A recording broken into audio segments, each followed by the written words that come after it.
Chapter 1 Nightmare begins. A frail-looking young man with pale skin and dark circles under his eyes was sitting on a rusty bench across from the police station. He was cradling a cup of coffee in his hands, not the cheap synthetic-type slum rats like him had access to, but the real deal. This cup of plant-based coffee, usually available only to higher-rank citizens, had cost most of his savings. But on this particular day, Sonny decided to pamper himself. After all, his life was coming to an end.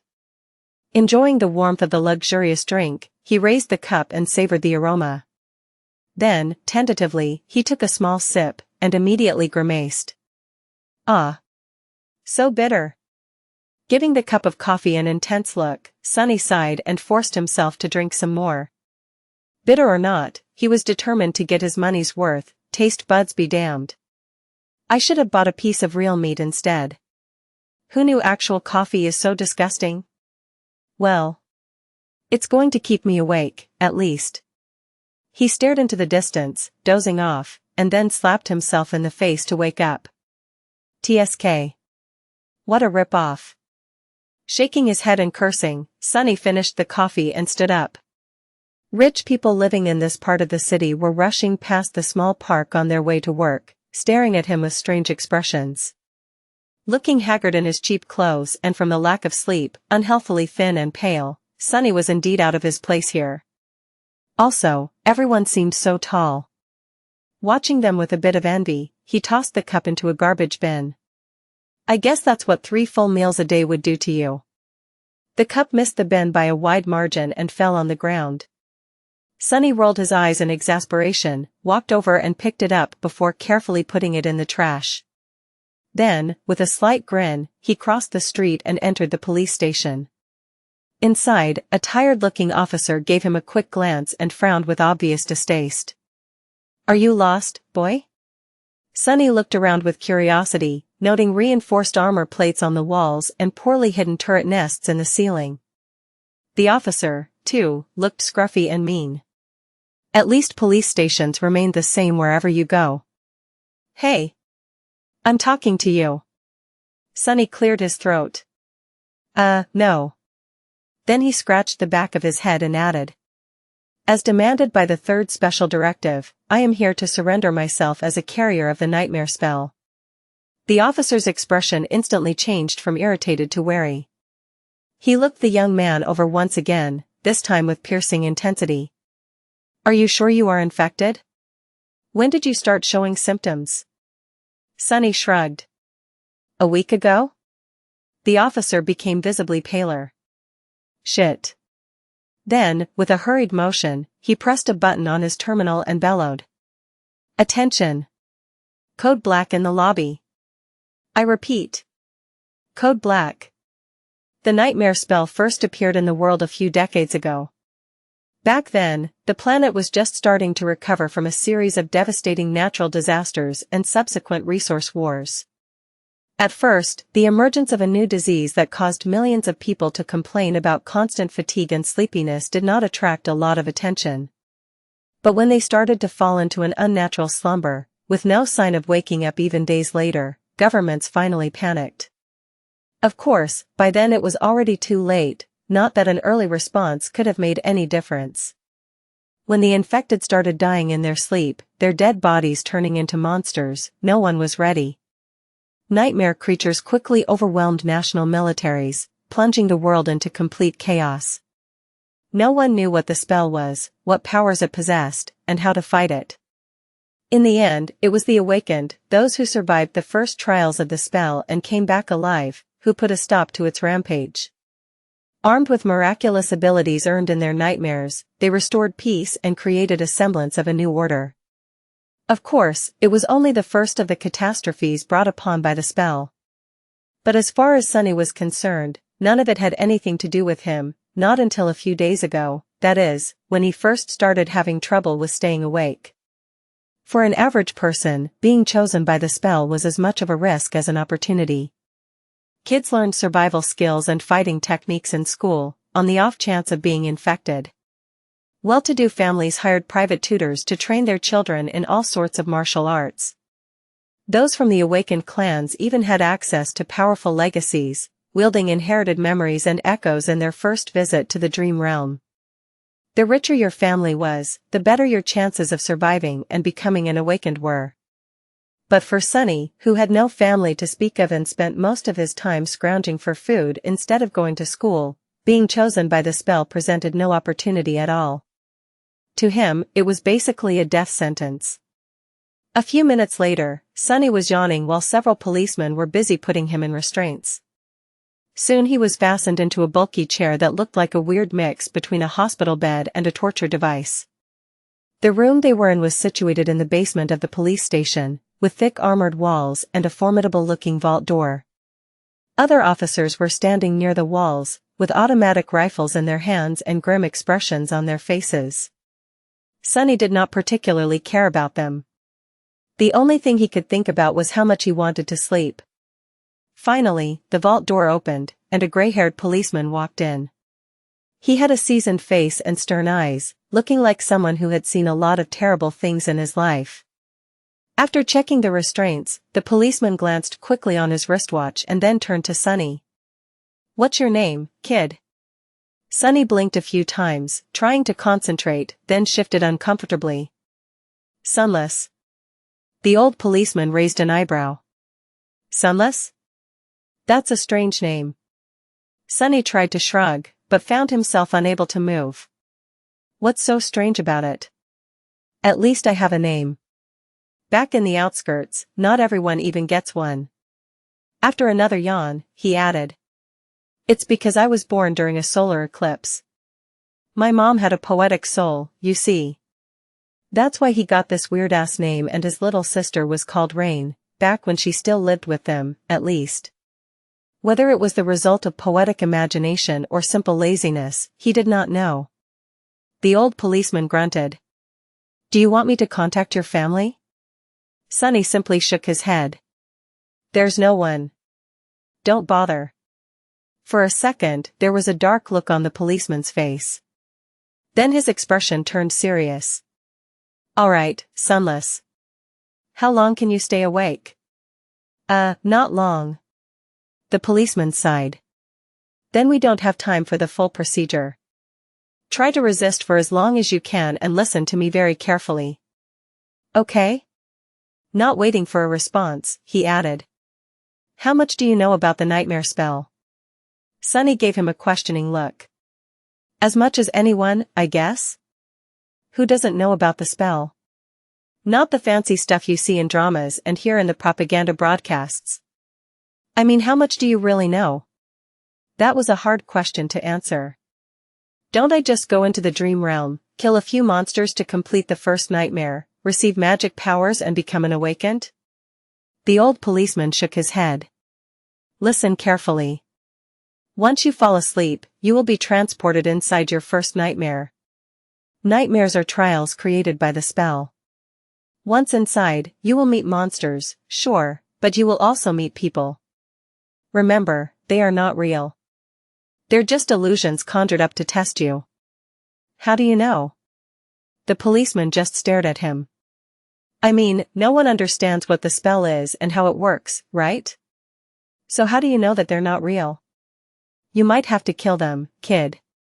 So do yourself a favor and just think about them as illusions." "Oh." The old policeman waited for a second, then nodded and continued. "A lot of things about the first nightmare depend on luck.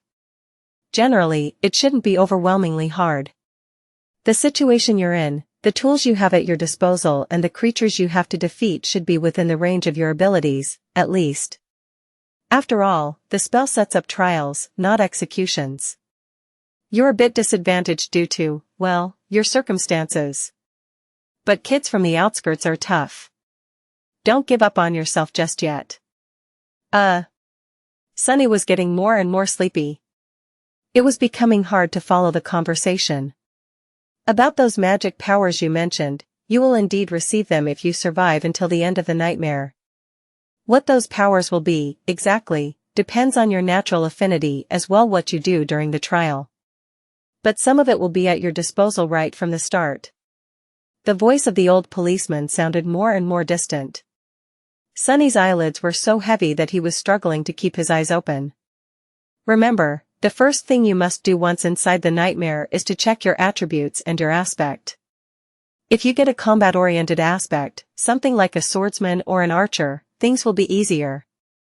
If it is reinforced by a physical attribute, then that's even better. Combat aspects are the most common, so the probability of receiving one is high. The armored room was growing dimmer. If you're unlucky and your aspect has nothing to do with combat, don't despair. Sorcery and utility aspects are useful in their own ways, you'll just have to be smart about it. There are really no useless aspects. Well, almost. So just do anything in your power to survive. If you survive, you will be halfway to becoming an awakened.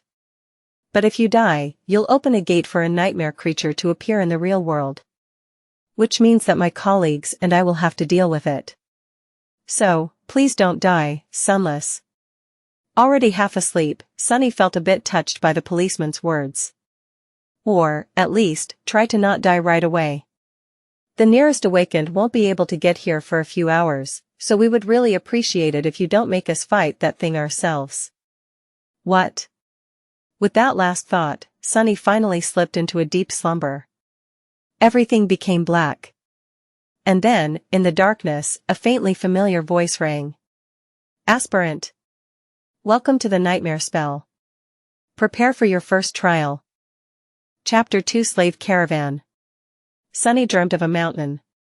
Jagged and lonesome, it dwarfed other peaks of the mountain chain, cutting the night sky with its sharp edges. A radiant moon bathed its slopes in the ghostly, pale light. On one of the slopes, the remnants of an old road stubbornly clung to the rocks. Here and there, weathered paved stones could be seen through the snow.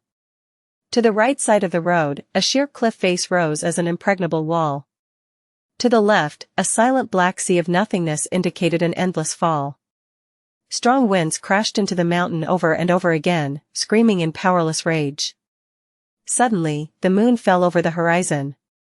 The sun rose from the west, streaked across the sky and disappeared in the east. Snowflakes jumped from the ground and returned into the embrace of clouds. Sunny realized that he was seeing the flow of time in reverse. In an instant, hundreds of years flew by. The snow retreated, bearing the old road. Cold shivers ran down Sunny's back as he noticed human bones littering the ground. A moment later, the bones were gone, and in their place, a slave caravan appeared, moving backwards down the mountain in the clamor of chains. Time slowed, stopped, and then resumed its usual pace. Aspirant. Welcome to the nightmare spell. Prepare for your first trial. What the hell is this? Step. Step. Another step. A dull ache was radiating through Sunny's bleeding feet as he was shivering from cold. His threadbare tunic was nearly useless against the biting wind. His wrists were the main source of agony, badly hurt by the iron shackles, they sent a sharp pang of pain every time the freezing metal touched his broken skin. What kind of a situation is this? Sunny looked up and down, noticing a long chain winding up the road, with dozens and dozens of hollow-eyed people, slaves just like him, shackled to it at small intervals. Ahead of him, a man with broad shoulders and a bloodied back was walking with a measured gait. Behind him, a shifty-looking guy with quick, desperate eyes was quietly cursing under his breath in a language that Sunny did not know, but somehow still understood. From time to time, armed horsemen in ancient-style armor would pass by, giving the slaves menacing looks. However you judged it, things were really bad. Sunny was more bewildered than panicked. True, these circumstances were not like what the first nightmares were supposed to be. Usually, freshly chosen aspirants would find themselves in a scenario that presented them with a fair amount of agency. They would become members of privileged or warrior castes, with plenty of access to necessary weapons to at least try to tackle any conflict. Starting out as a powerless slave, shackled and already half dead, was as far from being ideal as one could imagine. However, the spell was as much about challenge as it was about balance. As the old policeman said, it created trials, not executions. So Sunny was pretty sure that, to counter this abysmal start, it would reward him with something good. A powerful aspect, at least. Let's see, how do I do this? Remembering popular webtoons he read as a child, Sunny concentrated and thought about words like status, myself and information. Indeed, as soon as he focused, shimmering runes appeared in the air in front of him. Once again, although he did not know this ancient alphabet, the meaning behind it was somehow clear. He quickly found the rune describing his aspect, and, finally, lost his composure. What? What the actual fuck? Name, Sunless. True name. Rank, aspirant. Soul core, dormant. Memories. Echoes. Attributes, fated, mark of divinity, child of shadows. Aspect, temple slave.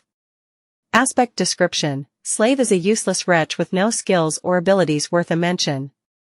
A temple slave is just the same, except much rarer. Speechless, Sunny stared at the runes, trying to convince himself that he was maybe just seeing things. Surely, he couldn't be that unlucky, right? No useless aspects my ass. As soon as this thought appeared in his mind, he lost the rhythm of his steps and stumbled, pulling the chain down with his weight. Immediately, the shifty guy behind him screamed. Whore's bastard! Watch where you're going. Sunny hurriedly dismissed the runes, which were only visible to him, and tried to recover his balance.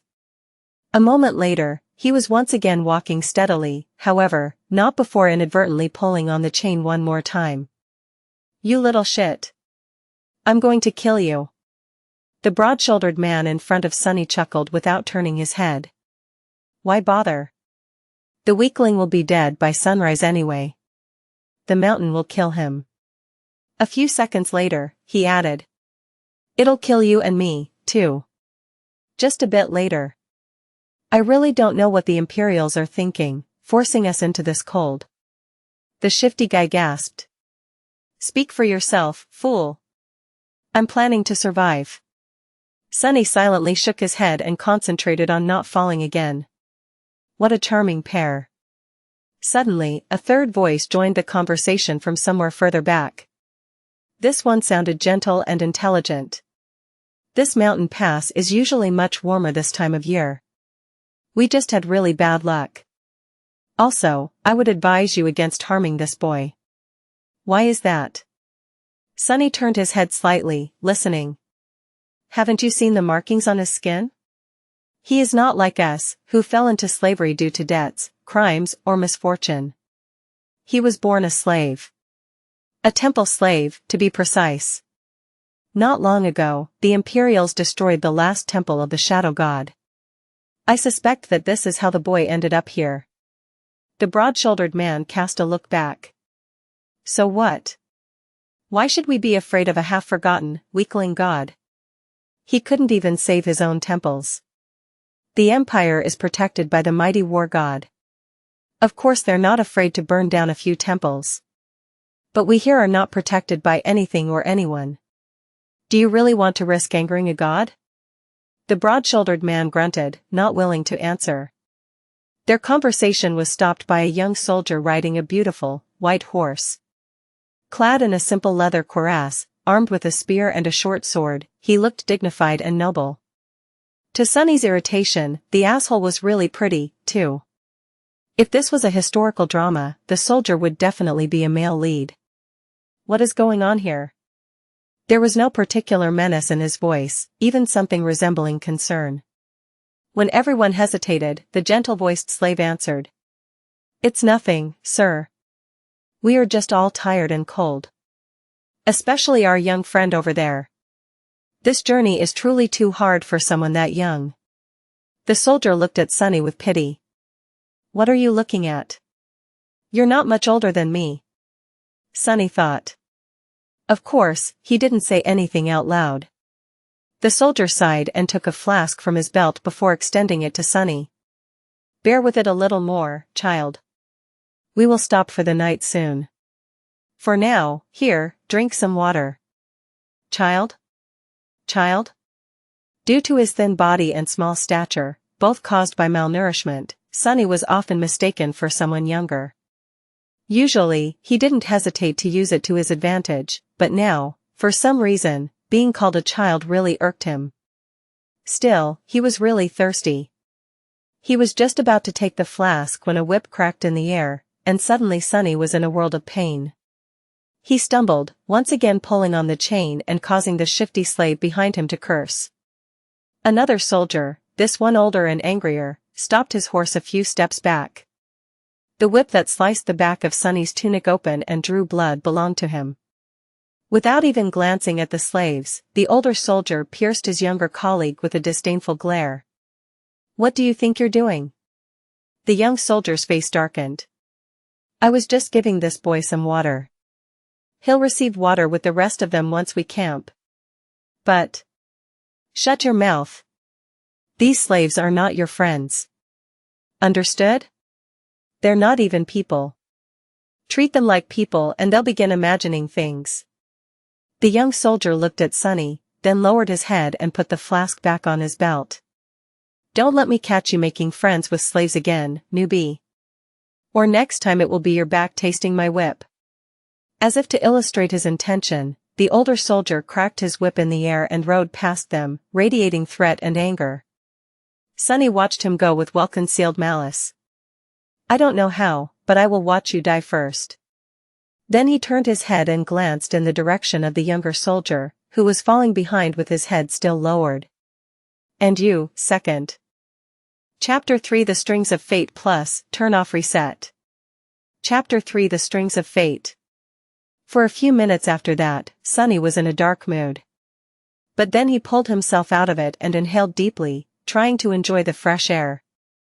Indeed, air like that was hard to come by in the real world. Microdust and other pollutants made it rough and unpleasant, not to mention the general stench of the outskirts. In the better parts of the city, sophisticated filtration systems worked diligently. However, filtrated air tasted sterile and stagnant. Only the very rich had access to truly pleasant breathing. And here he was, able to enjoy an unlimited amount of pristine, delicious air like a second-generation chable. Truly, being chosen by the spell has its benefits. If only there was no dreadful cold, his feet did not ache, and his wrists and back were not in agony. The slave caravan slowly dragged itself up the mountain, with more and more slaves stumbling and periodically falling to the ground. A couple of times, those who could not walk anymore were taken off the chain and unceremoniously tossed off the road, down into the abyss that loomed to the left of it. Sunny watched them fall with a bit of compassion. Poor fellows. Rest in peace, you pitiful souls. All in all, he was in good spirits. It was a bit strange to feel good amidst this disaster of a nightmare, but, thankfully, Sunny had time to prepare himself for this eventuality. When the symptoms of the spell first appeared, he did not handle it well. Dying before you even turned 17 was not something one could easily cope with. But, in the end, it only took Sunny several days to come to terms with it. After visiting his parents' makeshift resting place, well, actually, since he was too poor to afford even the cheapest slot in the remembrance facility, it was just 2 lines carved into an old tree, and adding a 3rd line for himself, Sunny suddenly became relaxed and carefree. After all, he didn't have to worry about earning money, finding food, protecting himself and planning for the future anymore. Once the worst that could happen had already happened, what else was there to fear? So, becoming a slave and slowly freezing to death was not that much of a shock. Besides, he knew that cold would not kill him, simply because he had already seen what fate was awaiting the caravan further up the mountain. The picture of piled bones littering the ground was still fresh in his mind. Most likely, it was a pack of monsters that were going to do the caravan in, and by the look of it, the attack was going to take place in a matter of hours, not days. So he still had a chance. Using the opportunity, Sunny decided to take another look at his status and summoned the runes again. The last time he was too outraged by the aspect and didn't study the attributes well. While not as important as one's aspect, the attributes were often the deciding factor between life and death. They represented one's natural traits and affinities, sometimes even providing passive abilities and effects. Fated, attribute description, the strings of fate wrap tightly around you. Unlikely events, both good and bad, are drawn by your presence. There are those who are blessed, and there are those who are cursed, but rarely both. Mark of divinity, attribute description, you bear a faint scent of divinity, as though someone briefly touched by it once, a long time ago. Child of shadows, attribute description, shadows recognize you as one of their own. Interesting. Sunny quickly recognized the first attribute, fated, as the main culprit of his predicament. At first glance, it seemed to indicate that he was destined for a certain fate, to die miserably and vanish without a trace, for example. But after reading the description, he realized that being fated actually just meant that improbable things had a higher chance of occurring when he was around. I guess this is how I managed to receive one of the super rare useless aspects, and a weird variant of it, at that. If fated was his innate attribute, then the other two came from the temple slave aspect. Mark of divinity was more or less straightforward. It was supposed to allow passage into certain sacred places inside the dream realm and enhance several types of sorcery. Since there were no sacred places in sight and Sunny's aspect had nothing to do with sorcery, it was useless, too. Child of Shadows was a stranger one. He had never heard of it and had no idea what it was supposed to do, at least not until the sun hid behind the mountain and the sky began to darken. To his surprise, Sunny found himself able to see perfectly in the darkness, as though it was still as bright as day. This ability alone was nothing to scoff at, and it was quite possible that Shadows would reward him with some other, yet unknown, gifts. Finally something good. I wonder if... Stop the caravan. Prepare to camp. Following the head soldier's order, the slaves stopped and fell to the ground, shivering and exhausted. The small clearing where the road widened was somewhat protected from the wind by a protruding mass of rock, but it was still too cold to rest with ease. The soldiers got busy herding the slaves into a tight circle, forcing them to share warmth, and lighting up a large bonfire in the center of the camp, although not before tending to their horses. The heavy wagon carrying food, water, and other cargo, to which the main chain was firmly affixed, was pushed forward to block the wind. While looking around, Sunny noticed the young soldier from before watching the mountain with a complicated look on his face. What a weirdo. Soon, the bonfire was blazing. The stronger slaves tried to find their way closer to the fire, while the weaker ones, like Sunny, were forced to sit at the outer end of the circle, with their backs freezing in the cold. Of course, any movement was encumbered by the fact that they were still shackled to the chain. That's why the familiar broad-shouldered slave ended up just where he started despite all of his efforts to get closer to the flame. Damn Imperials, he hissed, clearly irritated. The soldiers walked among the slaves, giving them water and food. Sunny, just like everybody else, received a few sips of icy water and a small piece of rock-hard, moldy bread. Despite its unappetizing look, he forced himself to eat the whole thing, just to be left as hungry as he was before. By the looks of it, he wasn't the only one. The shifty slave that had been walking behind him looked around in anguish. By all the gods, they used to feed me better even in the dungeons. He spat on the ground, desperate. And most of us innocent men in the dungeon were there waiting to visit the gallows, too. A few steps away from them, where the paved road ended and sharp rocks began, a scattering of bright red berries were growing from the snow. Sunny had noticed them before, clustering here and there along the road, and even noted how pretty those resilient things looked contrasted against the white. The shifty slave's eyes glistened as he tried to crawl towards the berries on all fours. I would advise against eating those, friend. It was the gentle-voiced slave again. Sunny turned around and finally saw him in the flesh for the first time. It was a tall man in his 40s, lean and strangely handsome, with a dignified look of a scholar. How a man such as him ended up a slave was a mystery. Yet there he was. You and your advice again. What? Why? The scholar smiled apologetically. These berries are called bloodbane. They grow in the places where human blood was spilled. That's why there's always a lot of them along the slave trade routes. So what? The older man sighed. Bloodbane is poisonous. A few berries might be enough to kill an adult man. Curses. The shifty slave flinched back and glared at the scholar. Sunny did not pay them a lot of attention.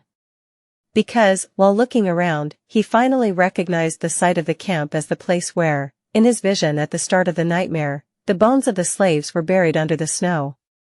And he was willing to bet that whatever it was that killed them all was going to happen soon.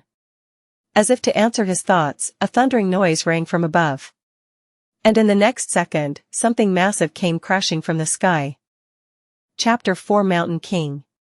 Turning in the direction of the thundering noise, many slaves rose their heads, only to see rocks and heavy shards of ice raining on them from above. They instantly panicked, lurching away in a cacophony of screams. Shadows happily danced on black stones as, entangled by the thick chain, those slaves fell to the ground and pulled others with them. Sunny was one of the few that remained upright, mostly because he was ready for something like this to happen. Calm and collected, he gazed at the night sky, his attribute-enhanced eyes piercing the darkness, and took one measured step back. In the next second, a piece of ice the size of a man's torso hit the ground right in front of him and exploded, showering everything around with sharp shards. Others weren't that quick. As ice and stones continued to rain, many were wounded, and a few even lost their lives. Agonizing wails filled the air. "On your feet, fools! Get to the wall!" The veteran soldier, the one who had whipped Sunny a few hours before, was shouting angrily, trying to get the slaves to move towards the relative safety of the mountain slope. However, before anyone could heed his command, something massive came crashing down, sending a tremor through the stones beneath their feet. It fell right between the caravan and the mountain wall, plunging everything into silence for a few seconds. At first, it looked like a lump of dirty snow, roughly round in shape and as tall as a mounted horseman. However, once the creature unfurled its long limbs and rose, it towered over the stone platform like a nightmarish omen of death. That thing must be at least 4 meters tall, Sunny thought, a bit stunned. The creature had 2 stumpy legs, an emaciated, hunched torso and disproportionately long, multi-jointed hands, 2 of them, each ending with a set of horrifying bone claws, and another 2, these ones shorter, ending with almost human-like fingers. The thing that at first glance looked like dirty snow turned out to be its fur, yellowish-gray and ragged, thick enough to stop arrows and swords. On its head, 5 milky, white eyes regarded the slaves with insect-like indifference.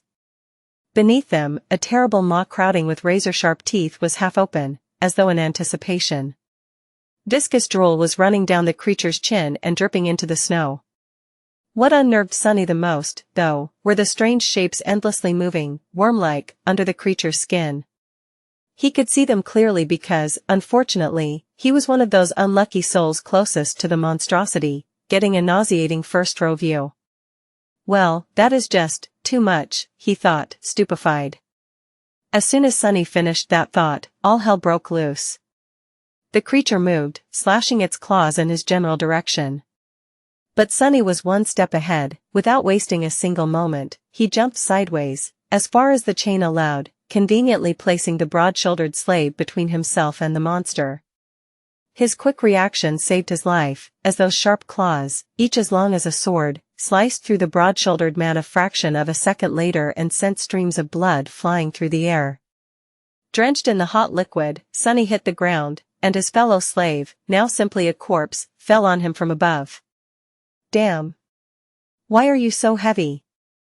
Temporarily blinded, Sunny heard a chilling howl and felt an enormous shadow passing over him. Immediately after, a deafening chorus of screams filled the night. Not paying it any attention, he tried to roll the corpse to the side, but was stopped by a forceful lurch of the chain that twisted his wrists and filled his mind with white-hot pain. Disoriented, he felt himself being dragged a few steps, but then the chain suddenly slackened, and he was able to control his hands again. See, things could have been worse. Putting his palms against the dead man's chest, he pushed with all the strength he had. The heavy corpse stubbornly resisted all his attempts, but then finally fell sideways, setting Sunny free. However, he didn't get to celebrate this newly found freedom, as his blood suddenly turned to ice. Because at that moment, with his palms still pressed against the broad-shouldered slave's bleeding body, he clearly felt something wriggling under the dead man's skin. "You just had to think about how things could get worse, right, you idiot?" he thought, and then flinched back. Pushing the corpse with his legs, Sunny crawled as far away from it as he could, which was about 1.5 meters, thanks to the ever-present chain. He quickly glanced around, noticing a mass of dancing shadows and the silhouette of the monster rampaging amidst the screaming slaves on the opposite end of the stone platform. Then he concentrated on the dead body, which was starting to convulse with growing violence. On the opposite side of the corpse, the shifty slave was looking at it with slackened jaw and a horrified expression on his face. Sunny waved to get his attention. "What are you staring at? Move away from it." The shifty slave tried, but immediately fell down. The chain was twisted between the three of them, pinned down under by the broad-shouldered man's weight. Sunny clenched his teeth. Right under his eyes, the corpse was going through a nightmare-inducing metamorphose. Strange bone growths pierced its skin, extending like spikes. The muscles bulged and wriggled, as though trying to change shape. The fingernails were turning into sharp claws, the face cracked and split, bearing open a twisted mouth with one too many rows of bloodied, needle-like fangs. "This is not right." Sunny twitched, feeling a strong urge to empty his stomach. The chain. The scholarly slave was just a few steps behind the shifty one, pointing at his shackles with a face as pale as a ghost. That remark was far from helpful, but given the circumstances, his shock was understandable. Being shackled was bad enough, but being shackled to such horror was truly unfair. But Sunny's conclusion that things weren't right did not come from self-pity. He just meant that this whole situation was literally not right. The spell, mysterious as it was, had its own set of rules. There were rules for what type of creatures could appear in any given nightmare, too. Nightmare creatures had their own hierarchy, from mindless beasts to monsters, followed by demons, devils, tyrants, terrors and, finally, mythical titans, also known as calamities. The first nightmare was almost always populated by beasts and monsters, rarely with a demon mixed in. And Sunny had never, ever heard about anything stronger than a single devil appearing in it. However, the creature had clearly just created a lesser version of itself, an ability that belonged exclusively to tyrants, the sovereigns of the nightmare spell, and those above them. What was this tyrant even doing in a first nightmare? How powerful was that damn, fated, attribute? But there was no time to ponder. Unfair or not, there was only one person now who could save Sunny, himself. The broad-shouldered man, what was left of him, slowly rose, his mouth producing strange clicking noises. Without giving him time to fully come to his senses, Sunny cursed and jumped forward, grabbing onto the length of the slackened chain. One arm of the monster, now fully equipped with 5 jagged claws, shot forward to meet him, but Sunny sidestepped it with one calculated movement. What saved his skin this time was not quick reaction, but simple presence of mind. Sunny might not have learned any fancy combat techniques, since his childhood was spent on the streets instead of a school. But the streets, too, were a kind of teacher. He had spent his whole life fighting for survival, quite often literally. That experience allowed him to keep a cool head on his shoulders in the midst of any conflict. So instead of freezing or being consumed by fear and doubt, Sunny just acted. Stepping close, he threw the chain around the monster's shoulders and pulled, pinning its hands to its body. Before the creature, still slow and groggy from its transformation, could properly react, Sunny wrapped the chain around it several times, barely saving his face from being bitten off by the creature's terrifying maw. The good thing was, the monster couldn't move its hands now. The bad thing was, the length of the chain he used to immobilize it was gone, leaving almost no distance between them. "You too!" Sunny screamed, addressing his 2 fellow slaves. "Pull on that chain as though your lives depend on it." Because they were. The shifty slave and the scholar gaped at him and then, understanding what he was thinking, started to move. Grabbing the chain from the opposite directions, they pulled as hard as they could, tightening its grip on the monster and not letting it shake loose. Great! Sunny thought. The monster bulged its muscles, trying to break free. The chain creaked, caught on the bone spikes, as though slowly breaking apart. Not so great. Without wasting any more time, he threw his hands in the air and caught the creature's neck with the short, thinner chain connecting his shackles together. Then he circled the monster with a quick step and pulled, ending up back to back with it, as far away from its maw as he could. Sunny knew that he wasn't strong enough to strangle a man with his bare hands, let alone a weird, terrifying mutant like the one trying to eat him.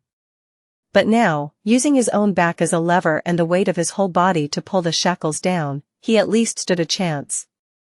He pulled down with all his might, feeling the monster's body pressing against him, bone spikes brushing against his skin. The monster continued to struggle, clicking loudly and trying to break the chain tying him down apart. Now it was just a question of what would break first, the chain or the monster itself. Die. Die, you bastard. Sweat and blood were rolling down Sunny's face as he was pulling, and pulling, and pulling down with as much force as he could muster. Every second felt like an eternity. His strength and stamina, what little he had to begin with, were quickly running out. His wounded back, wrists, and muscles pierced by the bone spikes were in agony. And then, finally, Sunny felt the monster's body go limp. A moment later, a faintly familiar voice rang in the air. It was the most beautiful sound he had ever heard. You have slain a dormant beast, Mountain King's larva. Chapter 5 Broken Chains. You have slain a dormant beast, Mountain King's larva. Sunny fell to his knees, breathless. His whole body felt as though it just went through a meat grinder. Even large amounts of adrenaline could not wash away all the pain and exhaustion. And yet, he was exhilarated. The satisfaction of killing the larva was so vast that he even forgot to be disappointed about not receiving a memory, the special item tied to a dream realm inhabitant's essence, which was sometimes awarded by the spell to the triumphant awakened. A magic sword or a suit of armor would have come in handy right about now. Damn, he would even settle for a warm coat. 3 seconds. You can rest for 3 more seconds, Sunny thought. After all, the nightmare was far from over. A few moments later, he forced himself to come back to his senses and looked around, trying to ascertain the situation. The larva was dead, which was great. However, he was still tied to it by the damn chain. The shifty slave and the scholar, both pale as death, were busy untangling it to buy the 3 of them at least some freedom of movement. Further away, torn bodies and pieces of flesh were lying on the ground. Many slaves were killed. A few had somehow managed to escape and were now running away. Fools. They're dooming themselves. The chain, as it turns out, was at some point broken in 2, that's why it suddenly slackened when Sunny was being dragged by the mass of panicking slaves. If their shackles had a less sophisticated locking mechanism, he could have tried to free himself now. However, each pair was fixed to a specific link. Without unlocking them, no one was going anywhere. The Tyrant, Mountain King, presumably, was hidden from sight by the bright glow of the bonfire. However, Sunny could feel its movements due to the subtle tremors spreading through the stones, as well as the desperate screams of those slaves who were yet to perish. An angry bellow or 2 could also be heard, indicating that some of the soldiers were still alive, desperately trying to fight the monstrosity off. What pulled his attention the most, though, was the fact that several of the maimed bodies were starting to move. More larvae? His eyes widened. One after another, for more corpses slowly rose to their feet. Each beast looked as disgusting as the first one had, and not a bit less deadly. The nearest was mere meters away from Sunny. Damn it all, he thought. And then, weakly, I want to wake up. As strange clicking filled the air, one of the beasts turned its head toward the 3 slaves and gnashed its fangs. Shifty fell on his ass, whispering a prayer, while Scholar just froze in place. Sunny's eyes darted to the ground, trying to find something to use as a weapon. But there was not a single thing he could use. Full of vitriol, he simply wrapped a length of chain around the knuckles and raised his fists. Come at me, you bastard. The larva dashed forward with incredible speed in a flurry of claws, fangs, and terror. Sunny had less than a second to react, however, before he could do anything, a nimble figure moved past him, and a sharp sword flashed in the air. The monster, beheaded with one strike, fell gracelessly onto the ground. Sunny blinked. What was that? Dumbfounded, he slowly turned his head and looked to his left. Standing there with a valorous expression was the handsome young soldier who had once offered him water. He looked calm and collected, if a little grim. There was not a speck of dirt or blood on his leather armor. He is awesome, Sunny thought before catching himself. Poser. I mean, he's a poser. With a short nod, the soldier moved forward to face the remaining 3 larvae. But after taking a few steps, he suddenly turned around and gave Sunny a long look. Then, with one swift motion, the young warrior took something from his belt and threw it to Sunny. Save yourself. With that, he was gone to fight the monsters. Sunny reflexively caught the item and watched the soldier go. Then he lowered his gaze and studied the thing clutched tightly in his hand. It was a short and narrow iron rod with a straight bend on its end. A key. It's a key. His heart began to beat faster. It's the key to the shackles. With one last glance at the fierce battle starting between the young soldier and the larvae, Sunny dropped on one knee and began to maneuver the shackles, trying to get his hand into a suitable position to insert the key.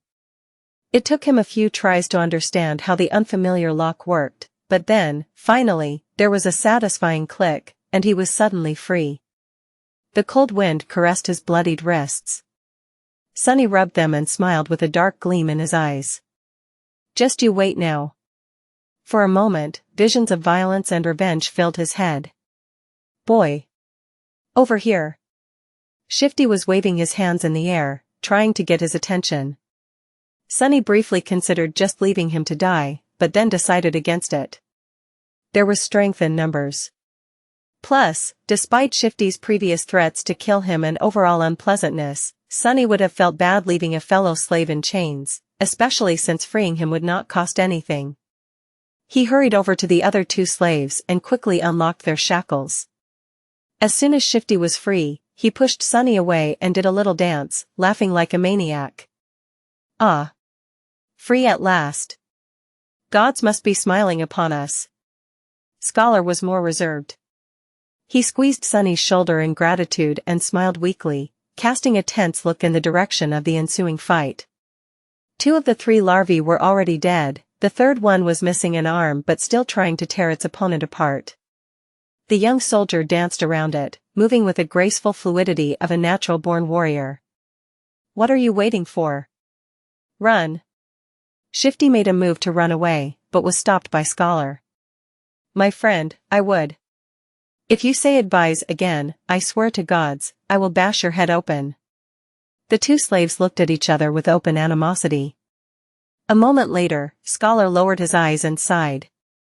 If we run away now, we will surely die. Why? The older slave simply pointed at the tall bonfire. Because without that fire, we will freeze to death before the night is over. Until the sun rises, running away is suicide. Sunny did not say anything, knowing that Scholar was right. Actually, he realized it right after strangling the larva. No matter how terrible Mountain King was, the bonfire was still their only lifeline in this frozen hell. It was just as what the broad-shouldered slave, may he rest in peace, had said. There was no need for anyone to kill them, because the mountain itself would do it if given a chance. So what? I prefer freezing to death than being eaten by that monster anyway. Not to mention, turning into one of those things. Shifty was pretending to be brave, but there was no conviction in his voice. He glanced at the darkness surrounding the stone platform and shivered before taking a small step back. At this point, the 3rd larva was long dead, and the young soldier was nowhere to be seen. He had probably gone to join the fight at the other side of the bonfire, leaving the 3 slaves alone at the mountainside part of the stone platform. Scholar cleared his throat. The monster might be satiated with those it had already slain. It might be defeated or driven away by the Imperials. In any case, if we stay here, we have a chance to survive, however small. But if we run away, our doom will be certain. So what do we do? Unlike Scholar, Sunny was sure that Mountain King would not be satisfied with killing just most of the slaves. Neither did he believe that a bunch of mortals would really be able to defeat it. Even if they were not normal people but awakened, a fight with a tyrant was not something one could easily survive, let alone win. But if he wanted to live, he had to get rid of that thing somehow. Let's go take a look. Shifty looked at him as though seeing a lunatic. Are you insane? You want to get closer to that beast?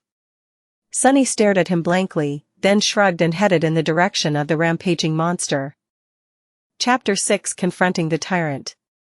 Sunny was off to face against a nightmare creature.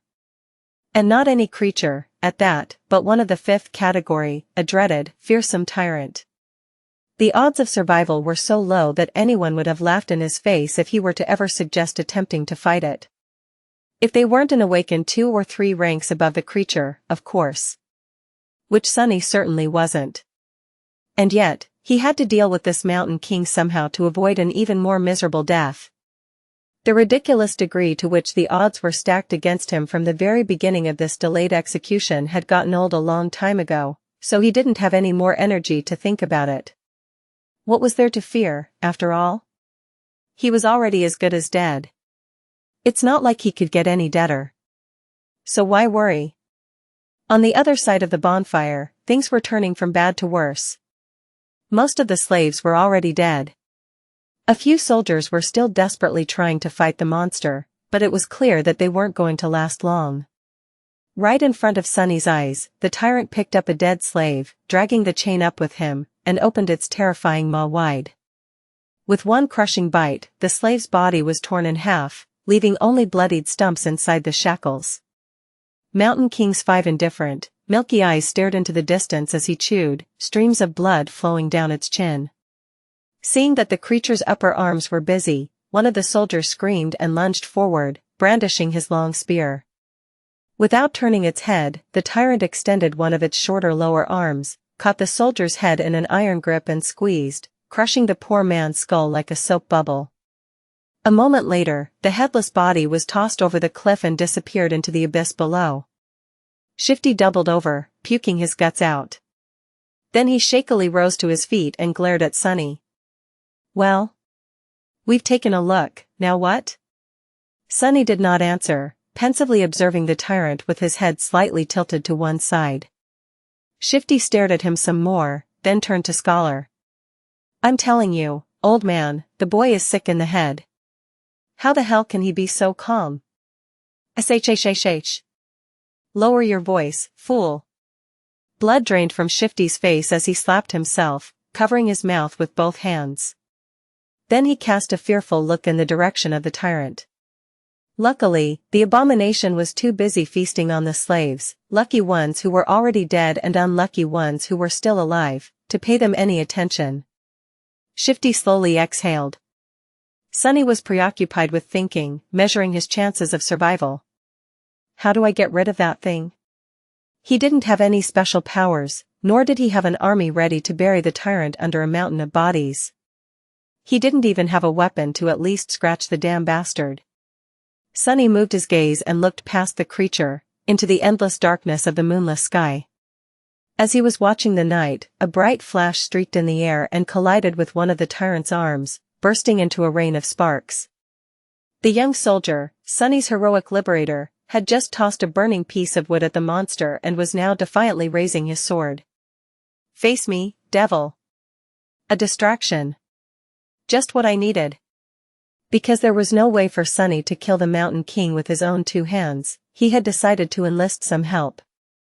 A human wouldn't be up to the task, so instead, he was planning to use a force of nature. Since I can't do the bastard in myself, let's make gravity do it for me. He was in the middle of thinking over the details of the plan when the young hero's foolish bravado presented an opportunity. Now everything depended on how long the pompous idiot would manage to stay alive. Come with me, Sunny said as he started running toward the far end of the stone platform, where the heavy wagon was perched dangerously close to the edge of the cliff. Shifty and Scholar shared a dubious look, but then followed, perhaps confusing his calmness with confidence, or maybe divine inspiration. After all, it was a widely known fact that crazy people were often favored by the gods. Behind them, Hero nimbly ducked under the tyrant's claws, slashing it with the sword. The sharp edge slid ineffectively across the dirty fur, not leaving even a scratch on the creature's flesh. In the next second, the tyrant moved with frightening speed, throwing all four of his hands in the direction of its new, irritating foe. But Sonny had no way of knowing. He was running with all his speed, getting closer and closer to the wagon. Once there, he hurriedly looked around, checking if there were any larvae close by, and moved to its rear wheels. The wagon was left at the upper end of the stone platform, where it narrowed and turned back into the road. It was turned sideways to block the wind, with its front facing the mountain wall and its back facing the cliff. There were two large wooden wedges placed under the rear wheels to prevent the wagon from rolling backward. Sonny turned to his companions and pointed at the wedges. "When I tell you, remove both of them. Then push. Understand?" "What? Why?" Shifty stared at him with a dumbfounded expression on his face. Scholar just looked at the wedges, and then at the tyrant. Hero, miraculously, was still alive. He was weaving between the creature's limbs, always just half a second away from being completely eviscerated. From time to time, his sword flashed in the air, but to no avail. Mountain King's fur was too thick, and his skin too tough to be harmed by mundane weapons. There was a hint of apprehension on the young warrior's face. All the other soldiers, as far as Sonny could see, were already dead. So he really needed that one to live a little bit longer. "Don't die yet," he thought. To Shifty, he simply said, "You'll see."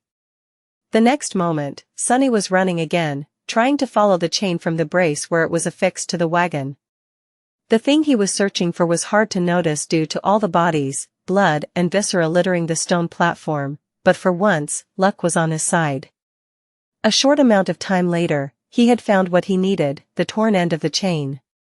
Finding the nearest set of shackles, complete with a horribly disfigured body of a slave locked in them, Sonny plopped down on his knees and started to fumble with the key. There was a muffled scream, and with a sideways glance, he noticed Hero flying through the air, finally caught by one of the tyrant's strikes. Incredibly, the young soldier managed to land on his feet, sliding several meters across the stones. All of his limbs were still in place, there were no terrible wounds on his body, either. Without skipping a bit, Hero rolled forward, picking up his sword from where it fell on the ground, and then rolled once more, this time sideways, narrowly avoiding a heavy stomp from the creature's foot. Rolling? Who the hell rolls around in this situation? Without any more time to waste, Sonny finally managed to unlock the shackles. Shaking the dead slave out of them, he then promptly locked them once again, this time around the chain itself, ending up with a makeshift slipknot and a loop. Now everything depended on his resolve, hand-to-eye coordination, and luck. Turning to Shifty and Scholar, who were still waiting by the wagon, he screamed, "Now!" Then, picking up a sizable length of chain, Sonny stood up and faced the tyrant. Hero spared him half a glance. His eyes lingered on the chain for a moment and then quickly followed it to the wagon. Then, without showing a hint of emotion, the young warrior doubled his efforts, drawing the creature's attention away from Sonny. So he's smart, too? What a scam. Clearing his head of all unnecessary thoughts, Sonny concentrated on the weight of the chain in his hands, the distance between him and the tyrant, and his target. Time seemed to slow down a bit. "Please, don't miss." Gathering all of his strength, Sonny spun and threw the chain in the air, as though a fisherman casting his net. The loop opened as it flew, closing in on the position of the fight between Hero and the tyrant. Sonny's plan was to place the loop on the ground close enough to them that, once one of the tyrant's feet landed in the trap, he could pull on the chain and tighten it around the monster's ankle. But his plan failed spectacularly. Which is to say, it was literally a spectacle. In the last moment, Mountain King suddenly flinched back, and instead of falling on the ground, the chain loop landed perfectly around its neck. A second later it tightened, acting as an iron noose. Sonny froze for a moment, not believing his eyes. And then clenched his fists, holding himself back from triumphantly shaking them in the air. Yes, he screamed inwardly. Moments later, the wagon would roll off the cliff, pulling the tyrant down with it. Sonny looked back to make sure, and instantly turned even paler than he usually was. Shifty and Scholar did manage to remove the wedges from under the wagon's wheels and were now desperately pushing it to the edge of the road. However, the wagon was rolling slowly, very slowly. Much slower than Sunny had anticipated. He turned to the Tyrant, panicking. The creature, surprised by the sudden weight pressing down on its neck, was already raising its hands to tear the chain apart. Sunny's eyes widened. In the next second, Hero crashed into one of the Tyrant's legs, throwing it off balance, and buying them some time. Sunny was already running to the wagon, cursing loudly in his mind. Reaching it, he threw himself onto the damp wood alongside Shifty and Scholar, pushing with all the strength left in his rather small, but terribly beaten and enormously exhausted body. Roll. Roll, you creaky piece of shit. The wagon sped up a little, but was still rather slow in reaching the cliff's edge. At the same time, the Tyrant finally managed to get a hold of the chain tied around its neck, ready to free itself. Now whether they lived or not was just a question of which thing would happen first. Chapter 7 3 Slaves and a Hero plus, Turn off reset. Chapter 7 3 Slaves and a Hero. Roll, you creaky piece of shit. Sunny pressed himself against the wagon, pushing with all he had. 4 powerful oxen that used to pull it were now dead, and instead of them, 3 tired slaves were trying to do the job. Even with the slope of the road helping them, the speed of the wagon was agonizingly slow. The Tyrant, in comparison, was moving much faster. Pushing Hero back with a deadly swipe of his lower arms, he raised the other 2 to its neck and tried to grab the chain that was wrapped around it like a noose. However, this time Mountain King's fearsome physique turned into a disadvantage. Its long, terrifying bone claws were perfect for tearing flesh apart, but they weren't the best tool for precise manipulations. It took the Tyrant some time to get a hold of the chain without slicing its own neck open. By then, the wagon was nearly at the edge of the cliff. Come on. Just a little bit more. What followed happened very quickly. The wagon's rear wheels finally slid from the road, hanging over the dark, seemingly bottomless pit beneath. The creature turned, staring expressionlessly at the 3 slaves with its 5 milky, dead eyes. The wagon careened, throwing Shifty and Scholar off their feet, and then froze, balanced precariously on its middle axis. Sunny was the only one left standing. He cast a last glance at the towering monster, and then slammed his shoulder into the front of the wagon, putting all of his weight behind it. The wagon finally lost its balance and rolled over the edge, scraping its underside deafeningly against the jagged rocks. Sunny fell forward and landed on his knees, narrowly saving himself from tumbling down the cliff with it. Turning his head to the Tyrant, he gave it a wicked smile. Mountain King made a move to lunge at the scrawny slave, but it was already too late. A moment later, the chain on his neck drew tight, and he was yanked back with tremendous force, flying over the edge of the cliff like a rag doll. The creature fell into the darkness silently, as though refusing to believe that it was defeated by a tiny human. Go and die, bastard. Sunny thought. Then he took one deep, ragged breath and dropped to the ground, utterly exhausted. Is this it? Did I pass the trial? He rested on the cold stones, staring at the night sky, and waited for that faintly familiar, but elusive voice to announce his victory. But instead of that, wave after wave of pain that he had earlier chosen to ignore finally started to catch up with his abused body. Sunny groaned, feeling hurt all over. The skin on his back, slashed by a slaver's whip and pierced by the bone spikes of a newborn larva, especially, was in agony. He was also starting to shiver, once again consumed by the dreadful cold. I guess not. His thoughts were slow and muddy. What else am I supposed to do? A dark figure appeared above him. It was Hero, looking calm and as handsome as ever. There were dirt and scratches on his armor, but otherwise, the young soldier appeared to be fine.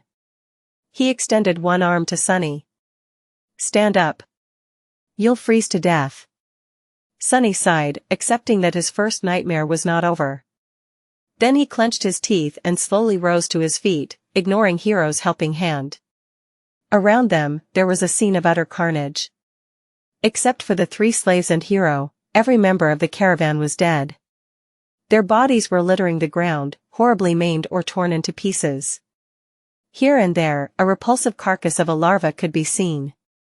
Shadows cast by the bonfire were dancing happily across the stone platform, seemingly unperturbed by this morbid view. Sunny was also too tired to care.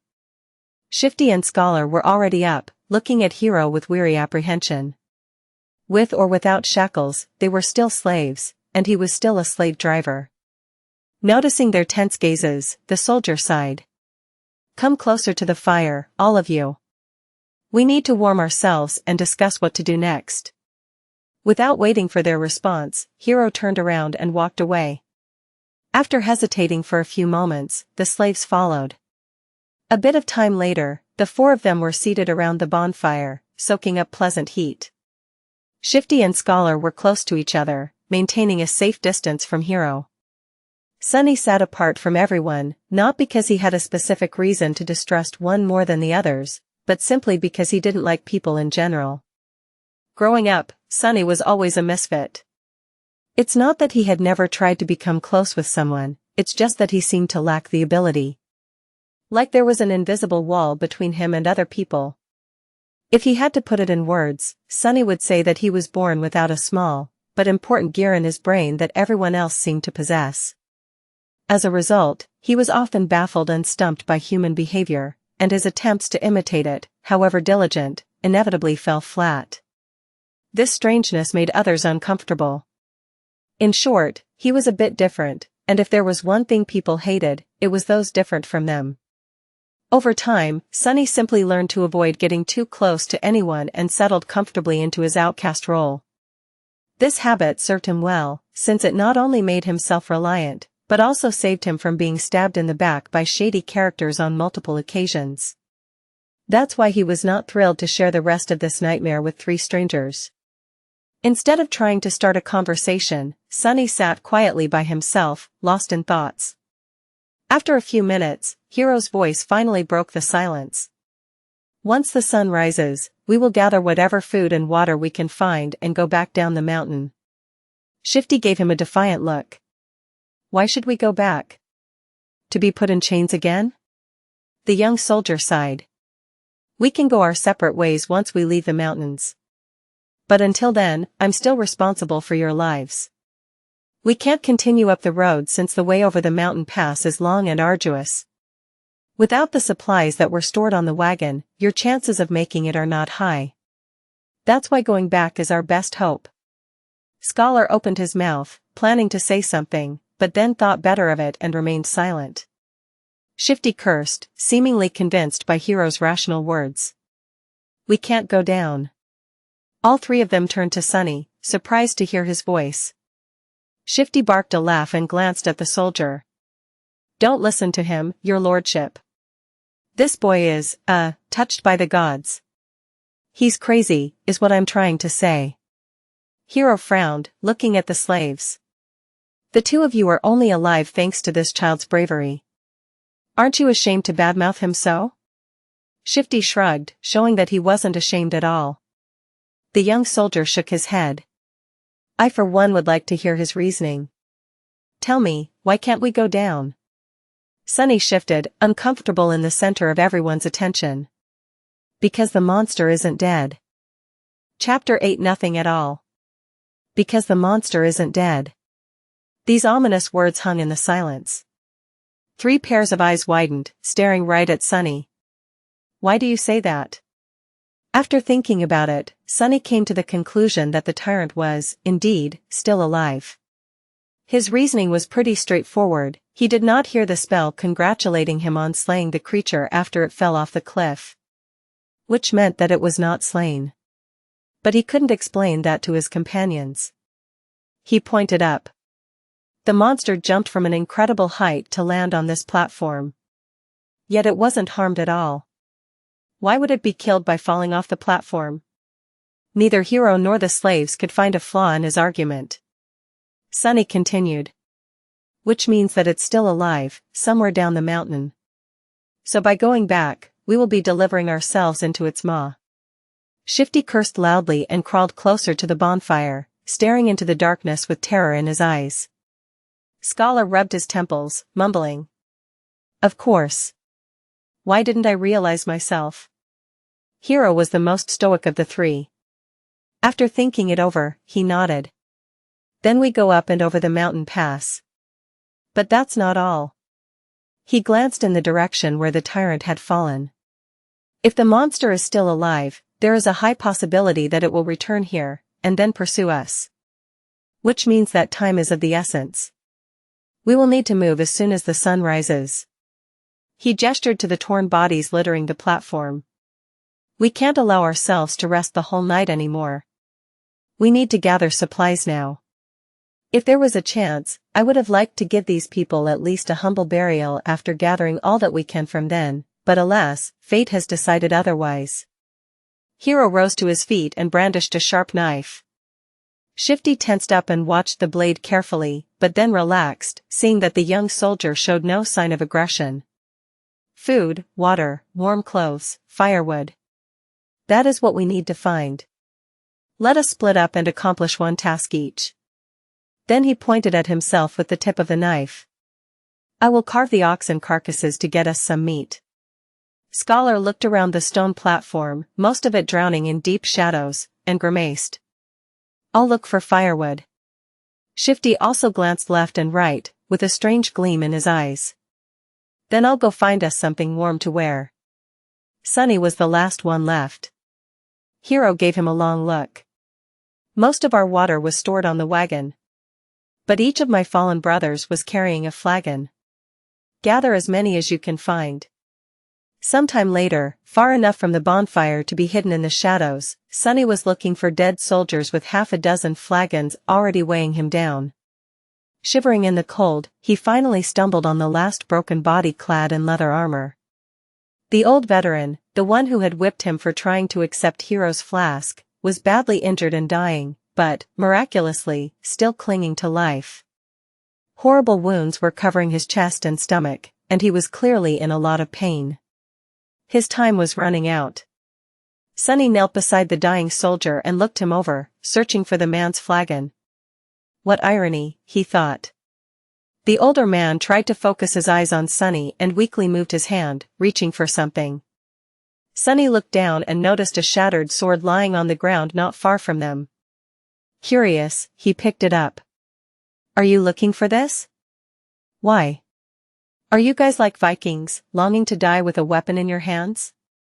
The dying soldier didn't answer, watching the young slave with some unknown, intense emotion in his eyes.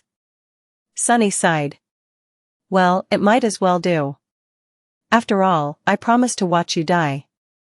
With that, he leaned forward and slit the old man's throat with the sharp edge of his broken blade, then threw it away. The soldier twitched, drowning in his own blood. The expression in his eyes changed. Was it gratitude? Or hatred? Sunny did not know. Illusion or not, it was his first time killing a human. Sunny expected to feel guilt or fear, but actually, there was nothing at all. It seemed that, for better or worse, his cruel upbringing in the real world had prepared him for this moment well. He sat quietly near the old man, keeping him company on this last journey. After a while, the spell's voice came whispering into his ear. You have slain a dormant human, name unknown.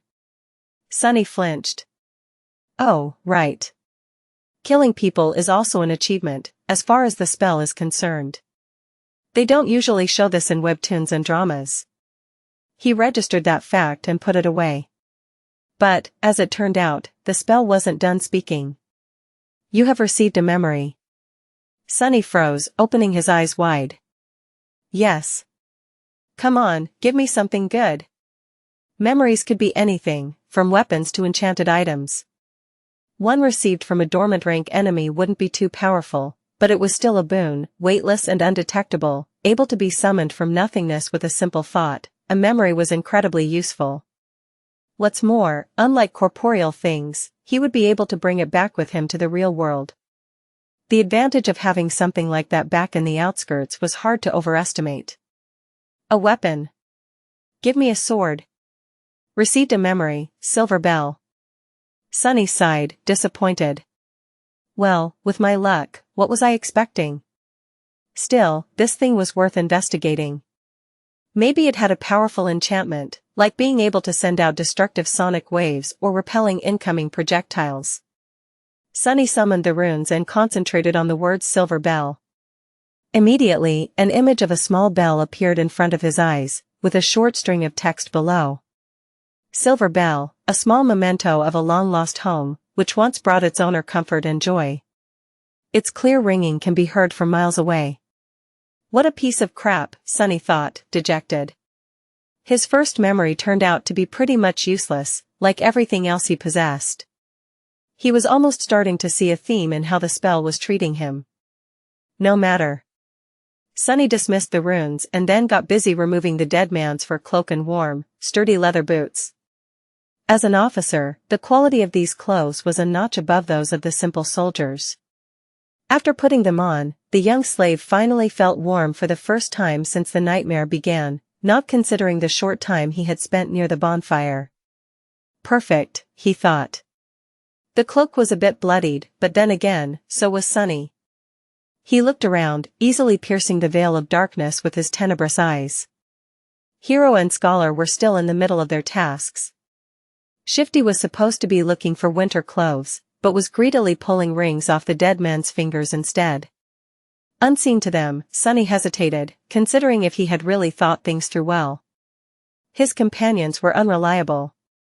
The future was too uncertain. Even the requirements of passing the nightmare remained a mystery. Any decision he could make would have been a gamble, at best. Still, he had to make some if he wanted to survive. Not wasting any more time thinking, Sunny picked up the flagons and sighed. They spent the rest of the night seating with their backs against the bonfire, staring fearfully into the night. Despite the exhaustion, no one could sleep. The possibility of the Tyrant coming back to finish the 4 survivors off was too frightening. Only Hero seemed to be fine, calmly sharpening his sword in the bright light of the dancing flames. The sound of the whetstone scraping against the blade was somehow comforting. At the break of dawn, when the sun had lazily begun to warm up the air, they loaded themselves with all the supplies they'd managed to gather and set out into the cold. Sunny looked back, taking in the sight of the stone platform for the last time. He had managed to get past the place where the slave caravan was supposed to perish. What was going to happen next? No one could tell. Chapter 9 Wishful Thinking. There was a problem. They were planning to follow the road up to the mountain pass and then over it, getting as far away from the scene of the massacre as they could before the night came. However, the road was no more. At some point during the last months, or maybe even just yesterday, a terrible rockfall occurred, obliterating whole segments of the narrow roadway and making its other parts untraversable. Sunny stood on the precipice of a vast chasm, looking down with no particular expression on his face. What do we do now? Scholar's voice was muffled by the collar of his scavenged fur cloak. His follower, Shifty, angrily looked around. His gaze stopped at Sunny, a suitable victim to vent his frustration. I'll tell you what we need to do. Get rid of some dead weight. He eyed Sunny's fine boots and turned to Hero. Listen, your lordship. The boy is too weak. He is slowing us down. Plus, he's weird. Doesn't he give you the creeps? The young soldier answered with a judgmental frown, but Shifty wasn't done. Look. Look how he's glaring at me. I swear to gods, ever since he joined the caravan, nothing had gone right. Maybe the old man was right, the boy is cursed by the shadow god. Sunny struggled to not roll his eyes. It was true that he was unlucky, however, the whole truth was opposite to what Shifty was trying to insinuate. It was not that he had attracted misfortune to the slave caravan, on the contrary, it was because the caravan was doomed to begin with that he had ended up here. Scholar cleared his throat. But I've never said that. Whatever. Shouldn't we get rid of him just in case? He can't go on for much longer anyway. Scholar gave Sunny a strange look. Perhaps Sunny was getting paranoid, but there seemed to be a bit of calculating coldness in the older slave's eyes. Finally, Scholar shook his head. Don't be too hasty, my friend. The boy might prove useful later on. But Hero finally spoke, putting an end to their quarrel. We're not going to leave anyone behind. As for how much longer he'll be able to endure, just worry about yourself. Shifty clenched his teeth, but then just waved a hand. Fine. So what do we do then? The four of them looked at the broken road, then down the slope of the mountain, and finally up, where a sheer cliff wall was broken apart by the falling rocks. After a bit of silence, Scholar finally spoke. Actually, in the old days, there used to be a path leading to the peak of the mountain. It was sometimes used by pilgrims. Later, the Empire had widened parts of the path and built a proper road on top of it, now leading to the mountain pass instead of the peak, of course. He looked up. The remnants of the original path should still be somewhere above us. If we reach it, we should be able to find our way back to the undamaged section of the road. Everyone followed his gaze, shifting uncomfortably at the prospect of climbing the treacherous slope. Except for Hero, of course, who remained as calm as a saint. Due to the rockfall, the slope wasn't an almost vertical wall anymore, but still, the incline was quite sharp. Shifty was the first one to speak. Climb that? Are you insane? Scholar helplessly shrugged. Do you have a better idea? No one did. After a bit of preparation, they began the ascent. Shifty and Scholar stubbornly carried the weapons they had picked up off the dead soldiers' bodies, but Sunny, with some regret, decided to leave his newfound short sword behind. He knew that this climb was going to test the limits of their endurance. The sword might not have seemed to be that heavy right now, but every extra gram of weight was bound to feel like a ton all too soon. As the weakest member of the group, he was already struggling to keep up, so there wasn't a lot of choice. Shedding a few kilograms of iron was the right thing to do. Walking up the mountain road with the weight of the supplies on his shoulders was already hard enough, but climbing up the mountain itself turned out to be pure torture. Just half an hour later, he felt like his muscles were going to melt, with his lungs on the verge of imploding. Clenching his teeth, Sunny continued to move forward and up. He had to constantly remind himself to watch his footing, too. On this unstable, icy slope, one misstep was enough to send a man tumbling down to his death. Just think about something pleasant, he thought. But what happy thoughts could he summon?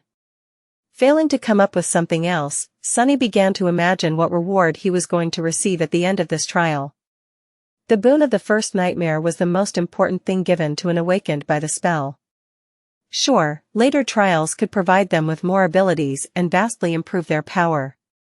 But it was this first one that determined what role an awakened would be able to play, how great their potential would be, and what price they would have to pay, not to mention giving them the necessary tools to survive and grow in the dream realm. The main benefit of the first nightmare's boon was simple, yet possibly the most important. After completing their trial, aspirants were bestowed with the ability to perceive and interact with soul cores.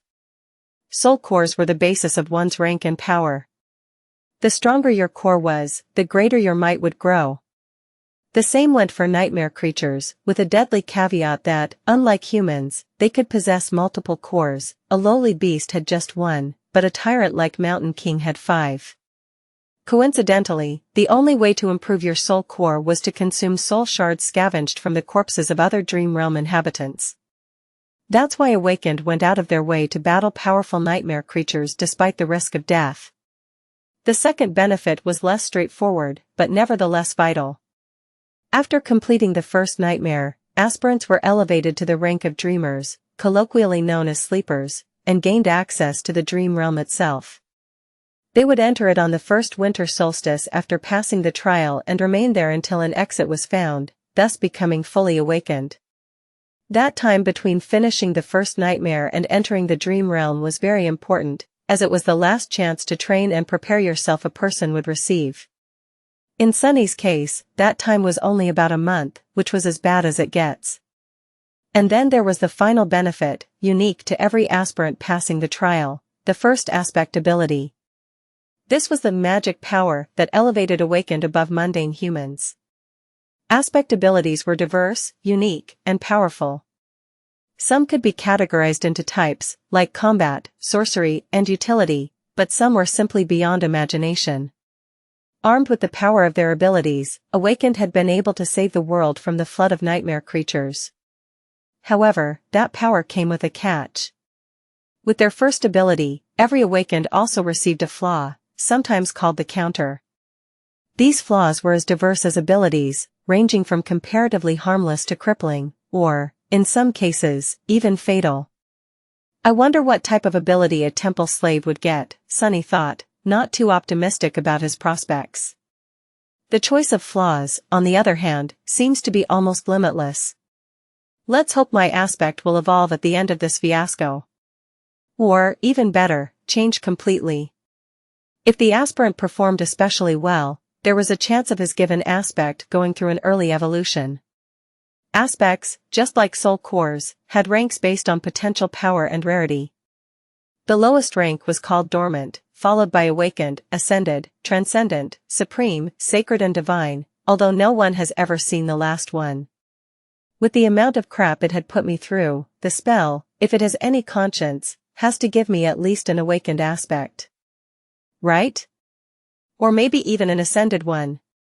Finally, there was a tiny possibility of receiving a true name, something like an honorary title bestowed by the spell to its favored awakened. The name itself had no benefit, but every famous awakened seemed to have one. It was considered to be the highest mark of excellence. However, the number of people who had managed to get a true name during their first nightmare was so small that Sunny didn't even bother thinking about it. Who needs excellence? Give me power.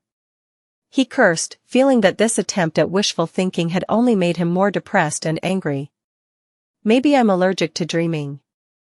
An allergy like that would be truly ironic, considering that he was destined to spend half of his remaining life in the dream realm, if he even survives long enough to get there, that is. However, Sunny's mental escapade was not completely useless. Looking up from the slippery rocks under his feet, he noticed that the sun was already considerably lower. Come to think of it, the air also seemed to be much colder. At least it helped me pass the time, Sunny thought. The night was approaching. Chapter 10 First Man Down. By the time they decided to stop, Sunny was on the verge of fainting. After hours and hours of traversing the rough mountain slope, his body was almost at its limit. However, to everyone's surprise, Shifty seemed to be doing even worse than him. The roguish slave's eyes were muddy and unfocused, aimlessly wandering around. His breath was ragged and shallow, as though something was exerting pressure on his lungs. He looked feverish and unwell. As soon as Hero found a suitable place for a camp, Shifty simply collapsed on the ground. The most unnerving part about all of this was the lack of angry cursing that they had already gotten used to. The slave lay silent and motionless, with only movements of his chest betraying that he was still alive. Several moments later, he uncorked his flagon with a shaky hand and greedily drank a few large gulps. "Conserve your water," Hero said, a hint of concern somehow finding its way into his usually stoic voice. Disregarding these words, Shifty drank more, emptying the flagon completely. Scholar didn't look much better than him. The arduous climb took a heavy toll on the older slave. Despite the unbearable cold, he was sweaty, with bloodshot eyes and a grim expression on his face. Being the weakest of the three, Sunny had somehow managed to endure the best. "Can't we just melt the snow once there's no more water?" Hero gave Scholar a complicated look. "There might come a time when we won't be able to make a fire, as to not attract unwanted attention." No one commented, knowing perfectly well whose attention they had to avoid. The memory of Mountain King's horror was still fresh in their minds. Luckily, today Hero had managed to find a natural alcove in the mountain wall, perched precariously behind a narrow ledge. The fire was well hidden by the rocks, allowing them to enjoy its warmth without the fear of being noticed. No one was in the mood to talk, so they just roasted slices of oxen meat above the flames and ate in silence. By the time the skies had turned completely black, Shifty and Scholar were already asleep, lost in the thrall of their own nightmares. Hero took out his sword and moved to the edge of the rock outcropping. "Try to rest, as well. I'll take the first watch." Sunny gave him a nod and lay down near the fire, dead tired. Falling asleep inside a dream was a new experience for him, but, unexpectedly, it turned out to be quite mundane. As soon as his head touched the ground, his consciousness slipped into darkness. After what felt like only a second, someone had gently shaken him awake. Groggy and disoriented, Sunny blinked a few times, finally noticing Hero hovering above him. These two didn't look too well, so it's better to give them some time to recover. Don't let the flames go out and wake us up once the sun starts to rise. Or if the beast appears. Sunny silently rose and changed places with Hero, who added a couple of logs into the fire and was soon fast asleep. For a few hours, he was on his own. The skies were black, with dim stars and a sharp crescent of the newborn moon. However, its light was not enough to pierce the darkness that enveloped the mountain. Only Sunny's eyes seemed to be able to do so. He sat quietly, looking down the way they came.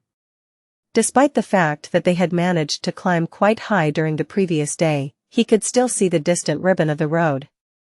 He could even trace it back to the stone platform where the fight with the Tyrant had taken place.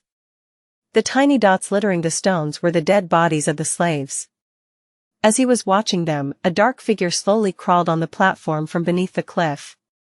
It stayed motionless for a while and then moved forward, scraping its claws against the ground.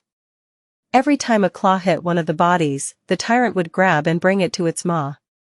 The wind brought the muffled sounds of crunching bones to Sunny's ears. He flinched, accidentally pushing a small rock off the ledge. It fell, hit the slope and then rolled down, causing a few more to follow. The noise of these falling rocks sounded like thunder in the silent night. Far below, the Tyrant suddenly turned its head, looking directly at Sunny. Sunny froze, petrified. He was scared to make even the tiniest sound. For a while, he even forgot to breathe. The Tyrant was staring directly at him, not doing anything. A few torturous seconds passed, each feeling like an eternity. Then the Tyrant calmly turned away and continued to devour dead slaves, as though he had not seen Sunny at all. It's blind, Sunny suddenly understood. He inhaled, watching Mountain King with widened eyes. It was true. The creature could not see. Looking back at everything that had happened earlier, he grew more and more certain of his guess. Those milky, expressionless eyes. Come to think of it, he never saw the Tyrant moving them at all. And back when Sunny was pushing the wagon off the cliff, the Tyrant only reacted after the wagons had started to fall, scraping loudly against the rocks. Of course. It was all making sense now. At the break of dawn, Sunny had woken the others up. Hero had hoped that a full night's rest would do Shifty and Scholar some good, but his hopes were crushed. Somehow, the two slaves looked even worse than before. It was as though yesterday's climb had overstrained Scholar too much. However, Shifty's condition could not be explained by simple overexertion. He was deadly pale and shaky, with half-conscious eyes and a lost look on his face. What's wrong with him? Scholar, who himself was not doing very well, helplessly shook his head. It might be the mountain sickness. It affects different people differently. His voice sounded raspy and weak. I'm fine, assholes. Get out of my face. Shifty had trouble forming full sentences, but still insisted that he was all right. Hero frowned and then took most of the supplies the defiant slave was supposed to carry before adding them to his own load. After hesitating a little, he gave some to Sunny, too. Did anything happen while we were asleep? Sunny stared at him for a few seconds. The monster ate the dead. The young soldier's frown deepened. How do you know? I heard it. Hero moved to the edge and looked down, trying to make out the distant stone platform. After a minute or so, he clenched his jaw, showing signs of uncertainty for the first time. Then we'll have to move faster. If the creature is finished with all the bodies, it will come for us next. We need to find that old path before nightfall. Frightened and dejected, they set out again and continued to climb. Sunny was slowly dying under the weight of the added load. Thankfully, Shifty and Scholar had already drunk most of the water, lightening it a little. This is hell, he thought. They climbed higher, and higher, and higher. The sun was climbing with them, slowly approaching the zenith. There was no talking, no laughs, only strained breathing. Each of the 4 survivors was concentrated on his own steps and footing. However, Shifty was falling farther and farther behind. His strength was abandoning him. And then, at some point, Sunny heard a desperate scream. Turning around, he only had time to see a panic-stricken face. Then Shifty fell backward, his foot slipping on an ice-covered rock. He hit the ground hard and rolled down, still trying to grab onto something. But it was too late. Frozen in place and powerless, they could only watch as his body tumbled down the slope, leaving bloody marks on the rocks. With each second, Shifty looked less like a man and more like a rag doll. A handful of moments later, he finally came to a halt, hitting the top of a large, protruding stone in a pile of broken flesh. Shifty was dead. Chapter 11 Crossroads. The 3 of them stood motionless, looking down in uneasy silence. What happened to Shifty didn't come as a shock, but it was still a hard thing to digest. An ominous feeling settled in their hearts, seeing the broken body of their companion. It was too easy to imagine one of them sharing the same fate. No one knew what to say. After a minute or so, Scholar finally sighed. It's a good thing that you took most of the supplies he had been carrying. A bit heartless, but not wrong, Sunny thought, giving the older slave a careful look. Scholar frowned, realizing that his mask of a kind-hearted gentleman had slipped for a second, and hurriedly added in a somber tone. May you rest in peace, my friend. Wow. What a performance. Actually, Sunny had not believed in his benevolent act for a second. Every kid from the outskirts knew that people who acted kind for no reason were the ones to be most wary of. They were either fools or monsters. Scholar didn't seem like a fool, so Sunny became cautious of him from the moment they met.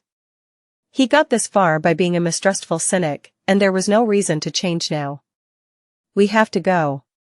Hero said, casting one last look down. His voice was even, but Sunny could feel a well of emotion behind it. He just couldn't tell what that emotion was. Scholar sighed and turned away, too. Sunny stared at the bloodied rocks for a few more seconds.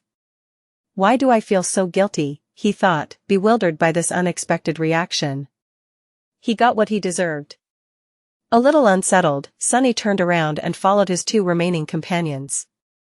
Just like that, they left Shifty behind and continued to climb.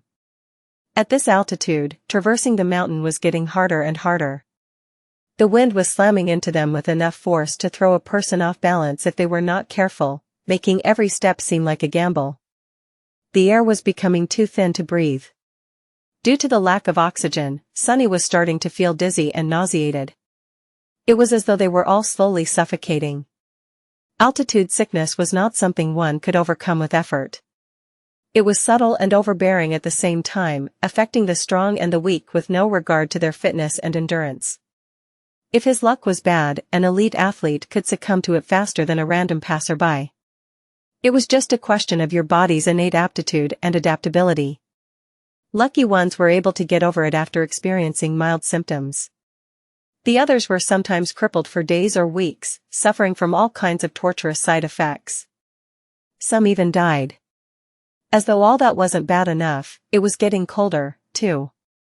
The warm clothes and fur weren't enough to keep the chill at bay anymore. Sunny felt simultaneously feverish and freezing, cursing every decision he had made in his life to end up here, on the endless icy slope. This mountain was not a place for humans. And yet they had to go on. A few hours passed. Despite everything, the 3 survivors continued to struggle forward, slowly moving higher and higher. Wherever that old path Scholar had talked about was, by now, it couldn't have been far. At least that's what Sunny was hoping for. But at some point, he started to doubt if the path even existed. Maybe the older slave lied. Maybe the path was long ago destroyed by ravages of time. Maybe they had already missed it without even noticing. Just as he was about to fall into despair, they finally found it. It was weathered and narrow, barely enough for 2 people to walk side by side. The path wasn't paved, but rather cut from the black rock by some unknown tool or magic, winding its way up the mountain like a tail of a sleeping dragon. Here and there, it was hidden beneath the snow. But most importantly, it was flat. Sunny had never been that happy to see something flat in his life. Without saying a word, Scholar dropped his rucksack and sat down. He was deathly pale, gasping for air like a fish out of water. Despite that, there was a slight grin on his face. "Told you." Hero gave him a nod and looked around. A few seconds later, he turned back to the triumphant slave. "Stand up. It's not time to rest yet." Scholar blinked a few times, then glanced at him with pleading eyes. Just give me a few minutes." The young soldier was going to retort, but Sunny suddenly put a hand on his shoulder. Hero turned to face him. "What is it?" "It's gone." "What is gone?" Sunny gestured down, back the way they came. "Shifty's body. It's gone." Hero stared at him for a few moments, clearly failing to understand what Sunny was trying to say. "Oh, right. They don't know that Shifty's name is Shifty." Ahem. Awkward. He wanted to explain, but both Scholar and Hero seemed to have grasped his meaning. Simultaneously, they moved to the edge of the stone path and looked down, trying to spot the place where Shifty had met his end. Indeed, the splattering of blood could still be seen on the jagged rocks, but the corpse itself was nowhere to be found. Scholar flinched back and crawled as far away from the edge as he could. The young soldier also backed away, instinctively grabbing the handle of his sword. The three of them exchanged tense looks, clearly understanding the implication of Shifty's disappearance. "It's the monster," Scholar said, even paler than before. "It's following us." Hero gritted his teeth. "You are right. And if it is that close, we will inevitably be forced to fight it soon." The idea of fighting the tyrant was as frightening as it was preposterous. He might as well have said that they will all be dead soon. The truth of it was painfully clear to both Sunny and Scholar. But the older slave, surprisingly, did not look panicked. Instead, he lowered his gaze and quietly said, "Not necessarily." Hero and Sunny turned to him, all ears. The young soldier raised an eyebrow. "Explain?" "Here it comes." Scholar sighed. "The beast had traced us this far in just a day. That means that there are two most probable possibilities. Either it is smart enough to realize where we are going, or it is following the scent of blood." After a bit of thinking, Hero nodded, agreeing with this logic. The older slave smiled slightly and continued. "Whether it is one or another, we can throw him off our trail and buy some time." "How do we do that?" Despite the urgency in Hero's voice, Scholar hesitated and remained silent. "Why are you not answering? Speak." The older slave sighed again and slowly, as though against his will, answered. Sunny was waiting for this moment for a while now. "We'll just have to make the boy bleed. Drag him down the path, then leave him there as bait and go up instead. His sacrifice will save our lives." Right on time. If Sunny wasn't mad, and scared witless, of course, he would have smiled. His judgment, it seems, was eerily on point. Affirmation was always nice, but not in this situation where being right also meant potentially being used as monster bait. He remembered the words Scholar had spoken back when Shifty was campaigning to have Sunny killed, "Don't be too hasty, my friend. The boy might prove useful later on." These words, which had sounded benevolent then, now turned out to hide a much more sinister meaning. What a bastard. Now it all depended on whether or not Hero would decide to follow through with Scholar's plan. The young soldier blinked, astonished. "What do you mean, make him bleed?" Scholar shook his head. "It's simple, really. If the monster knows where we are going, we have no choice but to abandon our plans to reach the mountain pass and go over the peak of the mountain instead. If the monster is following the scent of blood, we have to use one of us as bait to mislead it." He paused.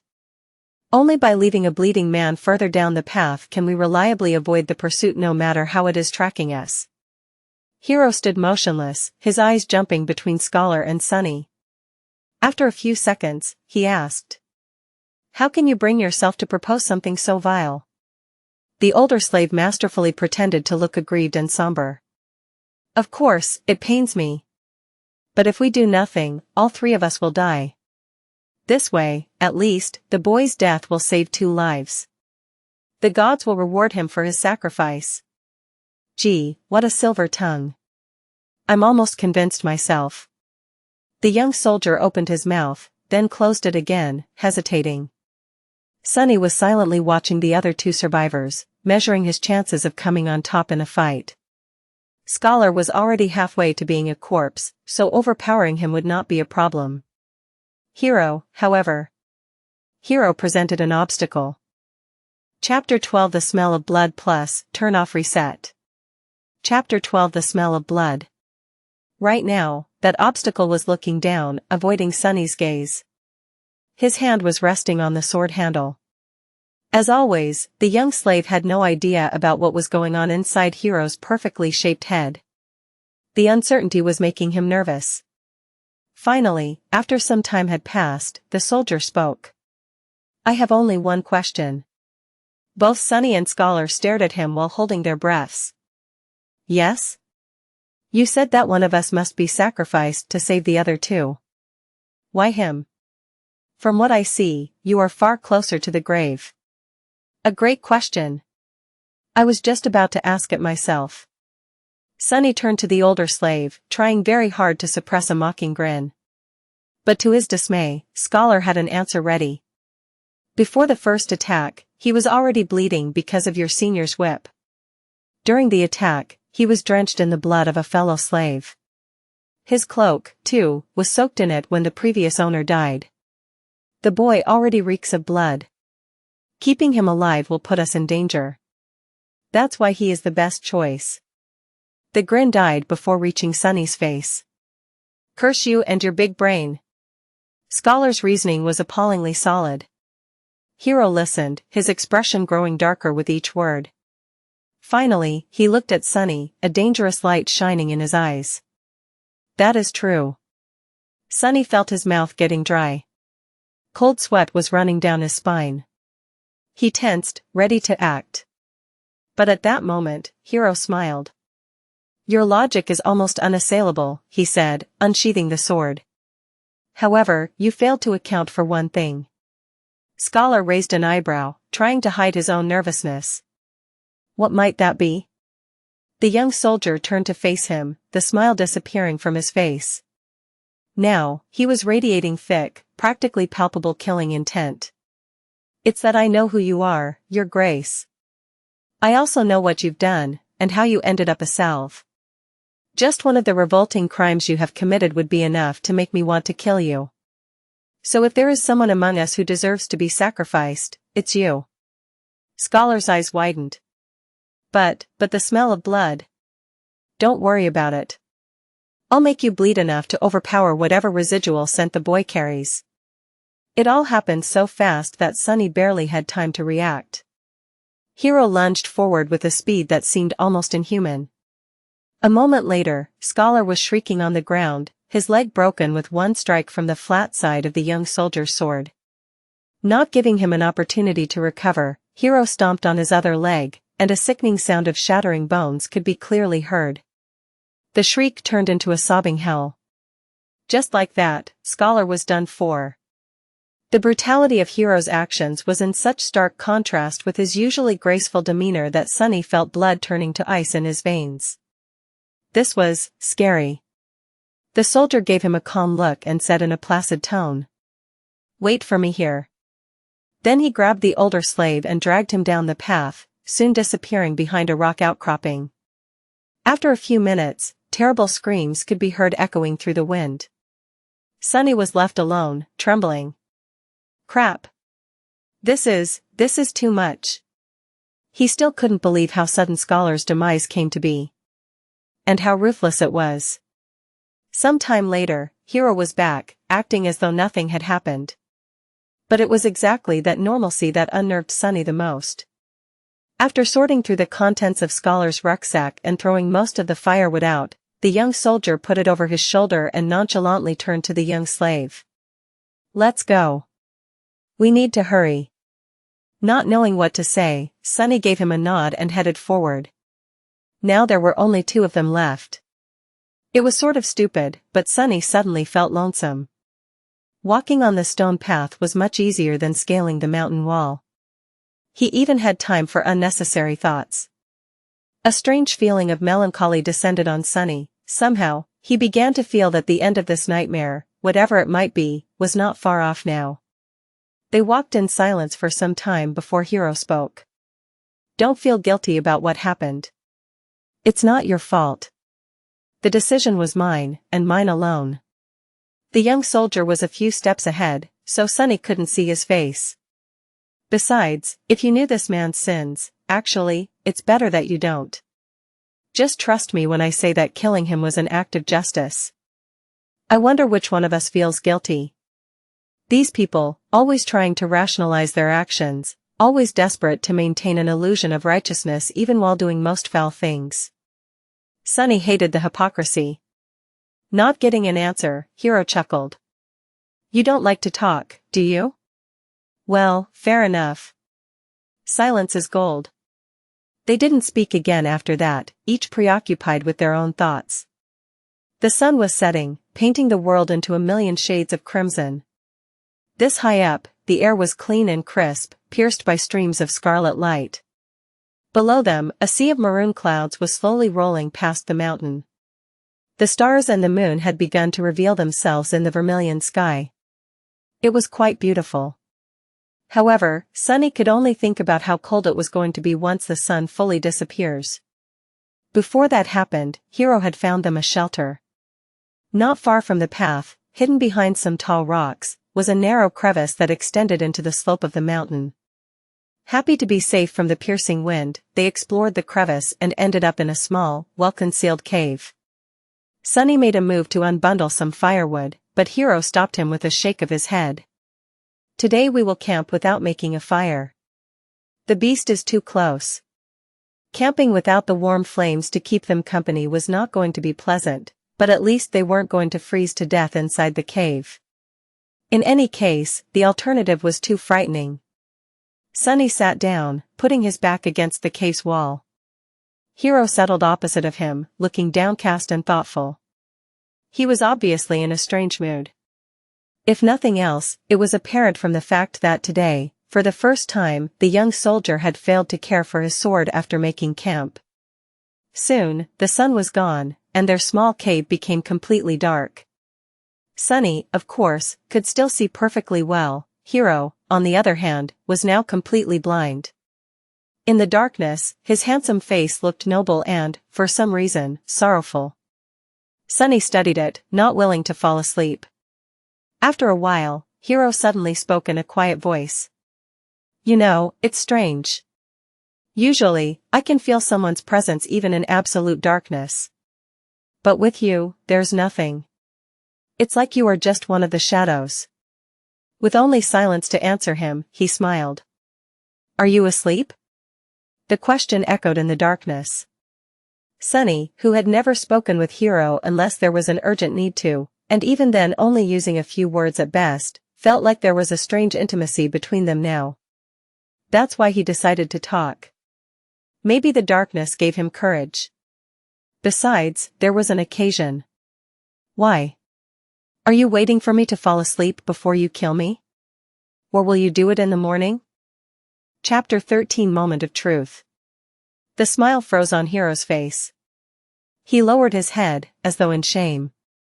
After a minute or so passed, shrouded in heavy silence, he finally answered. "Yes. I thought that if I do it when you sleep, you won't have to suffer."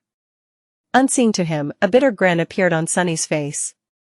A long sigh escaped from the young soldier's lips.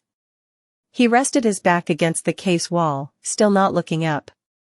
"I don't expect you to forgive me. This sin, too, will be mine to bear. But, please, if you can, find it in your heart to understand.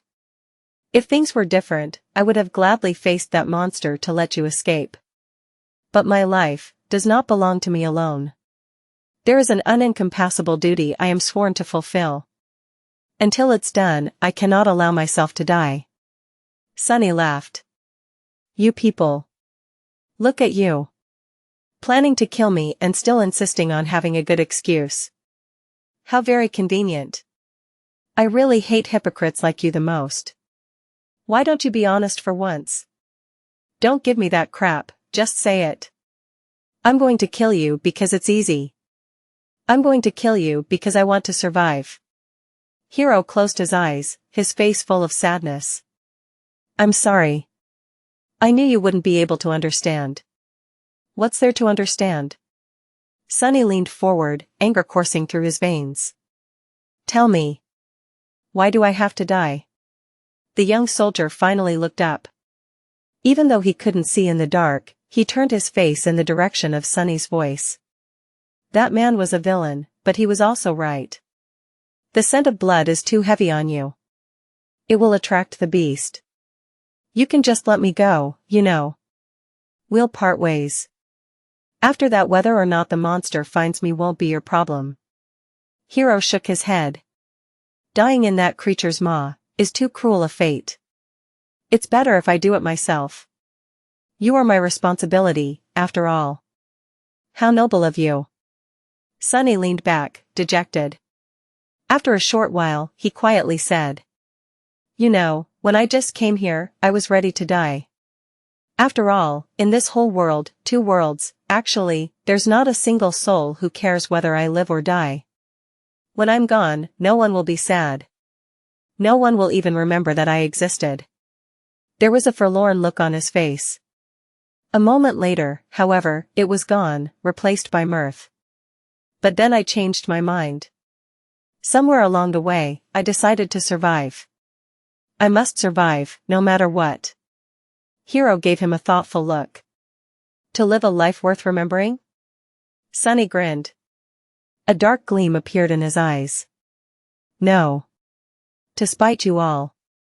The young soldier was silent for a few moments, then nodded, accepting this answer. He rose to his feet. Don't worry. I'll make it quick. Aren't you overly confident? What makes you think you'll be able to kill me? Maybe I'll kill you instead. Hero shook his head. I doubt that. But in the next second, he staggered and fell on one knee. The young man's face turned deathly pale, and with a pained groan, he suddenly vomited blood. A satisfied smile appeared on Sunny's face. Finally. Finally. Hero was standing on his knees, the lower part of his face covered in blood. Astonished, he was staring at his hands, trying to understand what had happened to him. What magic is this? With wide eyes and a pale face, he turned to Sunny. Was that thief right? Did you put the curse of the Shadow God on us? Sunny sighed. I wish that I had the ability to throw divine curses around, but no. To tell you the truth, I don't have any abilities at all. Then. How? The young slave shrugged. That's why I poisoned you all. Hero flinched, trying to comprehend his words. What? After the tyrant first attacked, you sent me to search for water. While gathering flagons from the dead soldiers, I squeezed bloodbane juice into each one, except my own, of course. Not enough to taste it, but enough to slowly kill anyone who would drink from them. The soldier gritted his teeth, struggling through pain. A sudden realization appeared on his face. So that's why the other 2 were in such bad shape. Sunny nodded. Shifty drank the most, so his condition worsened the fastest. Scholar was also not long for this world, but you finished him off before the poison could. Yourself, however, it was as though bloodbane had no effect on you at all. I was really starting to get worried. Hero's face darkened. I see. I understand. He thought about something, then looked at Sunny with surprise. But back then you didn't know that we will turn on you. Sunny just laughed. Oh, please. It was obvious. Shifty was the kind of man who would kill for a pair of boots. Scholar was like a wolf in sheep's clothing. People are selfish and cruel in the best of situations. Was I supposed to believe that those 2 weren't going to do something terrible to me when faced with certain death? Hero spat more blood. Then, what about me? You? A disdainful expression appeared on Sunny's face. You are the worst of them. Why? Sunny looked at him and leaned forward. I might have not learned much in my short life, but I do know one thing, he said, all traces of humor gone from his voice. Now there was only cold, callous contempt. Sunny's face hardened as he spat. There is nothing more pathetic than a slave who begins to trust his slaver. Hearing these words, Hero lowered his head. I see. Then, suddenly, he laughed. You are a wicked little shit, aren't you? Sunny rolled his eyes. There's no need to be rude. But Hero wasn't listening to him. Good. This is good. My conscience will be clearer. The young slave sighed in irritation. What are you mumbling about? Just die already. Hero chuckled and suddenly pierced him with a stare. Somehow, he didn't look so sick anymore. You see, that plan would have worked if I was a normal human. But, alas, my soul core has awakened long ago. I've slain countless enemies and absorbed their power. Bloodbane poison, unpleasant as it might be, can never kill me. Crap. Sunny turned around and tried to run away, but it was already too late. Something hit him in the back, sending his body crashing into the rock wall. With a scream, he felt a sharp pain piercing his left side. Rolling out of the cave, Sunny clutched his chest, scrambled back onto his feet and ran, trying to escape the narrow crevice. He managed to reach the old path, finally being able to see the stars and the pale moon shining brightly in the night sky. But it was as far as he was able to get. Stop. As the cold voice sounded behind him, Sunny froze. If Hero really had an awakened soul core, he had no chances of getting away from him. In a fight, he had no chances at all. Turn around. The young slave obediently turned, holding his hands up. He looked at Hero, who was wiping the blood off his face with a displeased look in his eyes. The two of them stared at each other, shivering in the murderous cold. Was it worth it? No matter. Despite it all, I will be true to my promise. I'll make it quick. The soldier unsheathed his sword. Do you have any last words? Sunny did not answer. However, a small silver bell suddenly appeared in his hand. Hero frowned. Where were you hiding that thing? Sunny shook the bell. A beautiful, clear ringing sound flowed over the mountain, filling the night with an enchanting melody. What are you doing? Stop. The young slave dutifully stopped. What was? Right under Hero's bewildered eyes, the silver bell disappeared into thin air. He looked at Sunny, stumped and suspicious. Tell me. What did you just do? But Sunny didn't answer. In fact, he hadn't said a single word ever since escaping the cave. Right now, he wasn't even breathing. Hero, on the other hand, continued to speak. Tell me right now or you will regret it. He scowled. Why are you not saying anything? The shivering boy just stared at him, completely silent. No, he was staring into the darkness behind him. Hero's eyes widened. What? Chapter 14 Child of Shadows. Sunny had no choice but to resort to one last, desperate gamble. He had no chance against the enemy in a direct confrontation, at least not without an advantage. Bloodbane poison was supposed to be his hidden card, but turned out to be nearly useless. Being able to see in the dark did not help that much, too. Somehow, Hero was able to perceive their surroundings even without any light. Whether he was using his sense of hearing or some magical ability, Sunny did not know, not that it mattered now that they had left the cave and were standing under the moonlit sky. Now he had only one advantage left. The fact that he knew that the Tyrant was blind, and Hero did not. Acting on that knowledge, however, was easier said than done. But what else could he do? That's why he tried to stay as quiet as possible and rang the silver bell. If the description did not lie, its ringing could be heard from miles away. Surely, the Tyrant was going to hear it, too. Now Sunny only had to stay silent, stall for time and hope that the monster would come. As he did so, Hero's bewilderment slowly turned into anger. Tell me right now or you will regret it. His voice was quite threatening, but still, the young slave did not answer. He just shivered in the cold and tried not to moan despite the pulsing pain in his chest. Why are you not answering? But Sunny did not dare to answer. He held his breath and watched, horrified, as the familiar colossal figure appeared behind Hero. His lungs were on fire, and his heart was beating like crazy. It was beating so loud that he was even afraid that the blind tyrant would hear it. But, of course, it couldn't be louder than Hero's voice, who was still talking, turning himself into the only source of noise on this mountain. At the last second, a hint of understanding appeared in the young soldier's eyes. He began to turn around, his sword rising with lightning speed. But it was too late. A massive hand appeared from the darkness and caught him into an iron grip. The bone claw scraped against the armor, pulling it apart.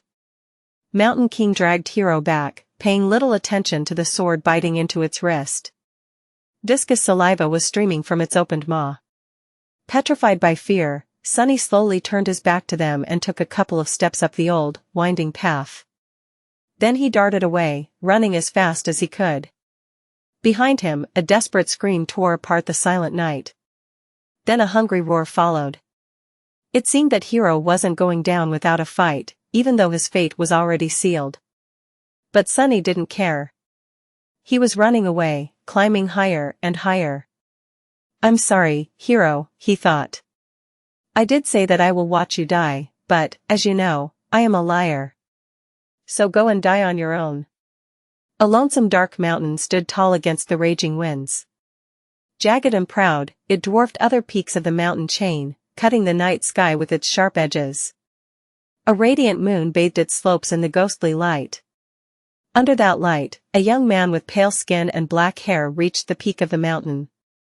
However, his looks didn't match the magnificence of the scene. Wounded and staggering, he looked pathetic and weak.